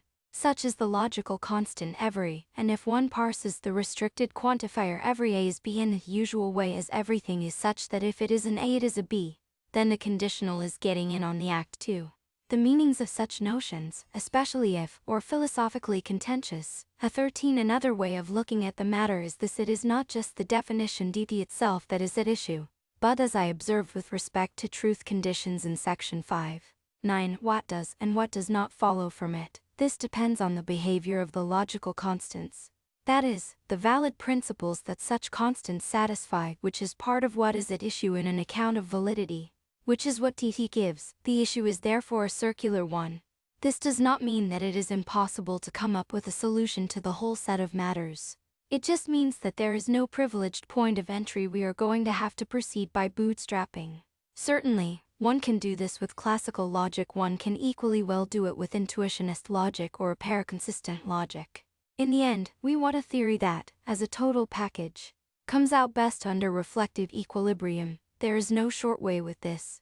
11. 6. The Tarskian account. Before we leave deductive validity and turn to inductive validity, it will be illuminating to compare the account of validity I have given with the celebrated account given by Tarski in his essay 1956. 14. In a nutshell, this is as follows. Certain words of the language are designated logical constants. Given a sentence, its form is the result of replacing each non-logical constant with a parameter variable. An interpretation is. At 12. It is sometimes said that there is no determinate answer to the question of whether or not an inference is deductively valid. An inference may be valid in one semantics proof theory, logic, system, etc., but not another. Maybe this is just a way of saying that it is valid according to some particular theories or accounts of validity but not others, in which case it is unproblematic. But it is, I think, often meant as stronger than this. There is no fact of the matter as to which theory gets matters right. And if it means this, it would certainly appear to be false. Either it is true that Socrates had two siblings gives a conclusive ground for Socrates had at least one sibling, or it is not. This fact is not relative to Kant's I thing unless one is a relativist about truth itself. I will take up the issue of pluralism in logic at length in the next chapter. 13. The notion of set employed in deity may also be up for grabs. The nature of workaday sets, such as the null set and the set of integers, may not be problematic, but the definition of validity concerns all structures of a certain kind. And the behavior of such totalities is a hard issue, even if you suppose that the totality of sets is exhausted by the cumulative hierarchy. How far up this extends is still mathematically moot, as is the question of whether we may form totalities that are not, strictly speaking, sets. Throw in the possibility that there may be sets that are, e.g., non-well-founded, let alone inconsistent, and one starts to see the size of the issue. 14. It should be noted that this is not the orthodox modal theoretic account, which occurs in Tarski's later writings. For a discussion of Tarski's views and their history, see Ethmendi 1988, a function that assigns each parameter a denotation of the appropriate type objects for names, extensions for predicates, etc. A relationship of satisfaction is defined between interpretations and forms. Standardly by recursion, an inference is valid if every interpretation that satisfies the form of each premise satisfies the form of the conclusion. Correspondingly, a sentence is logically true if its form is satisfied by all interpretations. If we identify interpretations with what I have been calling structures, and write the satisfaction relationship as a, then the form of the Tarskian definition of validity is exactly dif. It is therefore tempting to think of the two accounts as the same. And indeed they may, in some cases, amount to the same thing. But as accounts, they are quite distinct. For a start, an interpretation, as employed in the definition, is normally only part of a structure, e.g., the I of Q or K in all but the simplest cases. Structures carry more information than that, e.g., the domain D in Q and the binary relation R in K. This will, in general, make an important difference as to what inferences are valid. For example, consider the sentence XXY. At least a standardly understood, this contains only logical constants. According to the Tarskian account, it is therefore either logically true or logically false. In fact, it is the former since it is true simpliciter. But given standard model theory, it holds in some structures and not others. Hence it is not logically true. 15 in 1990 Ethmendi provides an important critique of the Tarskian account. It will be further illuminating to see to what extent the account offered here is subject to the same problems. Ethmendi provides two sorts of counterexamples to the Tarskian account. These concern under-generation and cover-generation. According to the Tarskian account, any valid inference is, by definition, formally valid, that is, any inference of the same form is valid. This seems to render certain intuitively valid inferences invalid. For example, given the usual understanding of logical form, this is red hence this is colored is invalid, since its form is x is p hence x is q, which has invalid instances. This argument is not conclusive. One may simply agree that the original inference is invalid, but explain the counterintuitiveness of this by pointing out that the inference is an enthymeme. It is an instance of the valid form x is p of 15. This fact is picked up by Ethmendi 1990, who points out, quite correctly, that the Tarskian account of validity has to be doctored by cross-term restrictions for a more orthodox result. A slightly different way of doctoring it, by making the parametric nature of quantifiers explicit, is given in Priest 1995. Everything that is p is q. Hence x is q, and the instance of the suppressed premise here is everything that is red is colored, which is obviously true. 16. I shall not discuss the adequacy of this move here. I wish only to use the example to contrast the account of validity given here with the Tarskian one. For, modulo an appropriate account of logical form, the present account may, but need not, make validity a formal matter. This just depends on what structures there are, in the case at point. For example, there may be no structures where there is something in the extension of red that is not in the extension of colored. We might, for example, eliminate such structures from a more general class with meaning postulates, in the fashion of Carnap and Montague. 17. If this is the case, the inference in question is valid, though not formally so, of course. This path is not pursued in standard model theory, where the more general notion of structure is employed. The result of this is that the notion of validity produced is a formal one. If one takes this line, then the modal theoretic account of validity also has to employ the enzymatic strategy. Ethmendi's second sort of counterexample to the Tarskian approach concerns covert generation. In such examples, Tarski's account gives as valid inferences that are not so. Or if perchance this does not happen, this is so only by luck. Consider the sentence: there are at most two cats xxc size xyyyzx, provided that there are at least three objects in toto. This is not a logical truth, but if not, it is. In this case, presumably, the account gets the answer right, but if the universe is finite, with say 10 objects, the account is going to give the wrong answer, for there are at most 10 cats. Moreover, whether or not something is a logical truth ought not to depend on such accidental things as the size of the universe. One may meet Ethmendi's criticism by pointing out that the totality of all objects is not restricted to the totality of all physical actual objects, but comprises all objects, including all mathematical objects, all possible, and maybe all impossible objects too. Not only is this so large as to make every statement of the form "there are at most I cats where I is any size, finite or infinite" not a logical truth, but this result does not arise because of some lucky contingency. There is nothing contingent about the totality of all objects. 18. An objection similar to Ethmendi's might be made against the account of validity offered here. An inference is valid if it is troch-preserving in all situations. Couldn't this give the wrong answer if there are not enough situations to go around? And even if there are, should such a contingency determine validity? The answer to this is the 16c Priest 1995c, a 17c Carnap 1952, and Montague 1974, sp. 53 of Thomasson's Introduction. In fact, orthodox model theory, in effect, employs meaning postulates for the logical constants. The recursive truth conditions select one denotation for each logical constant from amongst all the syntactically possible ones. 18c Priest 1995 b 289-91s. Ethmendi has some other examples of covert generation, but these are less persuasive. Ibid, same and even more evident.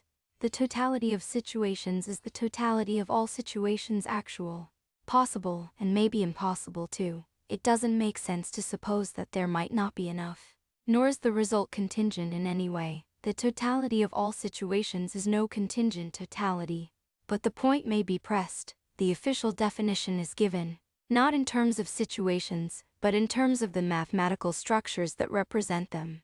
Might there not be enough structures to go around? One might doubt this. Structures need not be pure sets. Any situation is made up of components, and it is natural to suppose that these can be employed to construct an isomorphic set theoretic structure.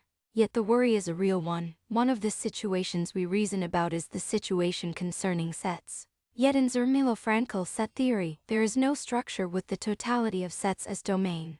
Hence this set theory cannot represent that situation. This does not show that DT is wrong. However, it merely shows that SIF is an inadequate vehicle for representation. A set theory with at least a universal set is required. There are many other reasons for being dissatisfied with SIF as a most general account of set. And 19. Before we turn to the matter of inductive validity, let me end this section by returning to the question of logical realism. The account of validity offered here is a realistic one. Its realism operates on two levels. First, if one takes a logic to be specified by an appropriate proof theory axiom system, natural deduction system, or whatever, one can take this as an attempt to characterize the appropriate notion of truth preservation. That is what the theory is about. A soundness proof establishes partial success in the enterprise. A completeness proof the other half, but at a deeper level. The model theoretic account of validity can itself be thought of as an applied mathematical theory which attempts to characterize a certain relationship between situations themselves. That is what it is about, the ontological status of these situations. We might argue about, are they physical objects of a Lewisian kind, abstract objects such as sets of propositions? Are non-existent objects of a Meinongian kind? We need not go into this issue here.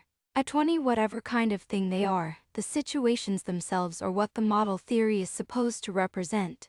11. 7. Inductive validity. Wycliffe seen that the model theoretic account of validity that I've offered is different from the Tarskian account. But so far, we have not seen any definitive reason to prefer it to that account. The modal theoretic account is more powerful and more flexible, for sure. But as long as the enzymatic move is acceptable, we have seen no cases where this extra power and flexibility must be used. However, an argument for this may be found by looking at the question of inductive validity. In due course I will also give a modal theoretic definition of inductive validity. But let us approach these issues via a different question. Theories of deductive validity took off with Aristotle, and are now highly articulated. Theorization about inductive validity is, by comparison, completely underdeveloped. A 19c in contradiction. 2. A 20 Priest 2005. 7. Argues for a Meinongian account. Why? A standard answer, with a certain plausibility, is as follows. Deductive validity is a purely formal matter. Hence it is relatively easy to apply syntactic methods to the issue. By contrast, if an inference is inductively valid, this is not due to its form, but to the contents of the claims involved, a matter which is susceptible to no such simple method. The issue is, however, not that straightforward. For a start, as we have seen, it may not be the case that deductive validity is a matter of form. That just depends on how other details of the account pan out. Moreover, it is not immediately clear that inductive validity is not a matter of form either. The inference, X is P most P ser QS. Hence X is Q is a pretty good candidate for a valid inductive form. It is certainly not deductively valid. It is true that an inference such as Abdul lives in Kuwait, hence Abdul is a Muslim, is frequently cited as a valid inductive inference, and one that is not formally valid on the usual understanding of what the logical constants are. But it is not at all clear that this is so. Just as in the deductive case, we may take it to be an enthymeme of the above form with suppressed premise most people who live in Kuwait are Muslims. Despite this, inductive validity is not, in fact, always a formal matter. This, I take it, is one of the lessons of Goodman's new riddle of induction. The 21 consider an inference of the following form plausibly, 1 for enumerative induction. Ia 1 Georgia 1 Cien Gan XX Kiss if E is an emerald and G is green. This inference seems quite valid. If, on the other hand, G is grue, that is, a predicate which, before some future time, T is truly applicable to green things, and truly applicable to blue things thereafter, it is not. It is well known that there is no syntactic way of distinguishing between the two inferences. For though grue is, intuitively, a defined predicate, green can be defined in terms of grue and bleen a predicate which, before T is truly applicable to blue things, and truly applicable to green things thereafter.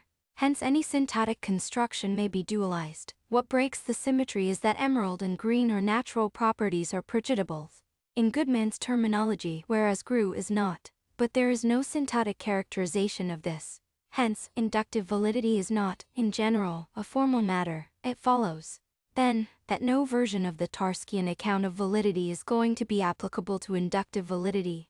For as we have seen, Tarskian validity is formal validity. G21 is explained, for example, in A3 of Goodman 1979.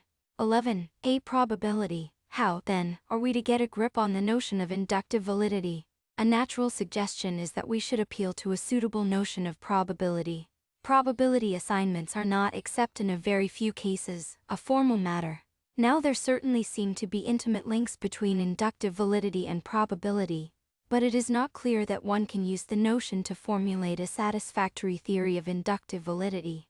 Let us restrict ourselves, for simplicity, to the on-premise case, and let us write the conditional probability of a given bin the usual way. As PAB, then a first suggestion for defining inductive validity is as follows: an inference from premise AB to conclusion A is valid. It braces the probability of A, I, D. If PAB PA, this will not do. However, just consider a case where A braces the probability of A, though this is still small. As in e.g., John used to be a boxer, so John has had a broken nose. This seems quite invalid. Most boxers have never had broken noses. A more plausible suggestion is that the inference is valid if PAB is sufficiently high, where this is to be cashed out in some suitable fashion. But this, too, has highly counterintuitive results. Consider the case, for example, where AB decreases the probability of A, even though the conditional probability is still high, as in, John used to be a boxer, so John has not had his nose broken. This inference is of dubious validity. A22. Could an appeal to Bayesianism solve the problem at this point? According to Bayesians, the relevance of a premise B is simply that if we learn, or were to learn, that we would revise our evaluation of the probability of any statement to PAB, where P is our current probability function. I do not wish to deny that we sometimes revise in this way, but this cannot provide a satisfactory account of inductive inference for two reasons. First, if there is nothing more to the story than this, it is tantamount to giving up on the notion of inductive inference altogether. Inference is concerned with the question of when, given certain premises, it is reasonable to accept certain conclusions. In other words, we want to be able to detach the conclusion of the argument. Given the premises, conditionalization does not, on its own, give an answer to the question of when this is possible. At 23. More conclusively, even Bayesians concede. Q22. It might be thought that what is causing the problem here is that we are trying to make inductive validity an Hall or notching matter, when it is really a matter of degree. Hence, we may simply take the degree of validity of the inference from DOA to be PAB. But this does not seem to help. According to this account, the inference is still an inductive inference of high degree of validity, which seems odd. At 23. It might be replied that we never simply accept things, we always accept things to a certain degree. The question of detachment does not, therefore, arise. But this is just false. Acceptance may be a vague notion, but there are clear cases of things that I accept. Simpliciter. For example, that Brisbane is in Australia, though I would not give this unit probability, for standard fallibilist reasons. That there is information upon which one cannot conditionalize. At 24. For example, if A is anything such that P a tone, and if the probability function that will result from our next revision is Q, then we cannot conditionalize coherently on e.g. Q a 0, 5. For the result of conditionalization is Q upon still, yet information of this form can certainly be the premise of an inductive argument. For example, one whose conclusion is that Q is 0, 5. Hence inference outstrips conditionalization. Even if there were some way of analyzing inductive validity satisfactorily in terms of probability, a more fundamental problem awaits us. Deductive validity and inductive validity would seem to have something to do with each other. They are both species of validity. If deductive validity is to be analyzed in terms of preservation of truth in a structure, and inductive validity is to be analyzed as something to do with probability, they would seem to be as different as chalk from cheese. Maybe there is some deeper connection here, but it is not at all obvious what this could be. One might try defining a deductively valid inference from TOE as one where PAB own. This has nothing to do with model theory, but one might hope that, by making suitable connections, for example, by considering a probability measure on the space of models, the definition could be shown to be equivalent to D. One might even jettison the modal-theoretic definition of deductive validity entirely, and attempt a uniform account of validity in terms of probability. Such moves face further problems, however. For example, consider, John chose a natural number at random. Hence John did not choose 173 on the usual understanding of probability theory.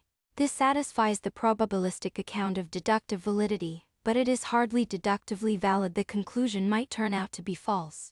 There are ways that one might try to get around this problem too, but it would certainly seem much more satisfactory if an account of inductive validity could be found which made the connection with deductive validity obvious, and which did not depend upon probabilistic jiggery-pokery. 11. Non-monotonic logic. Such an account is now available, thanks to recent developments in non-monotonic logic and inference relations. Is monotony if k entails k. Deductively valid inferences are monotony, for suppose that k, if all the premises in hold in a structure, then certainly all those in do, in which case, so dosk. On the other hand, inference is traditionally accounted inductively valid or well known not to be monotony. Consider only, Abdul lives in Kuwait. Abdul went to Mass last Sunday. Hence Abdul is a Muslim at 24 C. E.g., Hausen and Erbach 1993. 99 Fifth, the study of non-monotonic inferences, quite independently of probability theory, is one that has seen rapid and exciting developments in the last 25 years. Mainly from amongst logicians in computer science departments, there are many distinctive approaches to non-monotony inference, of various degrees of mathematical sophistication. But it is now becoming clear that at the core of theories of non-monotonicity there is a canonical construction. 25 Let me illustrate. Consider Abdul again. What makes it plausible to infer that he is a Muslim, given only that he lives in Kuwait, is that, if he were not, he would be rather abnormal, qua inhabitant of Kuwait, and not, of course, in any evaluative sense, although the inference may not be truth-preserving. It is certainly truth-preserving in all normal situations. We can formulate this more precisely as follows. Let us suppose that we can compare situations are the structures that represent them with respect to their normality. Normality of course comes by degrees. Let us write the comparison as a B is more normal than B, is certainly a partial order transitive and antisymmetric. But it is not a linear order. There is no guarantee that we can compare any two structures with respect to their normality. Let us say that I is a most normal model of a set of sentences, a and if, a and for all such that B. Then if we write inductive validity as I, we can define I if every most normal model of is a model of if this captures the idea that an inference is inductively valid if the conclusion holds in all models of that are as normal as will let them be. Notice how this gives rise to non-monotonicity in a very natural way. K may well be true in all situations most normal with respect to, but throw in and the most normal situations may be more abnormal, and not necessarily one's work holds. At 26, 11, 10 consequences of this account. The definition of is the one I wish to offer. It is exactly the same as DI, except that where DV has model of has most normal model, the connection between the two notions is therefore patent. Where deductive validity requires truth preservation over all structures, inductive validity requires truth preservation over all normal structures with respect to the premise set. Deductive validity is the same as inductive validity except that we don't care about normality. This is equivalent to taking to be the minimal ordering that relates nothing to anything. We therefore, at 25C, e.g. Shoham 1988, Katsuno and Sach 1995, for an application of the construction in a pair-consistent context, where normality is cashed out in terms of consistency. See Priest 1991b. 26. An additional condition, sometimes called the smoothness constraint, is often imposed on the ordering for any a and a, if a then there is b a such that b and cases. I.g., Katsuno and Sath 1995, Gabe 1995. This prevents finite sets of premises that are non-trivial under deduction from exploding under induction. Obviously a desirable feature. Have a generic account of validity. Validity is truth preservation in all structures of a certain kind. Deductive validity is the limit case where we are talking about all structures. Period. Otherwise put, validity is about truth preservation in all normal structures. Deductive validity is the limit case where every situation is to be considered normal. At 27, this account of inductive validity extends the model theoretic account of deductive validity. Hence, all the comments that I made about filling in its details carry over to it. Also, in this respect they are the same. The major technical difference between the two notions is the fact that inductive validity makes use of the ordering, whilst deductive validity does not. This, therefore, focuses the major conceptual difference between the two. Although the question of what structures there are is open to theoretical debate, whatever they are invariant across all contexts in which we reason. The definition of also gives us a core of universally inductively valid inferences, namely those that hold for all quarterings, key 28. But when we employ the notion of inductive validity in practice, we do not argue relative to all quarterings, but with respect to one particular ordering. The ordering is not a priori but is fixed by external factors, such as the world and the context. For example, the fact that to be green is more normal natural than to be gross is determined by nature, or what is to count as normal may depend on our interests. In the context of discussing a religious question, a resident of Kuwait who goes to Mass is not normal. In the context of discussing biological appendages, such as noses, they are normally quite normal. That 29. This is, I think, the heart of the difference that people have sensed between inductive and deductive validity. It is not really a matter of the difference between form and content, or if it is, what this comes down to is exactly the dependence of inductive validity on an a posterioric feature. The ordering 11. Normativity and information preservation. Let me conclude by tying up a couple of loose ends. And let us start by returning to the question of the normativity of logic. Validly, I said, is how people ought to reason. Why? The answer is simple. We reason about all kinds of situations. We want to know what sorts of things hold in them. Given that we know other things, or what sorts of things don't hold. Given that we know other things that don't, if we reason validly, then, by the definition of validity, we can be assured that reasoning forward. At 27, it is fair to ask what happens to the Boxer examples of sect. 11. On this account, both, given reasonable assumptions, turn out to be invalid, since there are normal situations where boxers get their noses broken and normal situations where they do not. That 28. A version of this is given a proof-theoretic characterization in Krauss, Lehmann, and Megidor 1990. The semantics include the smoothness constraint. He 29. The ordering may even be subjective in a certain sense. For example, a natural thought is to take up to mean that situation I is less probable than situation B, assuming this to make sense. Where the probability in question is a subjective one, an ordering relation plays an important role in the semantics of conditional logics, which are, in fact, closely related to non-monotone logics, c.e.g. Gabe 1995. Katsuno and Sach 1995. The a posteriori tie of this is well recognized. C.e.g. Staunecker 1981 preserves the first property, and that reasoning backwards preserves the second. Validly is how one ought to reason if one wants to achieve these goals. The obligation is, then, hypothetical rather than categorical. In less enlightened days, I argued against a model theoretic account of validity of the kind given here. Cathricone's argument was to the effect that a modal theoretic account validates the inference ex contradiction quod libet ab, which is not a norm of reasoning. This argument is just fallacious. A modal theoretic account may validate this argument, but equally, it may not. It depends crucially on what situations there are. If there are non-trivial but inconsistent situations, as there are in many logics, this will not be the case. Cathricone's second argument was to the effect that a modal theoretic account cannot be right, since, if it were, to know that an inference is valid, we would have to know, in advance of using it, that it preserves truth in all situations. And hence it would be impossible for us to learn something new about a situation by applying a valid inference. This argument is equally, though less obviously, invalid. It confuses matters definitional with matters epistemological.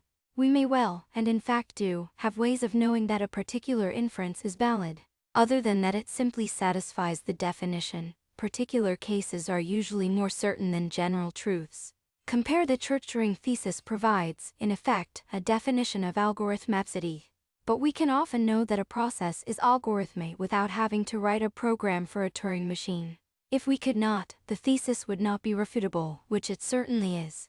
3.2 Finally, and further to the subject of truth preservation, it is sometimes objected that a definition of validity on the basis of truth preservation is too weak. What we often need of a notion of validity is that it preserve not truth, but something else, like information. Consider an inference engine for a computational database.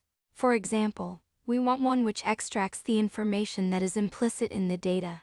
Truth has nothing to do with it. This argument is also far too swift. Valid inferences preserve not just truth, but truth in a structure.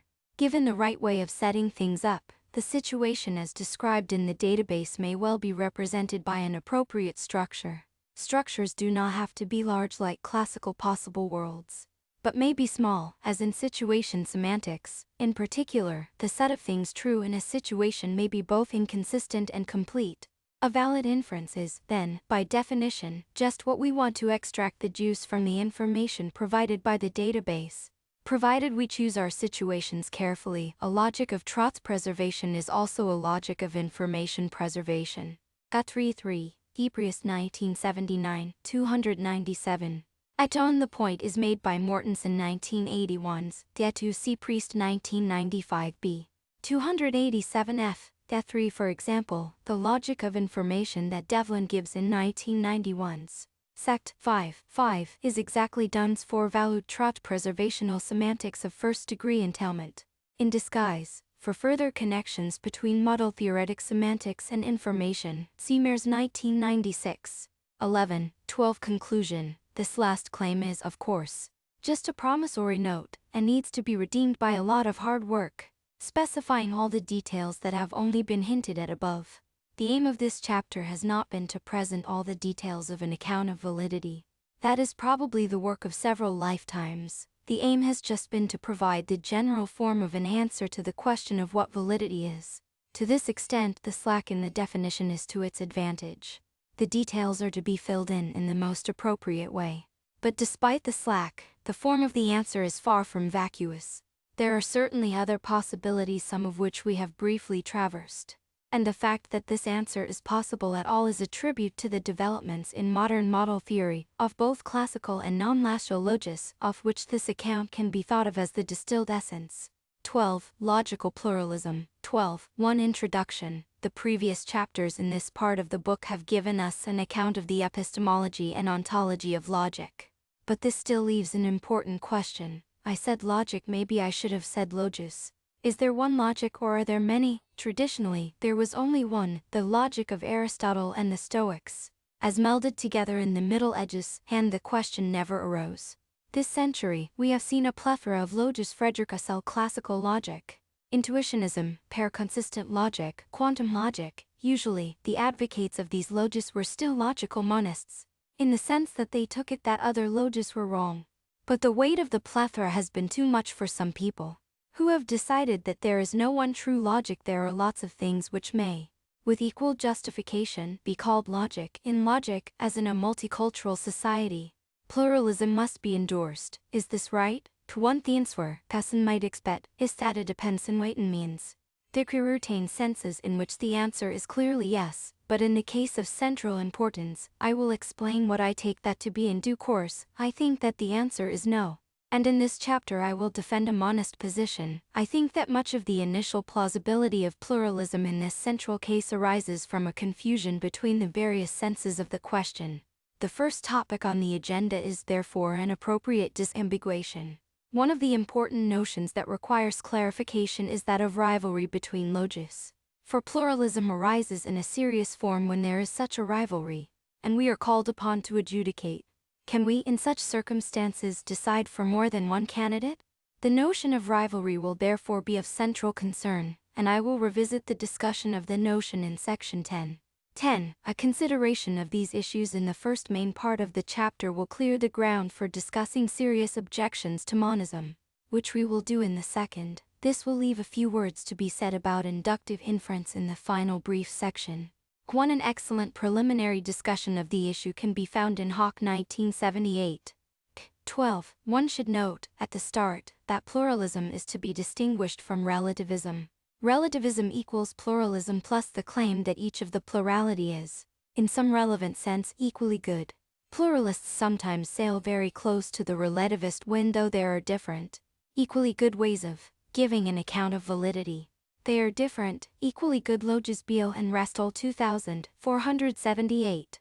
Italics in all quotes are original. 12. To pure and applied logic. We should start by distinguishing, as we did in section 10. 8. Between pure and applied logic. As I noted there is an important analogy between logic and geometry. It is now an uncontentious fact that there are many pure geometries: Euclidean, Riemannian, spherical, etc. Each is a perfectly good mathematical structure and can be formulated as an axiom system with standard models, etc. There is no question of revelry between geometries at this level. The question of revelry or son can applies geometries for some purpose, say to provide an account of the physical geometry of the cosmos. Then the question of which geometry is right must be faced.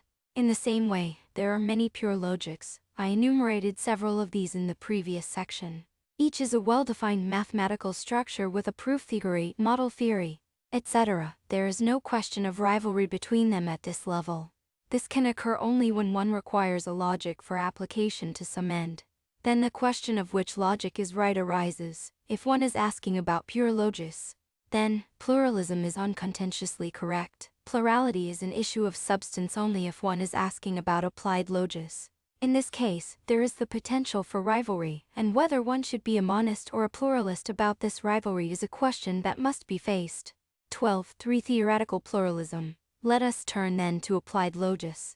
The first thing to note here is that pure logis can be applied for many purposes, such as simplifying electronic circuits or analyzing certain grammatical structures, and again, it is clear and uncontentious that different pure logis may be appropriate for each application. In the two examples given, for example, the appropriate logis are Boolean logic and the Lambec calculus. 3. We will have further examples closer to home later. Plurality is, then, an interesting issue only when we have one particular application in mind. Fixed then on some one application. A pure logic is applied by interpreting it in some way or other. As I argued in chapter 10, it then becomes a theory of how the domain in which it is interpreted behaves. Just as a pure geometry, when interpreted as a physical geometry, is a theory about space, in such a situation there may well be disputes about which theory is correct. This has certainly happened in geometry. It also happens in logic. As we shall have several occasions to observe below, such disputes are to be resolved in logic, as in geometry and elsewhere, by the usual criteria of theoretical evaluation, such as adequacy to the data, and theoretical virtues, such as simplicity, unity, no ad hocness, etc. We saw how in chapter 8, the to which is appealed to by many parties in the debate, c.e.g. Da Costa 1997, Beale and Restall 2000, K3. The Lambec calculus is a substructural logic with a clear application to grammatical categories. Present relevance of all this is that we have the source of another kind of pluralism. Given a fixed application to some domain, there may be many different applied logis which constitute theories about the behavior of that domain, and correspondingly, disputes about which theory is right. I will call this, for want of a better term, theoretical pluralism. 12. For the canonical application of logic. Let us now turn to the most important and traditional application of a pure logic. This is what in section 10 I called the canonical application, the application of a logic in the analysis of reasoning, which was also traditionally called logic. Of course, just as geometry was used ambiguously before Euclidean geometry and its canonical application were distinguished. To describe both, the central purpose of an analysis of reasoning is to determine what follows from what premises support what illusions, and why an argument where this is in fact the case is valid. As I discussed in chapter 11, it is traditional to distinguish between two notions of validity, deductive and inductive, so immediately it would appear that we have a pluralism here. As to whether this is indeed the case, I will return at the end of this chapter. For most of this chapter I will focus just on deductive validity.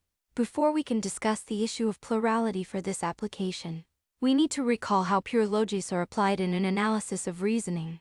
As explained in section 10, we reason in the first place in the vernacular.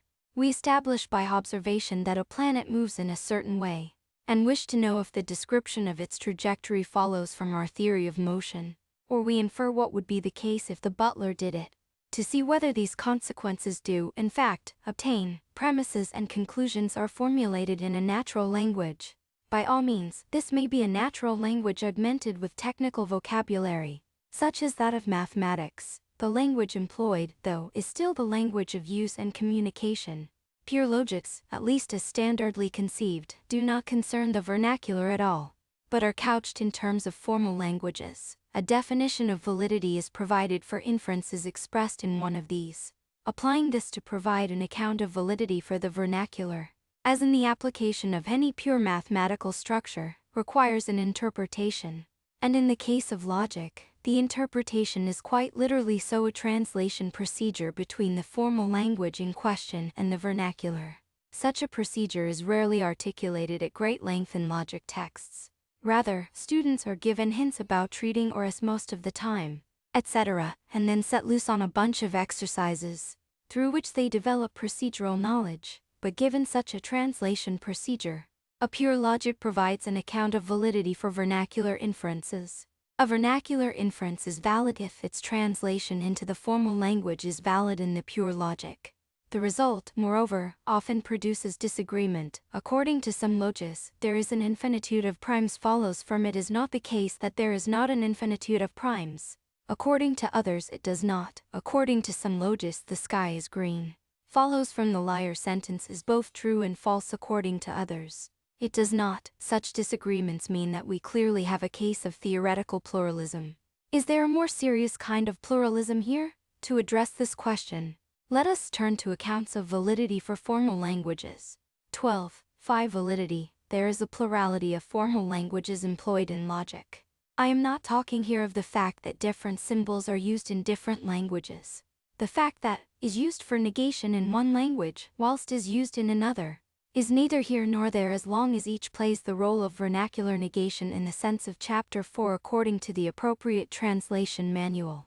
The two are in effect the same symbol. Rather, what is important is that one language may lack a symbol, in this sense, that another has. Thus, a modal language contains modal operators, which an extensional language lacks. Strictly speaking, then, the accounts of validity for two such languages must be different, and we have a pluralism. But this again is not a very interesting pluralism, for as far as the common set of symbols goes, the two accounts may be in perfect agreement. It is simply that one or each extends the other in some direction. Given, then, a formal language and a translation procedure between it and a vernacular, what should a formal theory of validity be like? I take the answer to be as explained in Chapter 11. When we reason about various situations or states of affairs. These may be actual or hypothetical. We reason to establish what holds in these situations given what we know, or assume, about them. This is truth preservation forward. I thought it is not actually truth that is in question unless the situation we are reasoning about is itself actual. The point of deduction, then, is to give us a set of canons that preserve truth in this sense. A valid inference is therefore one such that in all the situations where the premises hold, the conclusion holds. As noted in Chapter 11, this answer is, of course, nothing more than a gesture in the direction of an account of validity. Much remains to be done by way of spelling out what situations there are, and what it is to hold in one. And there are certainly different possibilities here according to pair-consistent semantics, but not classical or intuitionist semantics. There are inconsistent situations, according to intuitionist semantics and some pair-consistent semantics, but not classical semantics and some other pair-consistent semantics. The definition of truth in a situation requires the truth conditions of negation to make reference to more than one possible world. There may therefore be different views on how to fill in the details required. But the familiar disputes about this, such as the intuitionist critique of classical logic, or the dialetheist critique of explosive logos, would seem to be cases of theoretical pluralism. Is there a more serious kind of pluralism here? So far, we have no reason to believe so. For conversely, we may reason to establish what fails to hold in a situation, given what we know or assume about what fails to hold in it. This is untruth preservation backwards. 12. 6. Domain variation. So let us turn to some possible reasons. These have been advocated by a number of people, and we will look at 6. The first is provided by D. A. Costa 1997. Q5 D. A. Costa's major argument for pluralism is to the effect that reasoning about different kinds of things may require different logis. The kinds in question are kinds like Mirokovets, quantum objects, Platonic objects, mental constructions, etc. What to say about this depends on how, exactly, it is envisaged that logic will vary. One thing that D. A. Costa envisages is that different kinds of objects have different properties. Thus, for example, he moots the possibility that quantum objects do not have the property of self-identity, which Mirokovets have. Hence, Mirokovets require a non-lasso logic of identity, one where Huxax is absent. In response to this, the obvious monist reply is that since validity is Troch preservation in all situations, if there are situations in which objects may not be self-idential, then self-identity is not a logical law at all. This does not mean that when reasoning about, e.g., Mirokovets, one may not use the law though. It is just a contingent property of certain domains, and may thus be invoked when reasoning about them. In a similar way, the intuitionist may invoke the law of excluded middle when reasoning about finite or at least edible domains. This, plus intuitionist logic, gives classical logic, but the intuitionist has not changed logical allegiances. It is simply that classical validity can be recovered enthymemically, given the extra domain-specific premises.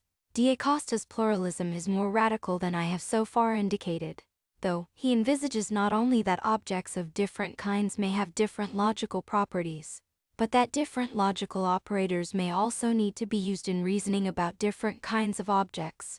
Thus, for example, classical negation is appropriate for dealing with Platonic objects, and intuitionist negation is appropriate for dealing with mental constructions, but this cannot be right. Classical and intuitionist connotives have different meanings.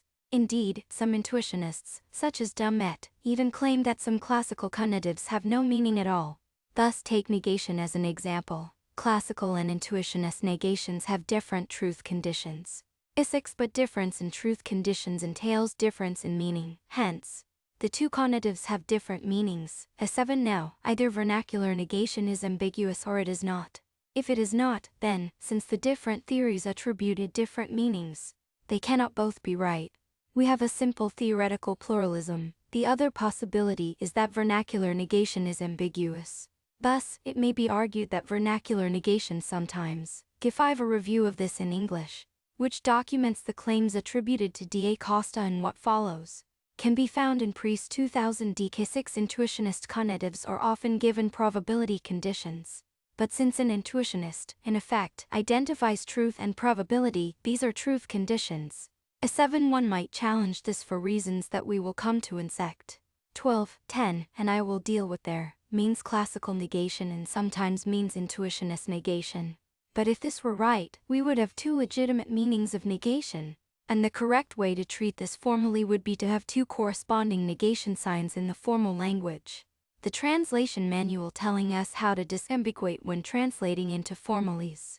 In exactly this way, it is often argued that the English conditional is ambiguous. Between the subjunctive and indicative, this does not cause us to change logis. We simply have a formal language with two conditional symbols, and use both. This is pluralism in a sense, but the sense is just one of ambiguity. In fact, I see no cogent reason to suppose that negation is ambiguous in this sense. If the account of negation of Chapter 4 is correct, negation is unique. Indeed, negation cannot have different meanings when reasoning about different kinds of things. This is because we can reason about different kinds simultaneously. We can, for example, reason from the claim that it is not the case that A and B have some particular property in common, where A and B are of different kinds. Moreover, there are other reasons as to why vernacular negation cannot be ambiguous between intuitionist and classical negation. If it were, as I have argued, we could have two formal negations. But it is well known that in the presence of classical negation, many other important intuitionist distinctions collapse. For example, the intuitionist conditional collapses into the classical conditional. Yea, of course, as I have already noted, the intuitionist logician can, in effect, use the full force of classical argument when reasoning about finite domains. But this is not because negation has changed its meaning. It is because they are entitled to various extra premises, such as the law of excluded middle, 12.7 context dependence. The next notable advocate of pluralism that we look at is Bateman's 1985. 1990, according to him, different logis are required, not for different domains, but in different contexts, where a context is, in a nutshell, a problem-solving situation.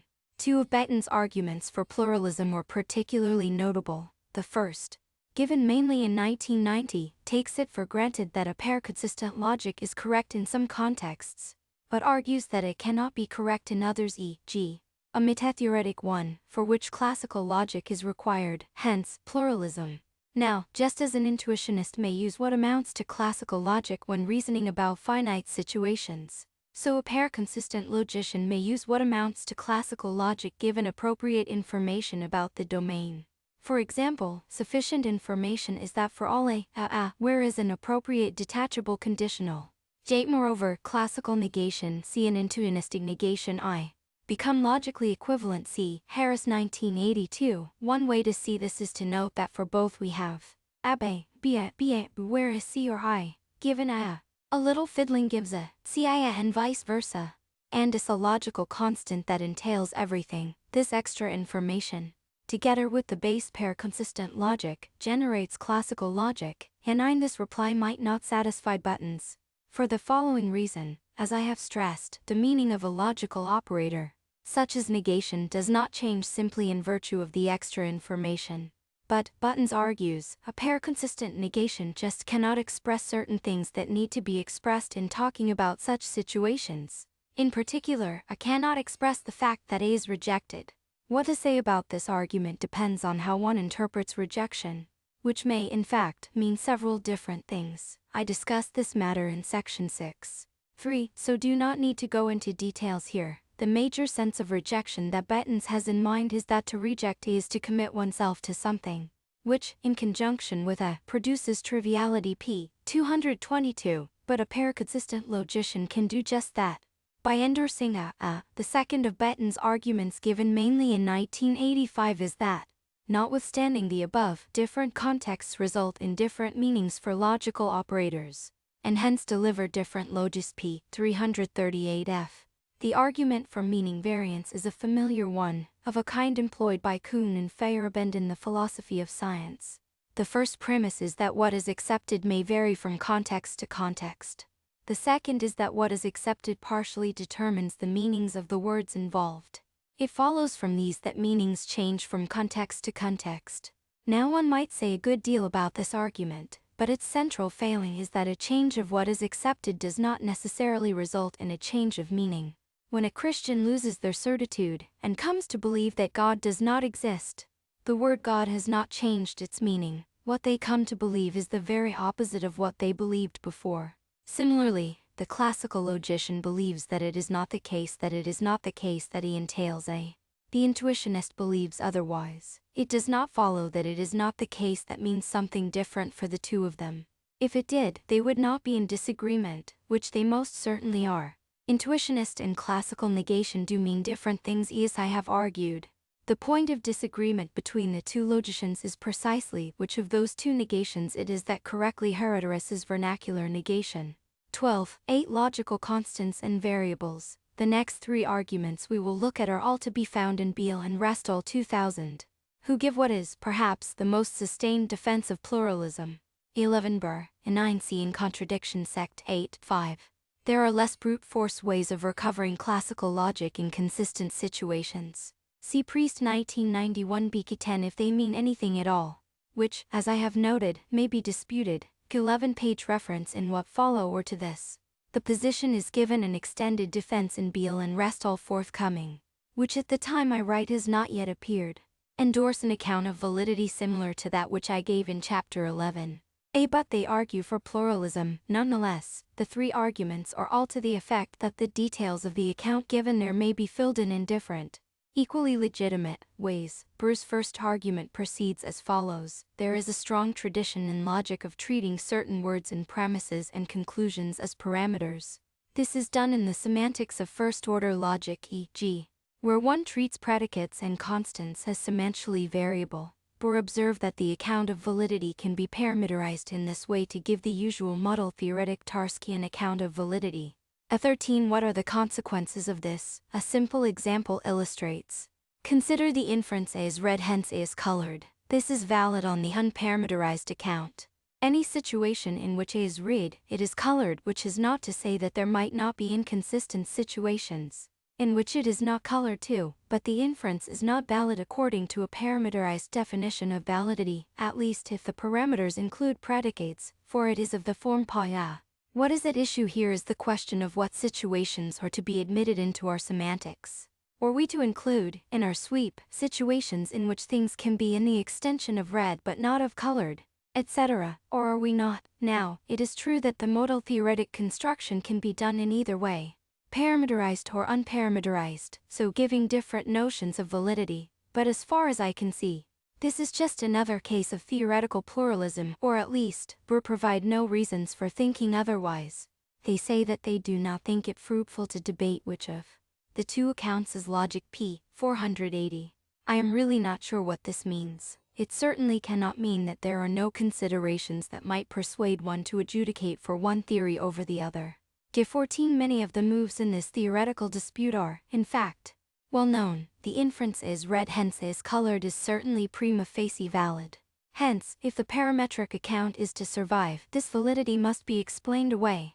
The standard move is to claim that the inference is, in fact, invalid, but that it appears to be valid because we confuse it with a valid enthymeme. With suppressed premise, all red things are colored, taken for granted. But this move is not very plausible when scrutinized. For if something about all red things are colored gave it the power to make an enthymeme, whose suppressed premise it was, appear valid, then the inference snow is white. Hence snow is white and all red things are colored should equally appear valid, which it does not. There are other reasons for being dissatisfied with the parametric account.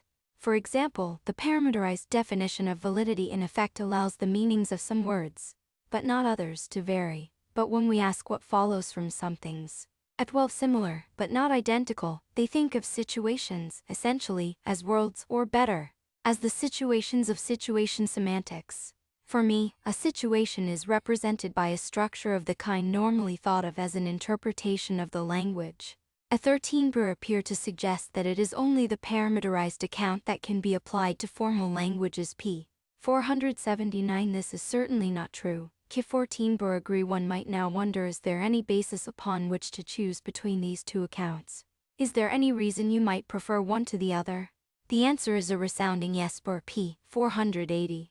Being red, we are not asking about what might be the case if red meant something different. That's just changing the subject. It is essential, then, that meaning change is not hallowed heaven of so-called logical variables. At 15. This is no place to pursue the ramifications of the dispute further. The main point for present purposes is just that parameterized validity is not real validity at all, just a false theory thereof. At 16. This is not to say that the parameterized notion of validity is a useless notion. It is still true that every parametrically valid inference is valid.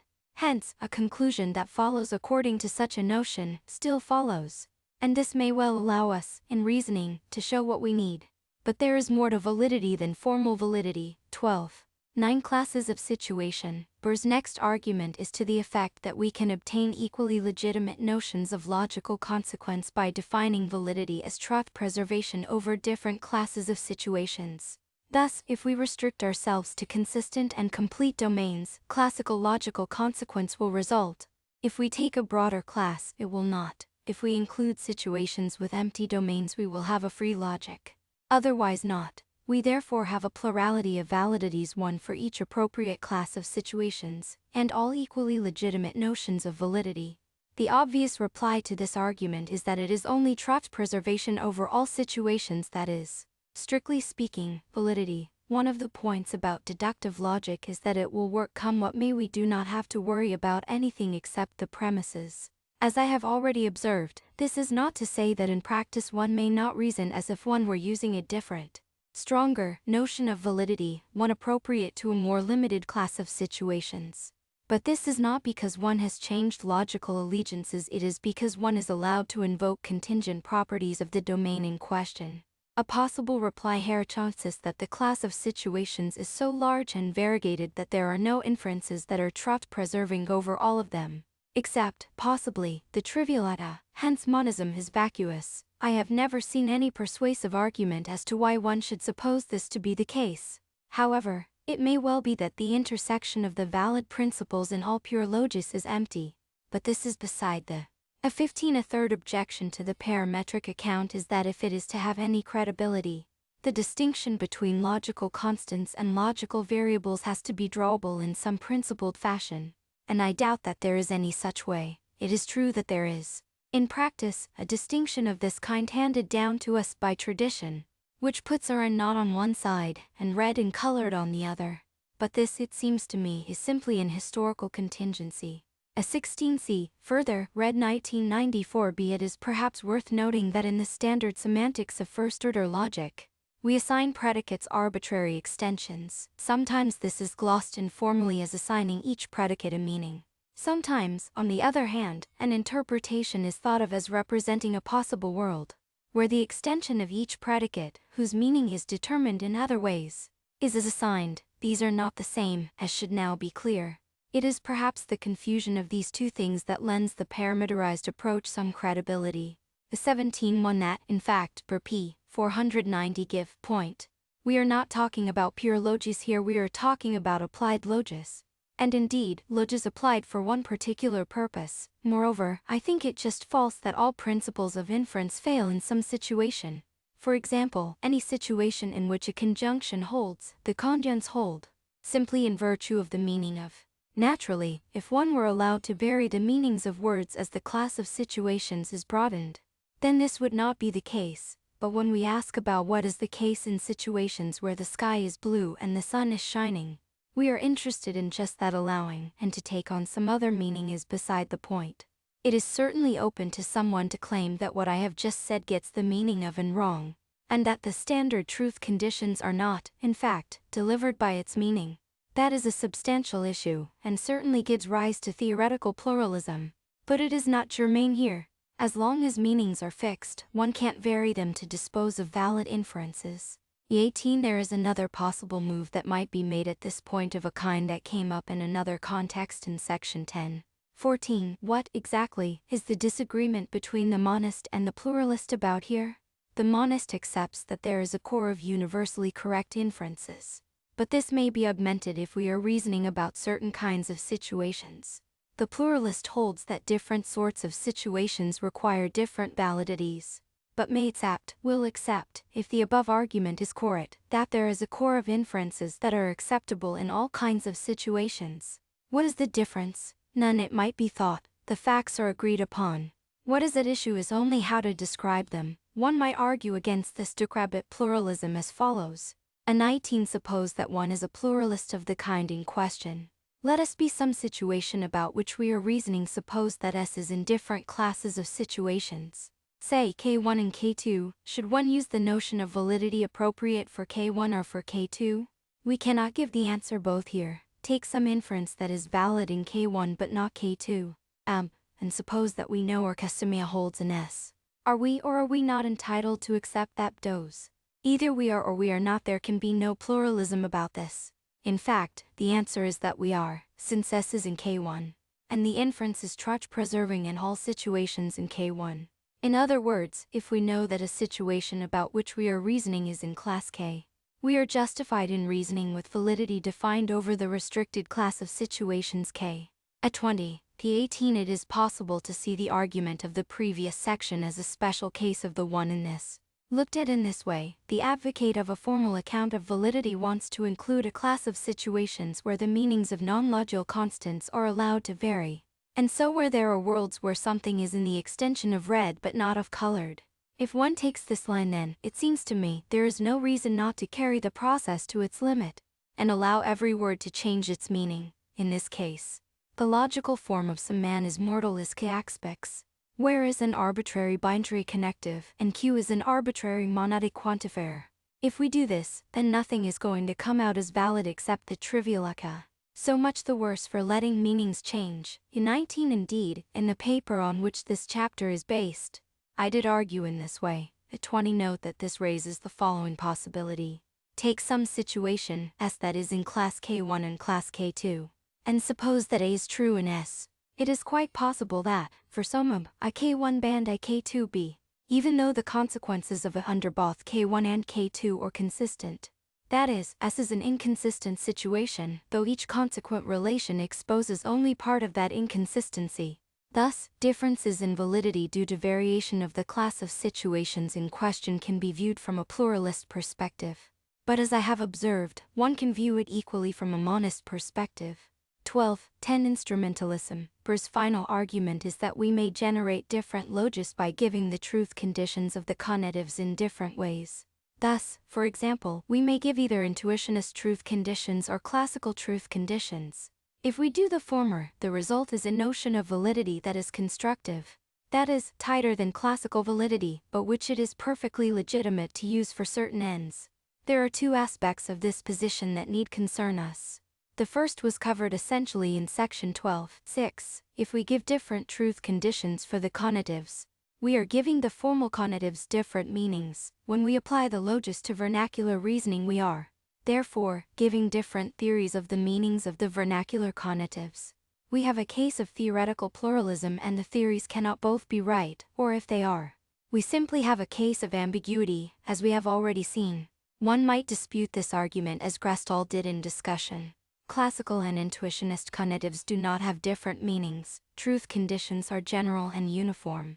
Apparently different truth conditions are just special cases. Thus, for example, the truth conditions for the conatives in a Kripke interpretation for intuitionist logic collapse into classical conditions at classical worlds, namely those which access no worlds other than themselves. We do not, therefore, have conatives with different meanings. It is just that the intuitionist countenances more situations than their classical cousin.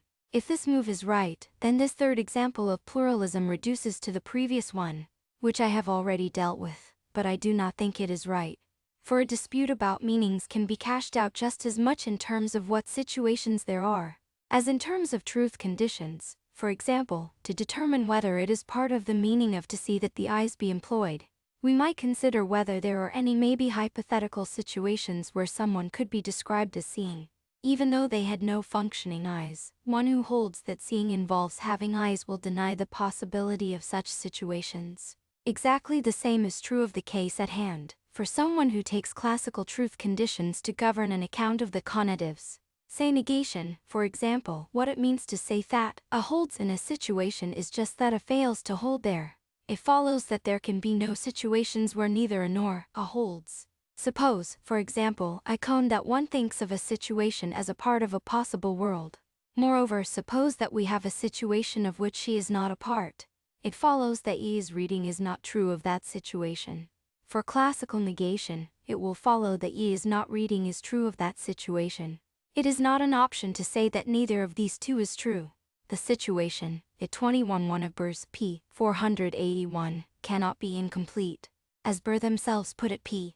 482, the classical account of negation fails for situations at 22. The second aspect of Burr's position here that we need to look at is the claim that, even if one is, say, a classical logician, one may legitimately accept the policy of restricting one's reasoning to the use of intuitionistically valid inferences, and so reason constructively, for certain ends. At 23. Now this policy is certainly not intuitionism, for intuitionism justifies many mathematical principles that are classically inconsistent, and so intuitionist mathematics is not a proper part of classical mathematics. Neither is it a policy of reasoning only in accordance with principles that are constructive from a classical perspective, for this extends intuitionist logic.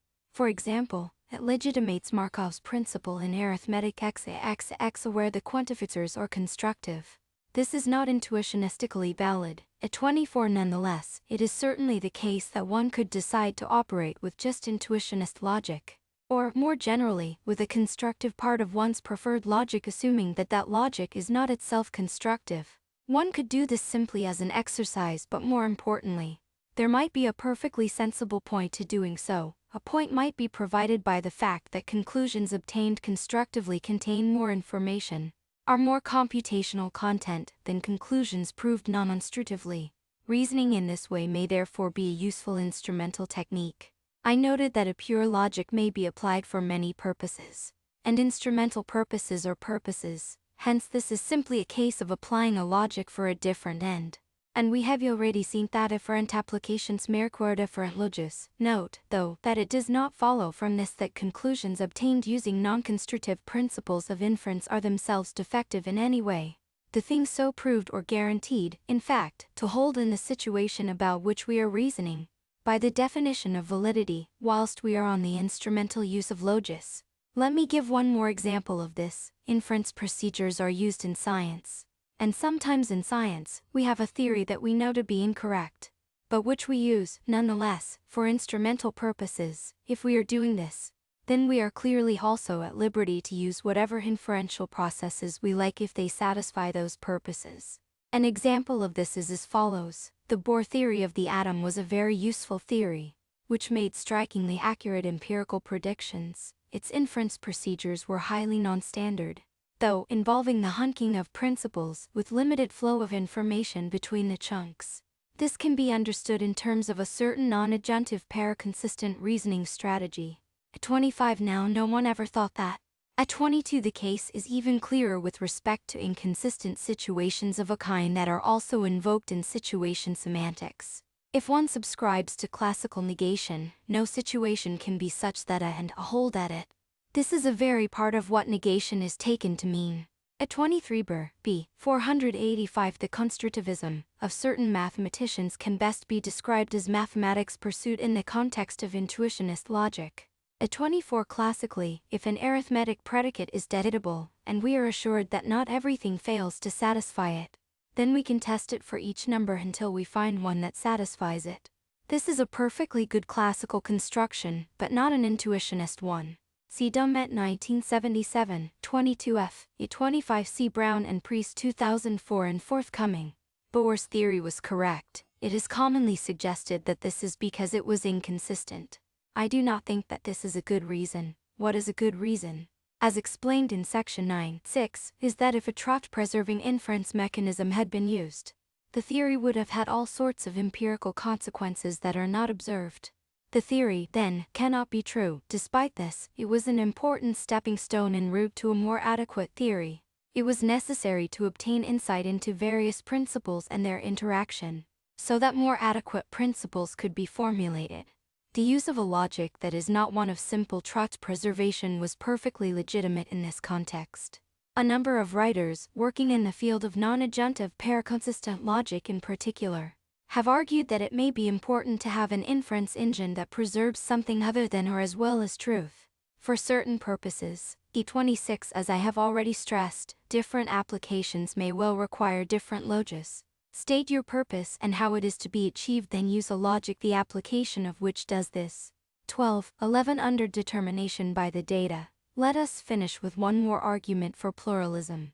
In effect, an applied logic is, as I have said, a theory about how its domain of application behaves. Hence, a pure logic, when given the canonical application, provides a theory about the norms of correct deductive reasoning. It may be thought that there is insufficient information to determine which logic is the correct applied logic here. In particular, that our intuitions about the goodness and badness of particular inferences, which provide the data in this case, are insufficient to determine which theory is correct. Hence, there may be a plurality of equally correct answers. Pluralism of this kind may be argued on very general grounds. Familiar from the philosophy of science, the correct theory, it may be said, is always underdetermined by the data, which is, in any case, soft. In virtue of this, the argument sometimes continues, the correct theory is a purely conventional matter, and we can make whichever conventions are most convenient. What is to be said about this? The first point is that indeterminism of the kind I have just described is, in general, quite overrated. Adequacy to the data is just one of the criteria to be employed in assessing theories. Others, such as simplicity, unity, a low degree of ad hocness, etc., are familiar from the literature, whilst it is clearly a possibility of some sort that different theories may yet ties, and not just pro tem. But in the long term, it is hard to come up with concrete examples of this in the history of intellectual inquiry. At any rate, I know of no argument to suppose that this is a real possibility in logic. And even if it were, this is not an end of the matter. For this plurality is merely epistemic, we just cannot tell which of the theories is the correct one. Given competing, Y26C, e.g., Brown 2000, theories, as long as one is a realist about the subject matter, at most one of them can be correct, even if we cannot tell which. There is therefore no calyptic pluralism, but should we be a realist about logic? The answer, as I argued in Chapter 11, is yes. Validity is determined by the class of situations involved in truth preservation. Quite independently of our theory of the matter, this answer has a certain ontological sting.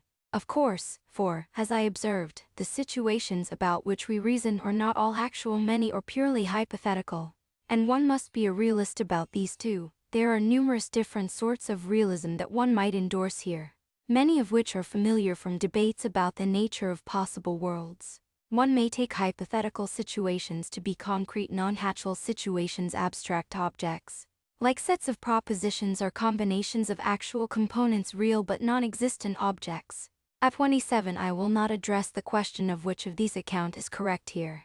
At 28 any of them will do, as long as they provide for an independent realm of situations, and hence a determinate answer to the question of which theory is correct even if our theories do tie. Epistemically, 12 Inductive inference. We have now dealt with a number of important arguments for pluralism about deductive validity. Let me conclude the chapter by returning to the issue of inductive validity, to see what it adds to the picture. The situation here is complicated by the fact that there is no theoretical agreement about the nature of inductive inference, even of the limited kind that exists for deductive inference. But in section 11.9 I gave an account of what inductive validity amounts to, and I assume here that something like that is essentially right. According to this account, situations are structured with an ordering taken to represent normality. A most normal situation where the premises are true is then a situation where the premises are true, such that there is no situation higher in the ordering where this is so. The important point to note here is that when we reason inductively, what counts as normal is context-dependent, as pointed out in section 11.10. If we are reasoning about biological appendages, a dog with 3 legs is not normal. If we are reasoning about creatures' genotypes, the dog may be perfectly normal, provided that its lost leg is caused by a road accident, and not a genetic abnormality. Now, how does this affect the issue of pluralism? First, the fact that we have 2 canons of inference, inductive and deductive, is not a case of pluralism. This is because, according to the above definition, all deductively valid inferences are inductively valid. If truth is preserved in all interpretations, it is preserved in all most normal ones. Hence, we do not have 2 canons of inference, we have one set of valid inferences, inside which there is a distinguished subset. Y27 views of these kinds are held. Concerning Possible Worlds by Lewis, Stalmacher, Cresswell, and Routley, respectively, Y28 Priest 2005. 7 argues for a non-cyst account of worlds, but the fact that normality is context-relative does give rise to a pluralism. What is inductively valid will depend on the normality ordering, which may vary from context to context. One might be tempted to reply here as I replied to the pluralist in section 12.9.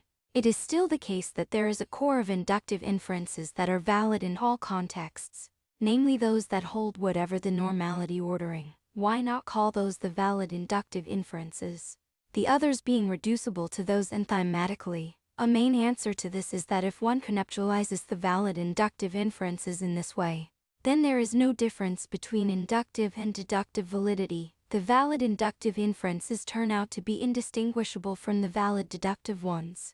G29 One can maintain a monism about inductive inference, but if one does, it is an entirely degenerate one. 12.13 Conclusion. We have now reviewed several reasons for logical pluralism, and several things that pluralism might mean. The issue of monism versus pluralism has turned out to be a delicate one, as we have seen. There are many senses in which pluralism is uncontentiously correct. No one, for example, is going to argue about pluralism in pure logic, or theoretical pluralism in applied logic. The important and hard question concerns the situation with respect to the correct logic for canonical application, and I have argued that one can quite coherently view this situation from a monist perspective. 12.14 To be and not to be, that is the answer. The last part of this book has been concerned with the nature of logic, its status as a corrigible theory with a certain subject matter, and its claims to uniqueness. With this, our review of the natures of four central philosophical notions, truth, negation, rationality, and logi, is completed. Many of the lessons learned are quite general. They have nothing specifically to do with decalogism, and stand quite independently of the truth of this view. From this perspective, the upshot of the investigations is an interesting one. Consistency has often been taken to be so central to the notions in question that it has been felt that they could not operate without it. As we have seen, they can, but perhaps more importantly, the accounts of these core notions that have emerged in the discussion are not so different from the traditional accounts. Any of the traditional theories of truth may be allowed to stand. Negation is a standard contradictory forming operator. The view of rationality is familiar from contemporary philosophy of science, and the nature of logic has not collapsed into some faddish relativism. Perhaps the most surprising, E29, just consider the degenerate ordering, where no situation compares with any other. The maximally normal models of a set of premises are then just its models. Thing, then, is how easily considerations of consistency can be detached from these notions, and so how non-integral they are to them. This makes the traditional view of the centrality of consistency to these notions even more surprising. The dead hand of Aristotle has, it would seem, weighed on the topics, preventing philosophers from applying to them the critical spirit which is their due. Even were it to be the case, then, that dialetheism turns out to be a view that, for some reason, cannot be sustained, this, at least, has come to an end. Clearly, though, the investigations here have not been polemically innocent. The defense of decalogism has always been running, if not in the foreground then at least in the background. I chose the title of this book, not simply because of its natural application to the book's contents, but because of the irony of the passage from which it comes. Doubt thou the stars are fire, doubt that the sun doth move. Doubt truth to be a liar, but never doubt I love. Hamlet. Hi. 115. The irony is twofold. That something true cannot be false is one of the things that Hamlet is holding up as certain. Unfortunately, the other things that are cited as of the same kind have turned out to be, not just uncertain, but actually false. The sun does not move, not in the Ptolemaic sense in which Hamlet intends it, and the stars are not fire, since fire is rapid oxidation, not nuclear fusion. This is an external irony of the text. There is also an internal irony. Hamlet is saying that his love for Ophelia is even more certain than any of these certitudes. Yet, as becomes clear as the plot unfolds, his claim to love, too, is false, even though the quotation from which the title of this book comes appears to endorse the consistency of truth. The double irony completely reverses this. If I cannot claim Aristotle on my side, at least I can claim Shakespeare.